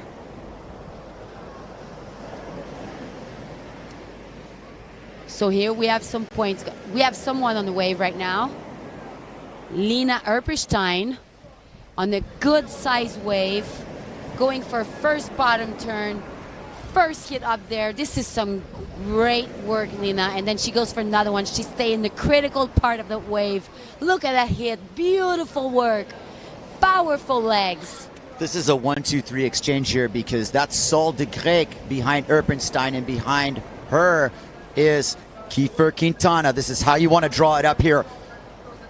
Sol de Greyck in the middle of the screen. Erpenstein finishing her ride with a big floater. Quintessential competition moment here. Erpenstein slapping it to bits. Sol de Greyck just carving smoothly down the line on her Severn rig. Beautiful. And a beautiful wave from Kiefer Quintana as well that's going to hit the ground running here. She's going to get on her horse. De Greyck's done. Here comes Kiefer Quintana. Tighten the pocket. Can she get under the lip one more time? Not quite. Not quite a standout ride for her, but definitely up there. Erpenstein. These girls are on fire. Erpenstein had multiple hits on the latter part of that wave. As I'm writing it off, as I'm like, oh, she's done. No, she's not done. She's still just surgically slicing that thing up. Erpenstein trying to get into the mix of winning the women's final, willing her way into the judges' favor. We have 10 minutes left, and Matanzas is delivering wave after wave after wave, and here comes the Swiss Miss, Pauline Kotz, cutting her bottom turn, Matanzas offering her 1 wave per minute, it seems, with a big one behind it as well. Kotz gets the rail of the board right into the heart of the wave. This one's running a little fat, but don't be fooled. There's more to come here. Pauline's milking it for all it's worth. Big points for these turns. Big hit opportunity at the end. Doesn't really connect. She looks pretty juiced on that sail. It's all good. That was a heck of a ride. I'm just like, how could you be anything but stoked after that one? Meanwhile, Matanzas is just going corner to corner on us. Look at these waves coming in. Yep. I might need to rig up and go sail and disappear, but I'll wait until after the men's final. My goodness. 5 days in a row of this, basically, with the only little marginal moments of yesterday making up for today. And maybe that's how it's scripted, right? You've got to go through those hard heats. And, you know, kudos to our sailors who sacrificed yesterday. You know, win, lose, or draw, you're part of the show here. Everybody's gotten a chance to shine here at the 2024 Chile Pro. This moment is certainly going to be very memorable in the story of this contest. The women's final with 9 minutes left. Alexia Kiefer-Quintana narrowly holding the lead ahead of 14-year-old Sol de Grec. But we do not have the score for Lena Erpenstein's ride. And it is going to be a big score. Oh, yes. And we are awaiting it. And let me catch my breath while it happens, except Alexia Kiefer-Quintana is not going to let me catch my breath because she's on a total bomb here. Here comes Alexia trying to pad her lead. Playing smart, playing keep away. Nobody else got that wave. Is there somebody on this next one? Yes, there is. There most certainly is. Is it Sol de Grec or Pauline? I think it's Sol. I think it's Pauline. What color helmet do we have? This is hard.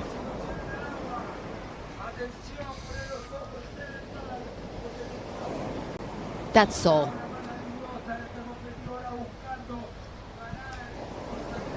Pauline?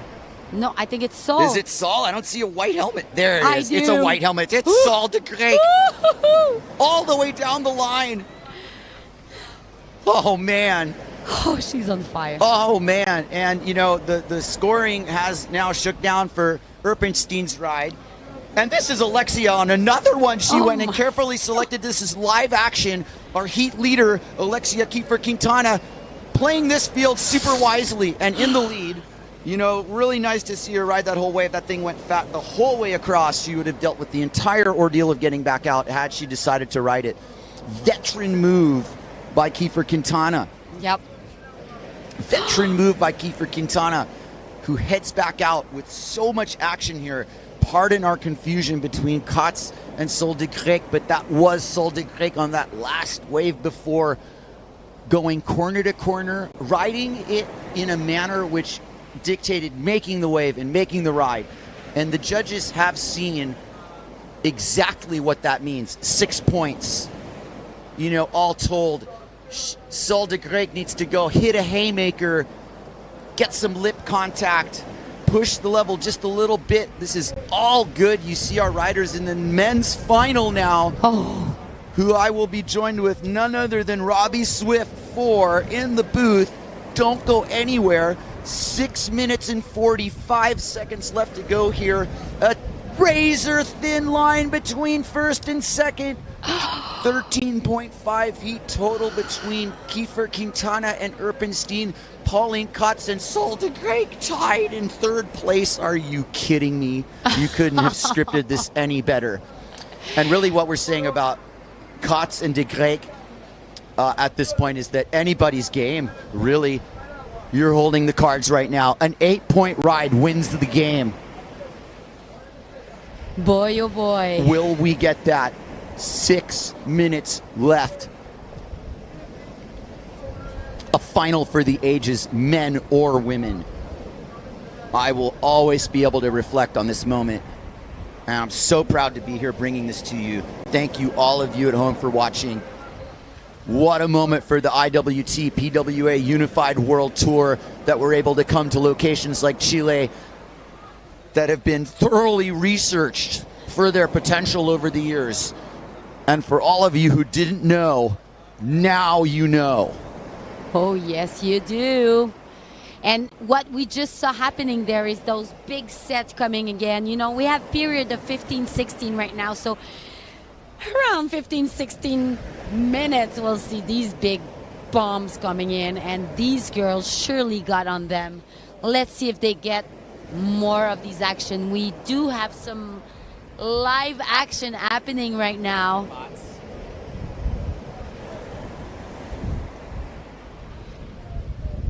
I think Lena Erpenstein is on the wave right now. If we can go back live, we have someone. Oh no, she just kicked out. Kiefer Quintana. Look at that nice wave Sol took. So much calm for 14 years old. Yes, that's a very good point. She's calm. Oh. She's just a cool customer. You can see her smile there. Can you?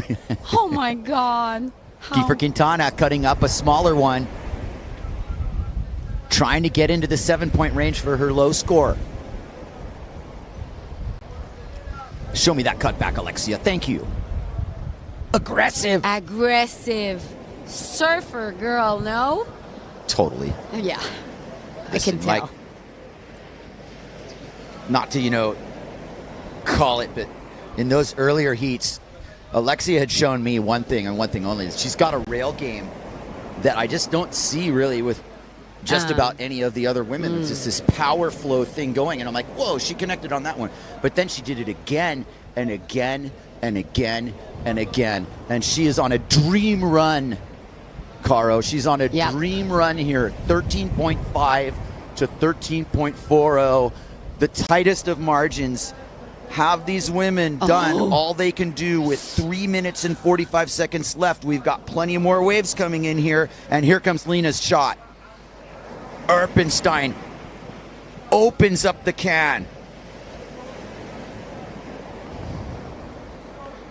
Beautiful wave there. Let's go back on her. We have a big exchange upwind. Sol de Greyck behind Erpenstein. Can de Greyck get into the mix here? We're missing the action here, but there's actually some beautiful wave happening right now. Guys, these are not. Eso no son. Sol de Greyck was on a runner, and we just kind of panned out. No worries. No worries. That's, de Greyck was on a wave. I don't think it's going to be one of the world beaters for her. She's just been scoring sixes all across the board, some higher than others. So the language of the judges' interpretation is really pretty much like start hitting stuff. Make some contact. Do we have 30 seconds left in this heat? The flag's down. That must mean the heat is over. The heat is over. We do have what looks like to be a final result. Ladies and gentlemen, Alexia Kiefer Quintana in first place of the 2024 Chile Pro, has 7 Matanzas to her side. And shocked the world. Look how tight that was. In second position, Lena Erpenstein. Oh my God, with 0.1 difference. These girls were having the best battle of their life. I think so. I don't think you can get any better than that. Not until next year. Oh yeah. I can't wait until next year. Oof. Our replay of the heat itself. Kiefer Quintana opening it up. Deep down, that was when she got blown out the back. You're like, oh no. Did she worry? No. Lena Erpenstein, our silver medalist.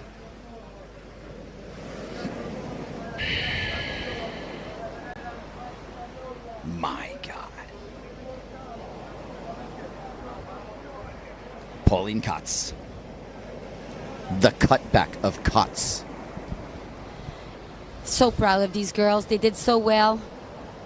I'm proud of every single female competitor who showed up here. Yes. Kiefer Quintana just buried her rail there. The judge is like, okay, she's building her house. Or cabana.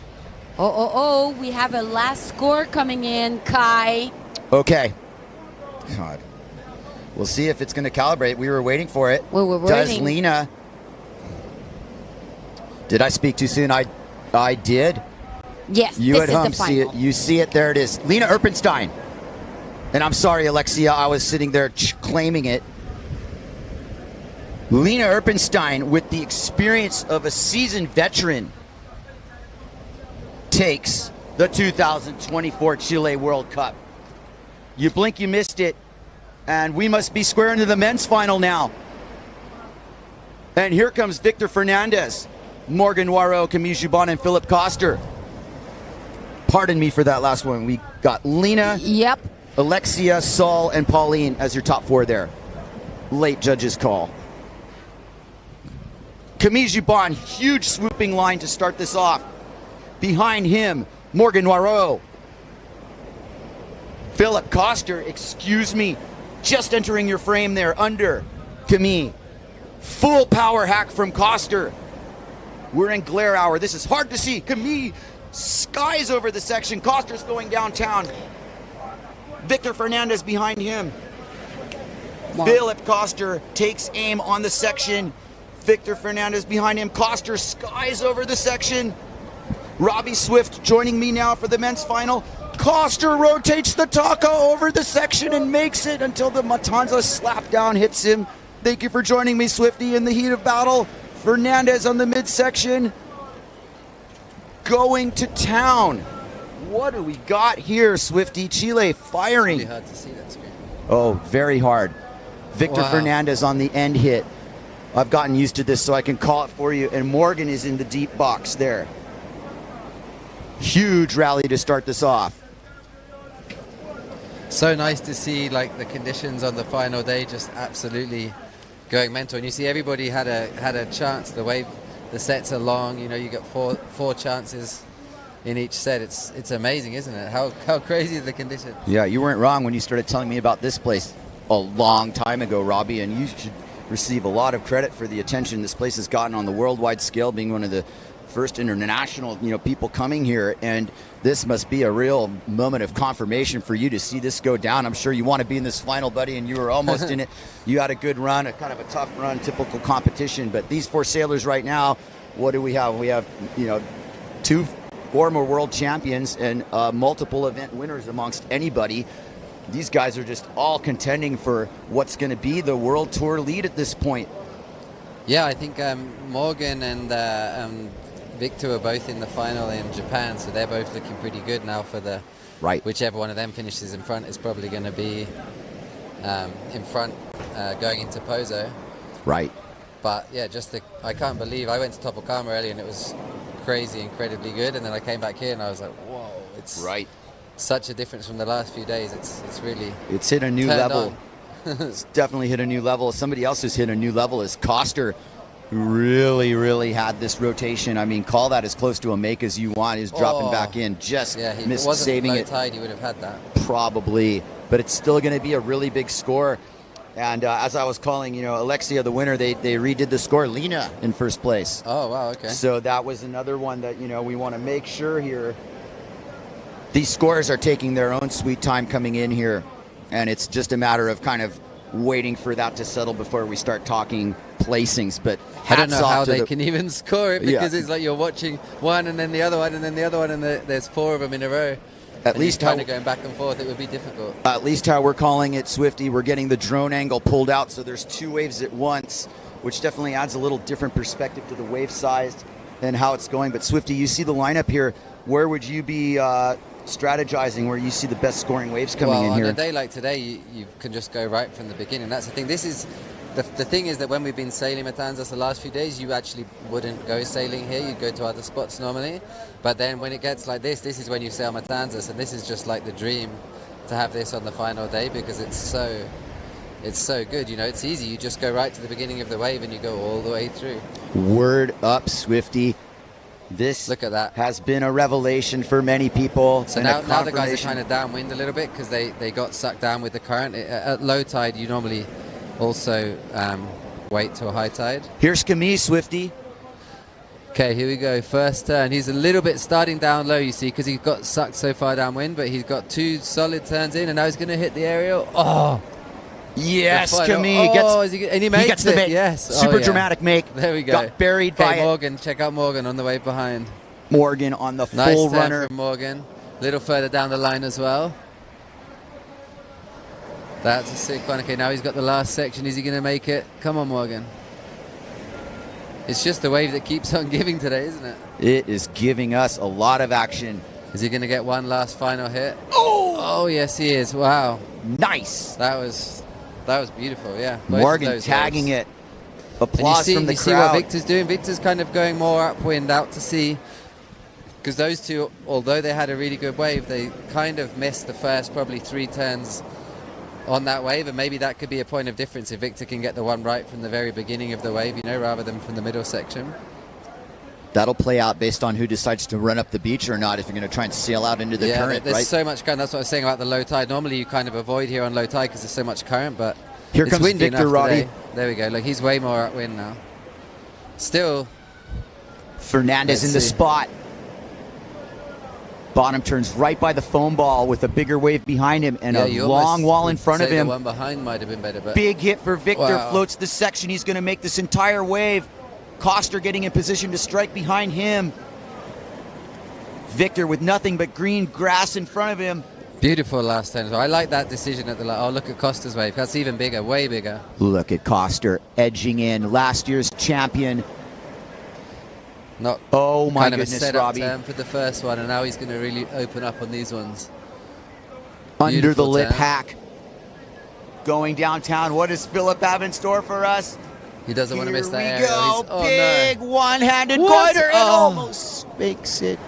That's something I love about Philip sailing, is he just doesn't hold back. You think he'd just do an aerial there, but he just totally goes for it. It's so spectacular to Went watch. for the hero hit. Is this not Juban?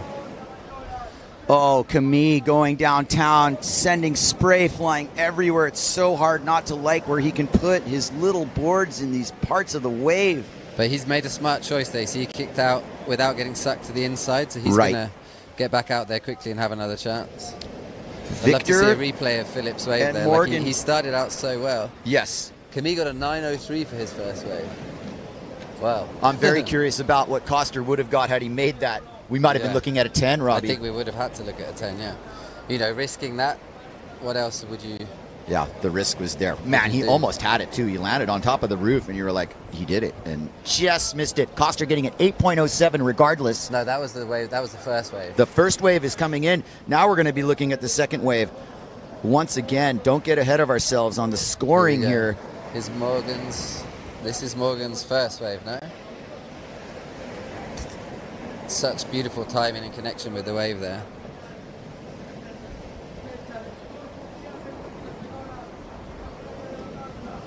See, every section he timed that perfect. And then hit that end. So I think that's going to be a really good score as well. Here's Victor's wave. That was a big exchange. We haven't seen the rotation move really kick in except for Coster's attempt. But boy, did that launch Morgan into that final. Victor with a beautiful finishing turn there. So Victor's the only one that's probably... He's going to get another score on his scorecard here. But he only got a 3.83 for his first wave. And More replay. This is the Coster wave. That was a beautiful first turn. Kind of raced that section, and then, this is the goiter attempt. You thought he had it as well. He just, I don't know what happened. That would have been really high scoring. Camille, beautiful first turn. Another beautifully timed second turn.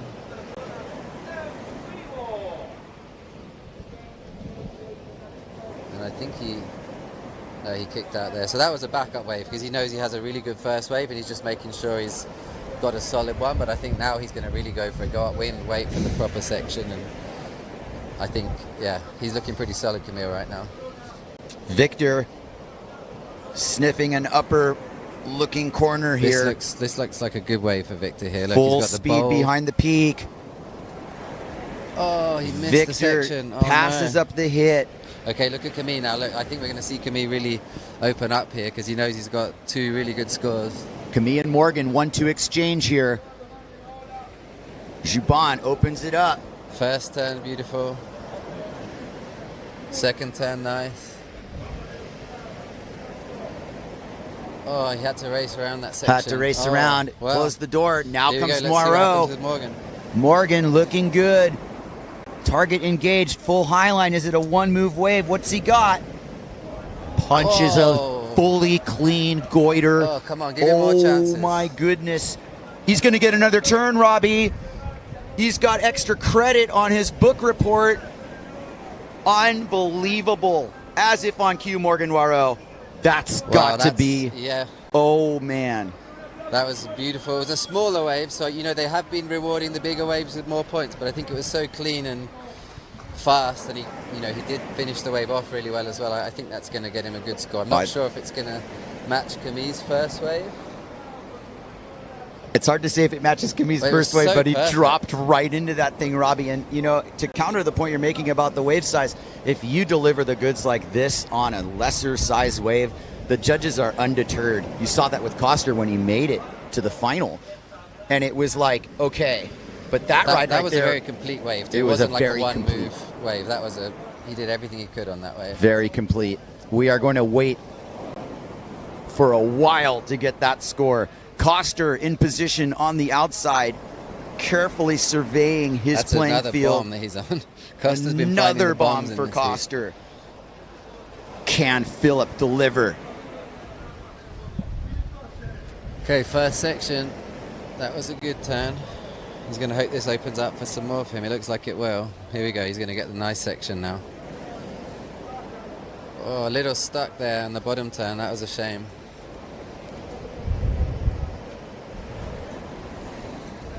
Still going, but kind of didn't really time that wave exactly right. So I don't think that's going to be one of his top waves there. Nonetheless, beautiful Matanzas. Victor, another beautifully timed wave there. Victor just zipping down the line. It ran away with him from him then. So these are running away, which encourages the late hit momentum. I remember one of your waves, Robbie, was, a hit, a bottom turn, and make a floater. You got to do these things just to make the wave here. And the thing is that the bigger it gets here, actually the easier it gets, because the waves kind of slow down and they reel through from the outside. Those small ones, they don't really break until they hit the sandbar, and they kind of hit the sandbar all in one go. So that's why on the small days you've been seeing people having to do that. But whereas if you pick up one of those big bombs on the outside, they kind of roll through much slower because they hit the reef or the sandbar in a better angle. Fantastic action here. Thank you for joining me, so Robert Morgan, Swift. See, look, he got an 8.23. I didn't think it was going to be quite as high as Camille's wave, but still rewarded on a smaller wave for that excellent sailing. It's an excellent score for excellent sailing. Well stated.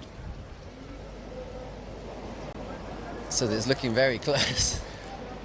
7.07, 8.23 for Noirot. 7.33, 8.17 for Koster. How's that razor-thin line? That's been the theme of the whole contest, Robbie, and subject for some debate about the tightness of the scale.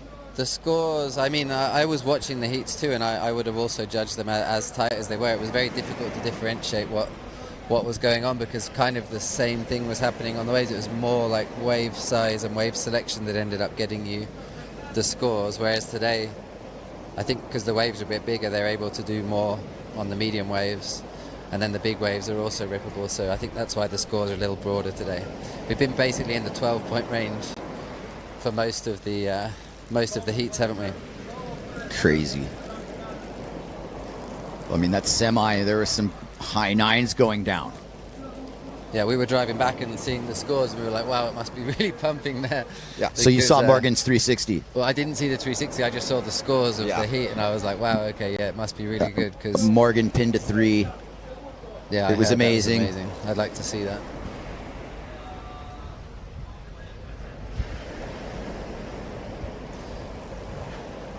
So everybody's kind of going back upwind now. Morgan's really being smart. He's gone right out to the island, and I think he's just waiting for a bomb. He knows that he's got 2 good scores, and what he really wants is just an absolute bomb to kind of jump in front of the other. Oh, actually, Philip's in front of him now as well. Trying to keep up with Bujma's fine filtered scoring here.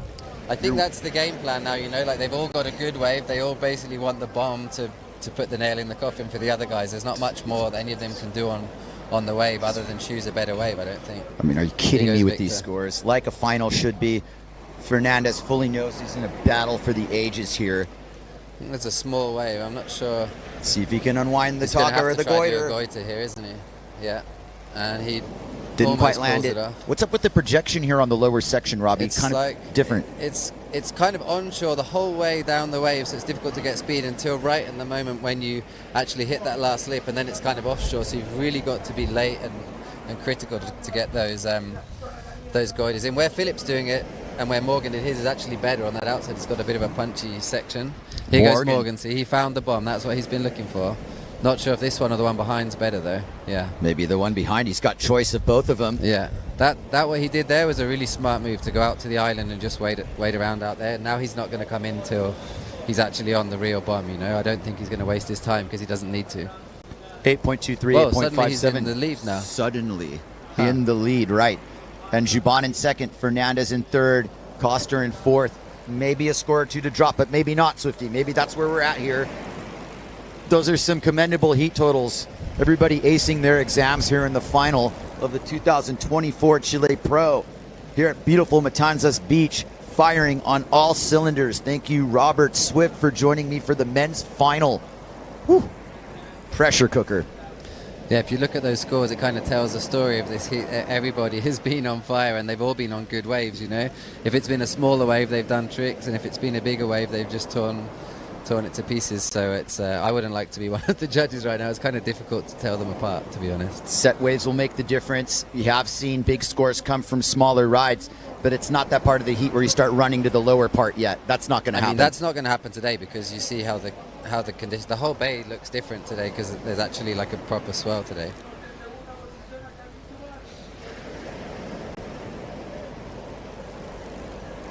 Got started early today, Swifty, 4:30 in the afternoon. There's hours left of sailing to do here. Yeah, I think the local people are all pretty excited about the high tide, because high tide's really where it's at here. When it gets a high tide, it just becomes amazing.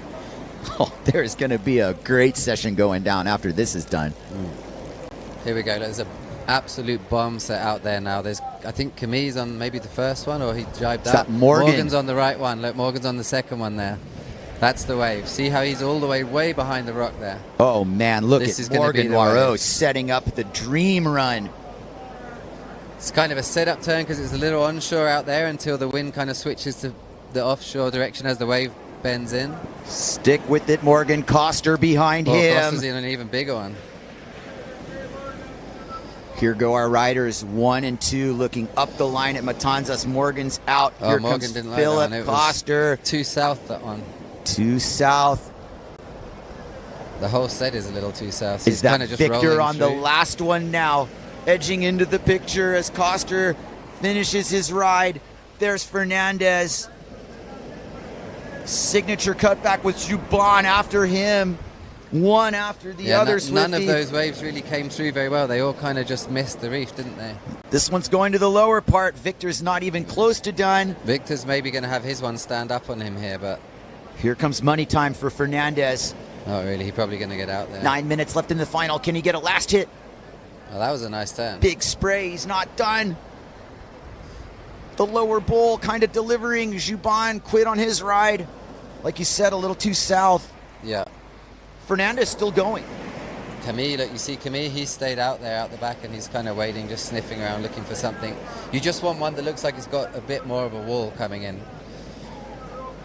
Those other ones kind of peaked up a little too far upwind. Juban gets the fade upwind. You're watching him at the top of your screen. Glare hour is upon us. We set the clocks back 1 hour last night. Camille's wave's going to stand up. You see how it's got the wall on it there? Yeah. It is standing up. There's a lower bowl. Big opportunity here. High line to the bowl. Target acquired. And oh, kind of a little bit still early. Going though, Robbie. And Morgan's going to get a good one too here. Down the fever at Matanza. Morgan with a really nice first turn there on the outside. Camille's got the last Big section. hit for Juban! And he makes it! He did make it. Oh! Fly like Camille, that's what they say. Fly like Camille. Oh, Morgan. Juban Airlines frequent flyer miles in the final. I think we could see a change of the lead here. It could be a change of the lead, Swifty. The lords of the round table are deciding. You know, it wasn't just that air, it was the whole wave. He went right from the very beginning of the bay all the way through, and there was a few pretty good turns in there. There's your replay. Oh my goodness. Yeah, that was significantly higher than the other aerials that we've seen in this heat, I think, as well. Juban's a straight up gangster. Part of the Guadalupe pack, and right there sent it. The judges definitely have to consider what just went down there, Robbie. Like you said, corner to corner, not quite too deep, but the really good read, and he held with the ride. It was a little soft in the middle, but when it went down to the lower part, boy. Yeah, and yeah, he could see that one all the way in. It looked like it had that wider section on the end that was going to deliver for him, and it did, and he timed it perfectly. There wasn't really much else that you could ask for on that wave, so I think they're going to go high excellent on that one as well, I would imagine. Excelente. We're waiting for it. To temper my enthusiasm for these scores before they actually drop. It's taking a good long time here, but they are definitely doing their job once these scores drop. Koster been a little quiet since then. Quality control all the way. I think what they're just doing is waiting for the right wave now. You know, they've all got two good waves, and everybody knows if they want to better the wave that they've got so far, they're going to need a real bomb. 6 minutes left in the heat. There's time for another set, at least one. At least one. Koster's on something. He's fading in here. This has been pretty much the kind of wave he sees himself on. This one, does it have a wide wall on it? Doesn't look like it has that much to offer downwind. Is he going to follow it? We'll see here. What can he do? Air over the section, kind of a floater into the inside. Second hit. Wasn't necessarily the best. It was still good. I'm not sure it's going to better his other two waves, though. I'm sure he felt like doing something, though. He had been a little quiet there. Sometimes it's good to just keep the nerves going. Now, assuming the clock is right, it's been wrong a little bit here. We either have 5 minutes or 3 minutes. Camille's in the lead now, another 9.13, slightly better than his first wave. So that is going to be a hard thing to beat right there, I think. Camille Juban, as if on cue. 9.13. 9.03 heat total. We'll wait for it to calibrate a little bit. And Swifty's holding a pair of mid-8s. Fernandez 7.6, 8.23. Koster with a dangerous 8.17 looking to replace the 7.33. That's the story of your even heat. with that 8.17, he'd need a 10 to actually beat Camille. So Camille's looking pretty good right here. I think that basically anybody else needs almost a 10 or a 10 if they want to beat Camille right now.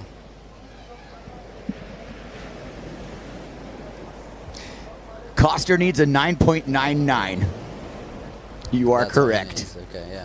Victor Fernandez needs a 9.93. Morgan drops a 9.5. He'll win the contest. Basically, they've got to roll the dice on the biggest wave they can find right now, and yeah, that's about the only way that they're going to beat Camille.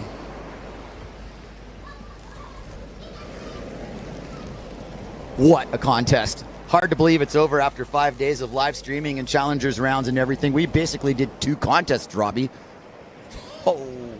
Turnouts, I think, of windsurfing wave sailors that I've ever seen for any contest around the world. So been totally fun agree to be with a you. part of it, and I think everybody is grateful to the organisers and the sponsors and everything, because yeah, it's pretty exciting to see such a big windsurfing festival as part of a World Cup event in the year. It's almost done and dusted here. Morgan Noirot sniffing the lineup, just getting on waves. Probably pretty aware that he's in a good spot. Hoping that he's winning. Thinking, what did Camille do? He probably, I mean, I'd imagine he saw that big air, but it's difficult to say. It's difficult to say, but here comes he's got a wall Noirot. on this one. It's not the biggest wave you've seen. No, he doesn't want it. He's a very, very cool, collected sailor, Morgan, in general, not just competing, but you always see him on the best waves at Hookieper or wherever he is sailing, so who knows? There's a set out the back behind the island there.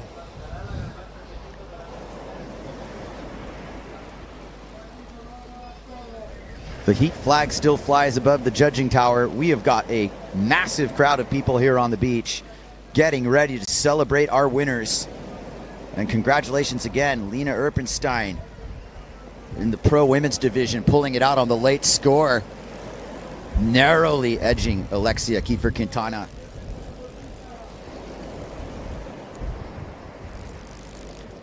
Huge, huge contest, Robbie.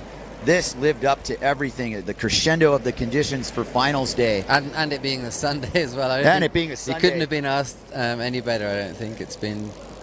No doubt about it. And Robbie, why not end this men's final with a set? Victor's on an absolute bomb here.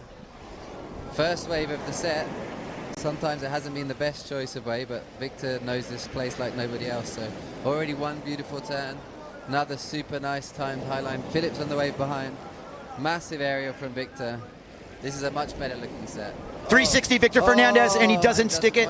Almost made it cost her on the next wave. And Camille on an even bigger one. Philip Coster, is he going to time this section right? Coster! He crashes too. Camille got a first turn on a bomb. Camille Jubon heading downtown. Is this a victory lap? Looks like behind him is Morgan. Makes that area. Beautiful. Beautiful turn. Let's see if Morgan. Another beautifully timed turn.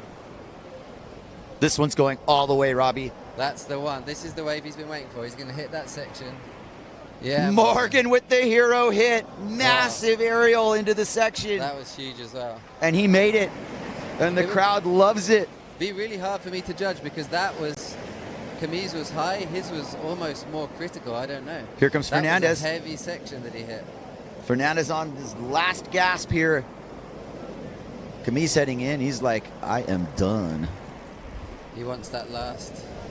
Victor with the final statement for his campaign here.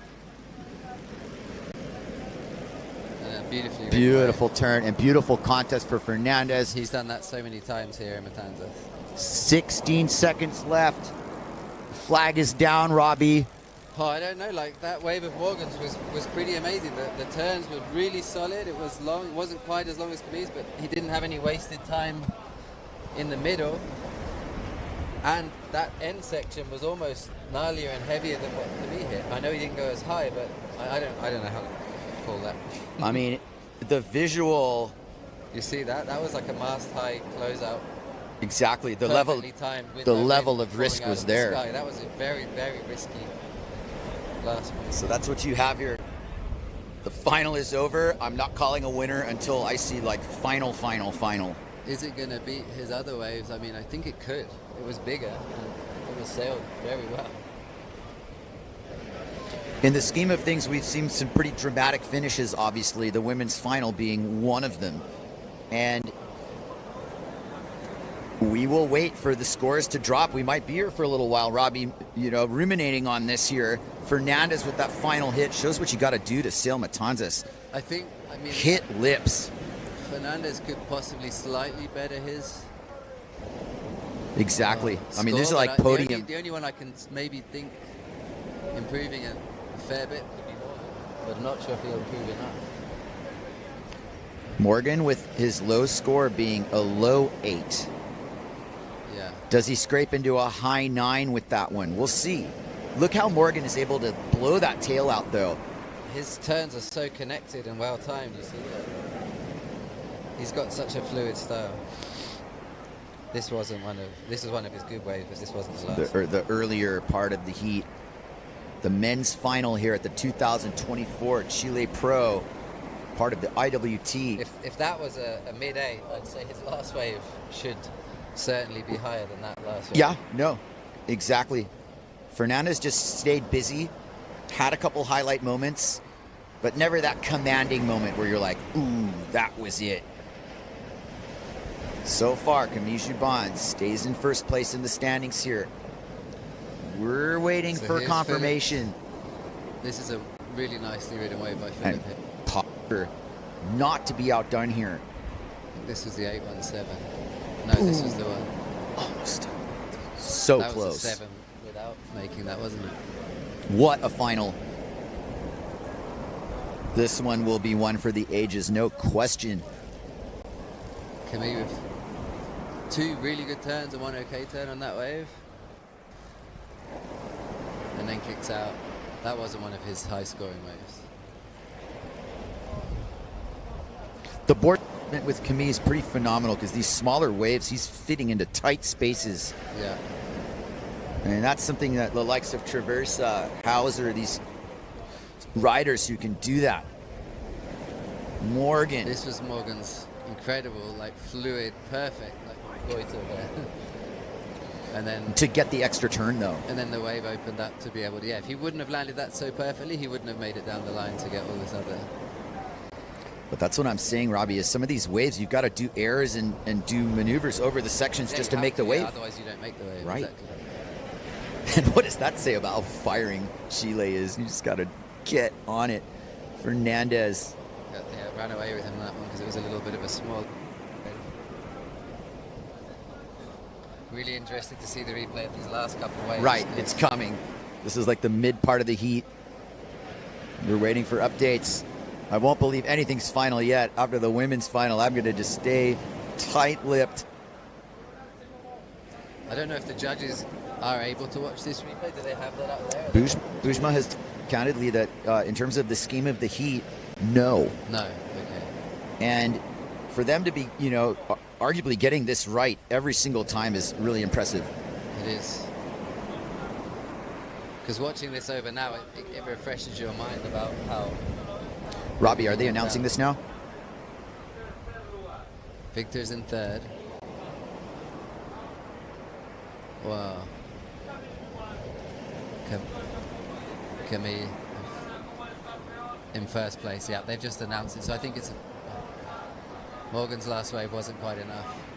So it stands as Camille Juban, the king of Matanzas 2024. Was that for real? That was for real, yeah. Okay. You know, but coming into this event, I would have probably had him as one of the favorites because these kind of conditions really, even when it's small, play to his, you know, strengths. He's such One a of solid them, sailor. one of the many, many, many favorites. It'd be great It's to get true. all those finalists up here in the booth. Let's stay here and celebrate this moment, Robbie, as we look at Matanzas. There's an evening I session think there's for a us couple here. lucky people out there already. Yeah. They weren't waiting for long. Let the celebration begin. Great work, judges. Thank you, organizers. Hard to believe that we have powered through this event, Robbie. What a proud moment for windsurfing and wave sailing itself here on the IWT PWA Unified World Tour second stop. And joining us, Robbie Swift. Buddy. Great sailing from Swifty. Hometown pride in a sense. You've spent a lot of time here, Robbie. Yep. This is arguably one of the best competitive moments in Chile history, obviously, at a 5-star level event, and it rose to the occasion, didn't it? Yeah, that was quite incredible because we had so much to get through.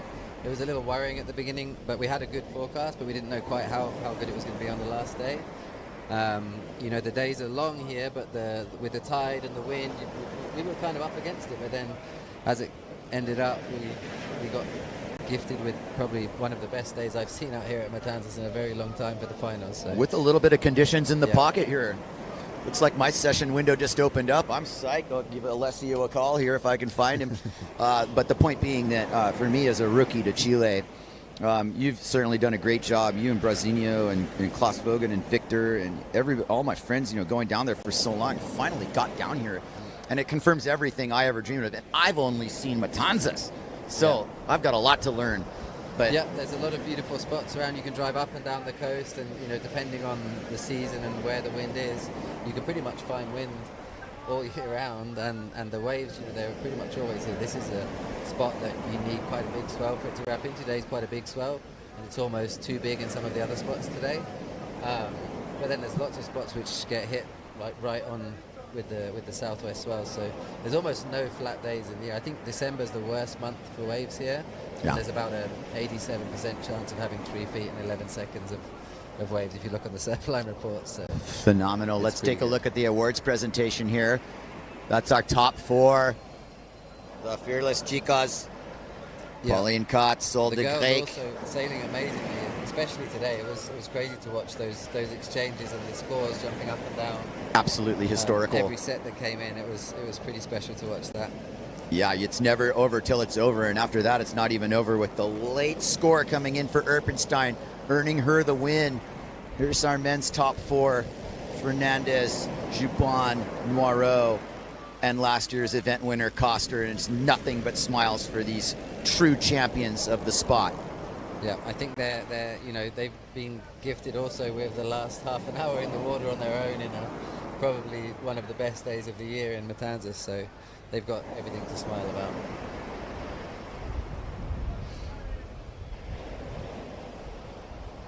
Soaking it in.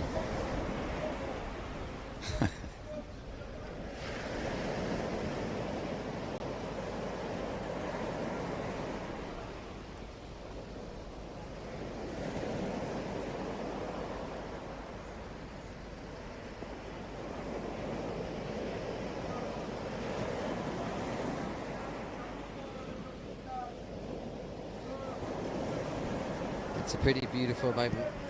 It was a sleepy little town when we first came here, and to see the turnout, there's like cars parked all the way down the street on the way in here because there's not enough space for everybody, and to see everybody here just to watch windsurfing on one of the best days of the year, it's pretty special.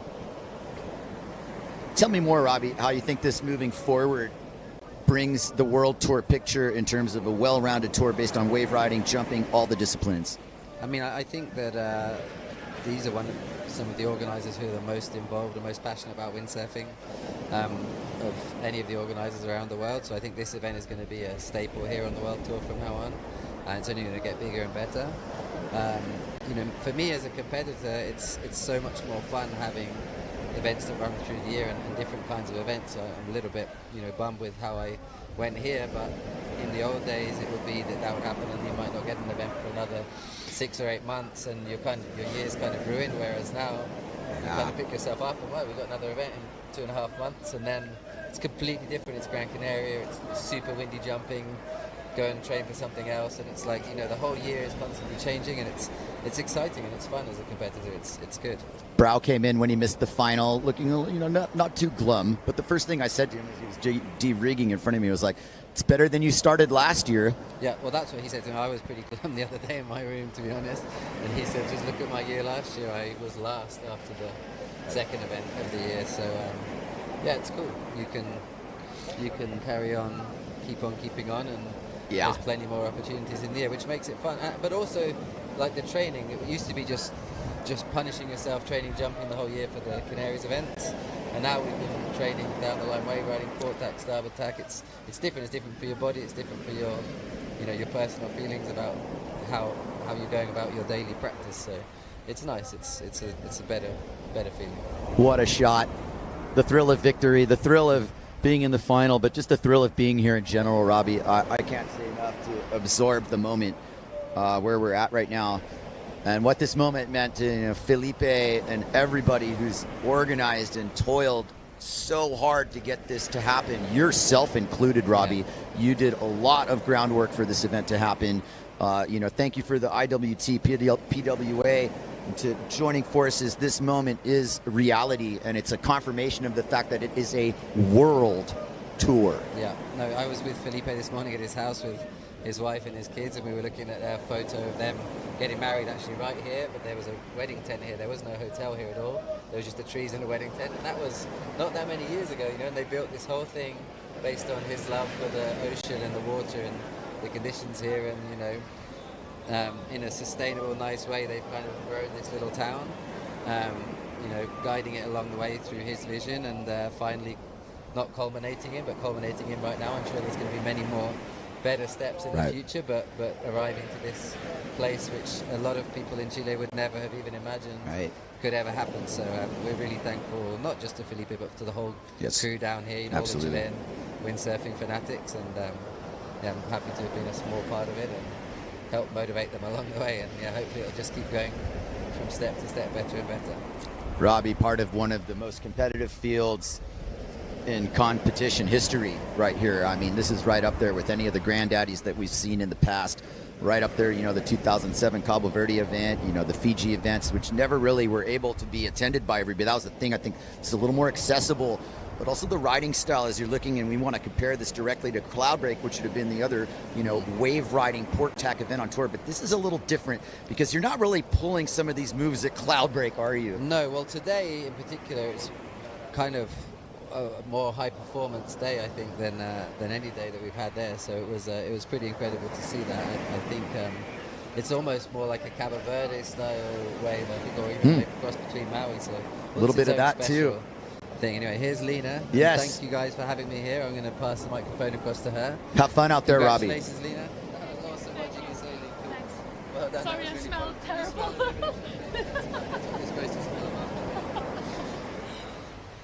Lena Erpenstein with that winning glow. Camille Gibon as well. Coming down on the mic. Here we go. Welcome to our winners here. We can do one at a time if you've got time. Fair enough. Bringing on Lena Erpenstein to the winner's circle. And I was looking at the final score. There was Alexia's score at the top, and I even announced her the winner, and then bloop, there came your score. So sorry for that little blub in the moment, but taking a long time for these scores to calibrate, and obviously as razor thin and close as it could be, your final seemed to be a very tipsy affair with a lot of exchanges, and I'm sure you're not aware of what the scores are. First of all, Lena, congratulations on your signature win of your career. Thank you so much. I am so proud of you. Lena Erpenstein, our women's pro event winner for the 2024 Chile Pro.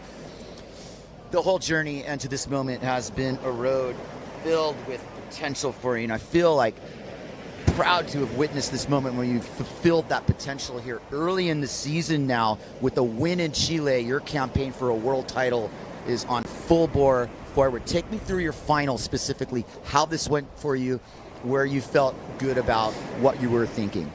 So, like, first of all, this is such a special moment for me. Like, I've been dreaming about this moment for years now, and it finally came all together. Like, I got so close to actually even making a winner's final so many times, and like in the end I was always lacking that tiny bit of luck or that tiny bit of extra action that I couldn't show, and I'm so glad that it finally came together. And this is actually my first ever real winner's final and my first ever win, so I'm over the moon right now.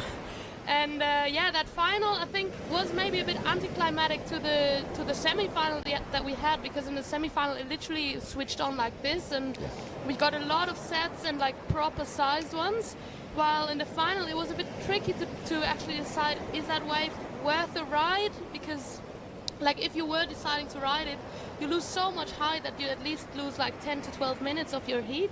So like in the heat before, it was quite clear the sets were of a size where you know, okay, I'm going.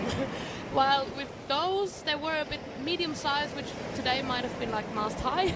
And you're sort of thinking, okay, am I going to commit, or might the mast and a half set come in like 2 minutes? So it was a bit more of a gamble. And I think the other girls had that as well. And I think right now with the swell that's pushing in, there's so much current on the inside. So I was still on a 4.8, which out the back I'm fully stacked. Like I could probably be on a 4.0, but on the inside we probably have like 10 to 12 knots of current. So right. I sort of needed that to make it back out and make it in time back to the break. So yeah, it's all a gamble, and yeah, I was pretty stoked about sailing in these conditions and pretty stoked to take the win in the end. You were definitely in a battle there. You know, I will mention Alexia, you know, who had a bit of a slow start in that heat, but then, you know, poured it on late. And I'm just wondering, you know, how much you're watching your other competitors, you know, Sol de Grey all over the place, you know, Pauline Kotz all over the place. You can't pay too close attention, but, you know, Ben Severn must be happy with a Severn final almost complete there. Yeah, I think we got to give a shout out to the Severn girls. Like, we've made 3 out of 4. So that's pretty impressive, and I think it's pretty cool of Severn also, like, to see, hey, these are the women that we support, and yeah, I'm stoked to be part of that. And back to the question, I think kind of lost track here.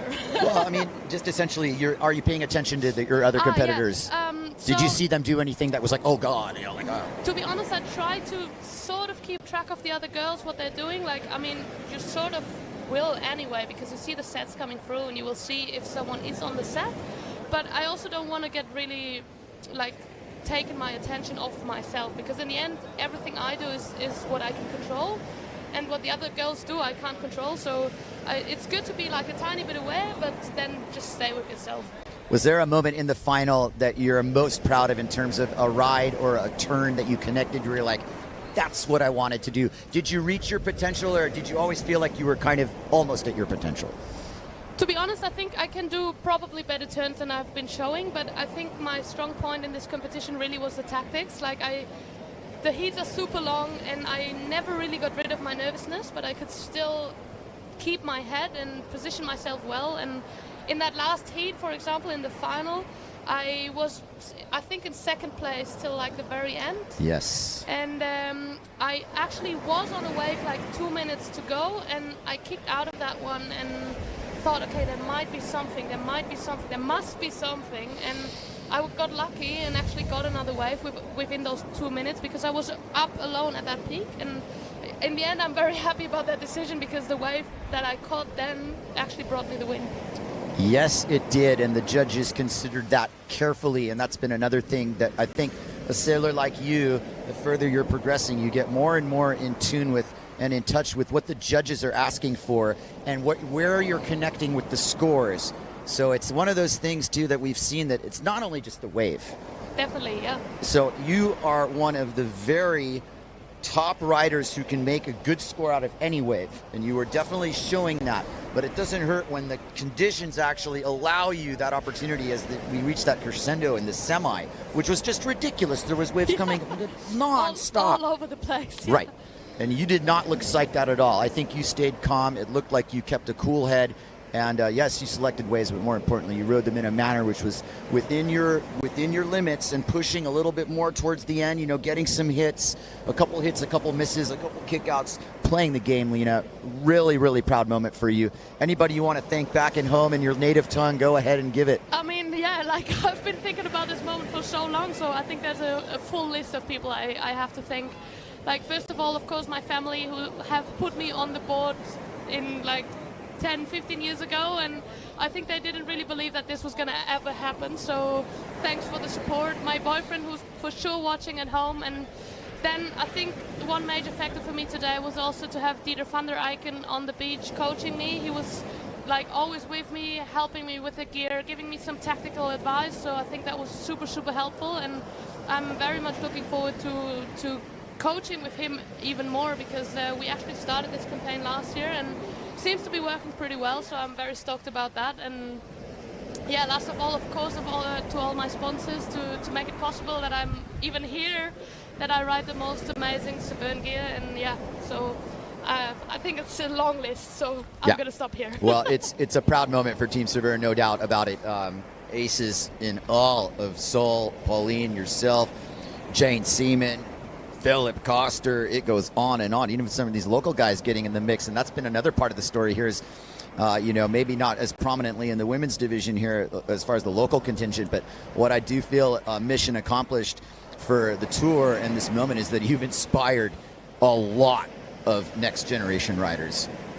I mean, honestly, I really, really hope so. It's so cool to see the locals rip so much here, and I think, honestly, the only thing that's missing is we need a girls' crew here as well. Like, the locals are ripping so much, and they have great conditions, and we want to see women out there as well. So I hope we inspire some locals, and it would be sick to see them on the tour next year. Awesome, Lena. Congratulations. Go enjoy your victory. Thank you so much. And we will see you for the party, wherever it is. Maybe you'll be DJing. Thank you, Lena. Let's bring on Camille Jubon, our pro men's winner. Woo! Yeah, wait, they're still waiting, Camille. Hang on. Watch the scores with me real quick. Yeah, Camille. Oh. Camille Jubon, CJ. I've been calling you the leader of the Guadeloupe pack for a little while now. Oh, you got zapped, huh? Watch out now. I'll hold this for you. Okay. Yes, Camille, I just called it. You're the leader of the Guadeloupe pack, and you've got a crew from Guadeloupe there. And I just want you to take in this moment and start it off with a shout out to who you want to, say hi to back at home and celebrate this victory for you, because they're watching right now. So take it away. I'll hold the mic. Don't get shocked. Okay, of course, my family, my friend, my dad, my mom, my brother, my sister. In fact, they've been behind me since the beginning. So of course, whenever I win, I wanna win for them, also for me, of course. But yeah, thanks everybody at home for watching, and yeah, that was hard. I'm just freaking happy. I don't know what to say. I'm just so kidding all in, and yeah, I'm really happy, and yeah, I'm gonna take advantage to be here and say that all the support I had from my family and friends back home is amazing, and they really helped me, and it's not always easy and not easy for me to get the confidence to be at the top, so they are there for that, and I appreciate that, so thank you guys. Yeah, Camille, let's talk world title picture here. And the situation is that you were a finalist in Japan, correct? No, I was not in Japan. Okay, so you're not in Japan. You're one of the guys who wasn't in Japan. I stand corrected.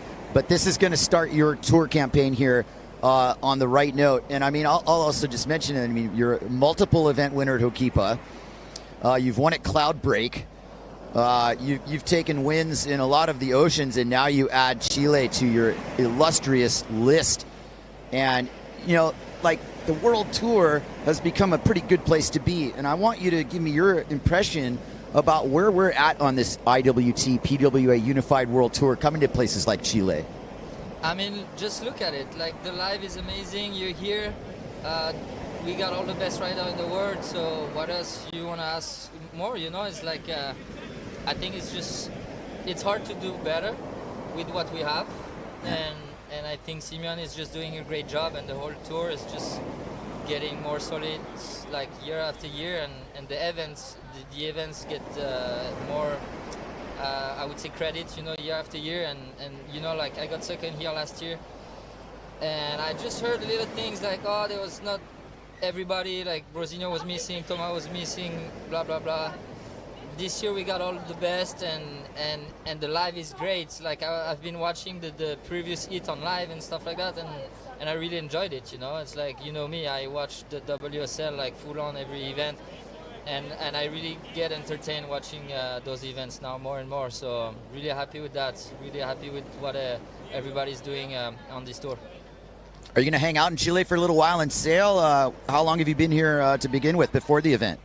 I was here like a week before the event and didn't get much sailing, but I was just trying to get the rhythm here, the jet lag, everything, and I guess I'm gonna go to Maui right after that, do the photo shoot for S2. Good plan, Camille. Probably gonna get the set right. Exactly. What else is there to say? I mean, congratulations, heartfelt for another historical performance. And some of these heats that you're in have just been, pressure cooker, huge battles, world champions, top dogs, and the like. But you seem to have a tendency to find these set waves. That semi, man, was, you got the high score after Morgan had stomped the 360. And there you went with this runner with multiple hits and stuff. But what I think is setting you apart a little, and what's setting apart some of these riders who are fitting their board into tight spaces here, go into a little bit for us, your equipment setup, and what you think that's allowing your riding style. Where are you finding yourself able to project on the waves with your S2 and AV boards combo? Yeah, it's been a hard work to find the right setup, and now I'm really happy with the AV board. I get new boards and they really fit my style, and it's been hard. Like I guess I'm pretty picky with the boards. Of course, coming out of a 16 years relationship with the Quattro, it's hard to change and to get used to new board, but we worked really good with Aurelio, and I finally got a good board, and the sails, the S2, like I've been with them for a long time, and I have nothing to say. Like he's just make great sail, and yeah, I mean.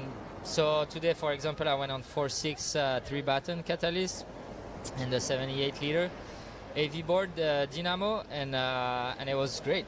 It was just great. I'm not used to you in a wetsuit. You seem like a warm water specialist, but man, put the lid on. I have to put the 5'4" wetsuit because otherwise I'm too cold. Right?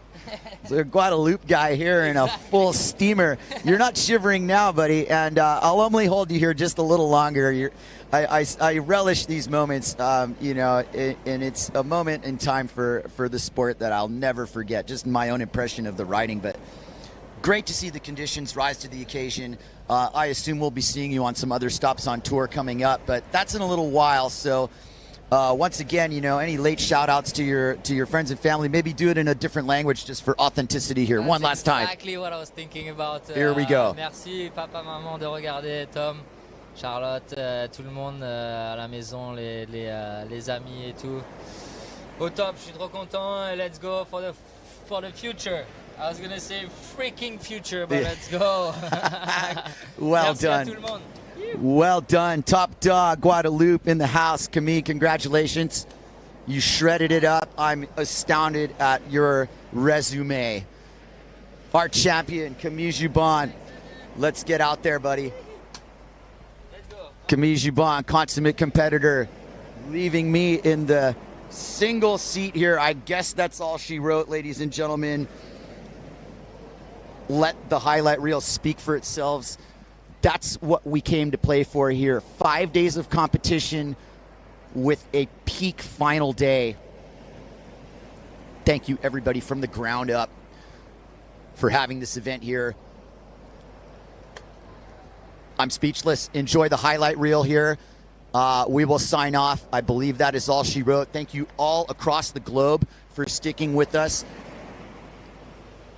Wave sailing and windsurfing is alive and well here. Stay tuned for the next event and enjoy the highlights. Thank you for joining. Aloha.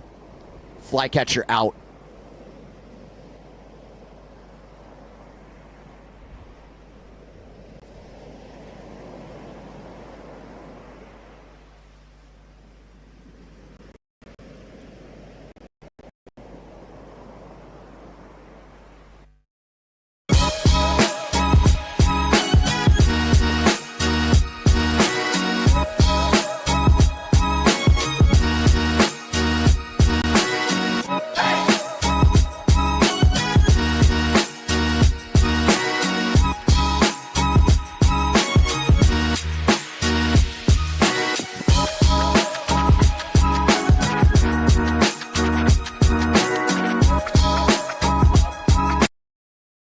Si hay algo que necesitas, es confianza. Confianza para dar ese gran salto o para alcanzar cada una de tus metas. Y confianza para apoyarte en un socio de por vida. Por eso en AFP Plan Vital queremos acompañarte y ayudarte a construir una mejor pensión para tu futuro. Porque contamos con el respaldo de Generali, la principal aseguradora de Europa. Cuenta 2 con la menor comisión del mercado. Y somos la única AFP que no le cobra nada a sus pensionados. Cámbiate ahora a AFP Plan Vital. AFP Plan Vital.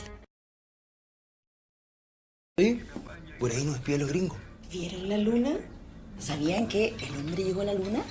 Ese también fue un montaje de los gringos. Ajuste en el precio del gas. Los gringos de nuevo. ¡Al fin le achuntó! Le explico. El 80% de todo el gas de Chile se lo compramos a los gringos. Y como allá el invierno fue más largo que el vestido de la Estatua de la Libertad, usaron mucho más gas y eso hizo que subiera el precio.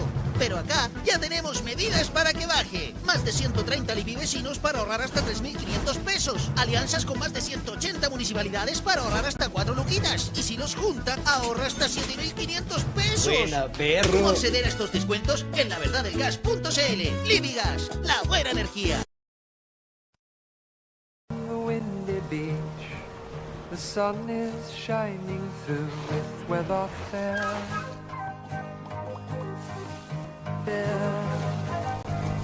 Over the dunes came a traveling band, saxophone back, wildflowers in his hand. Oh, rustic as pebbles bedded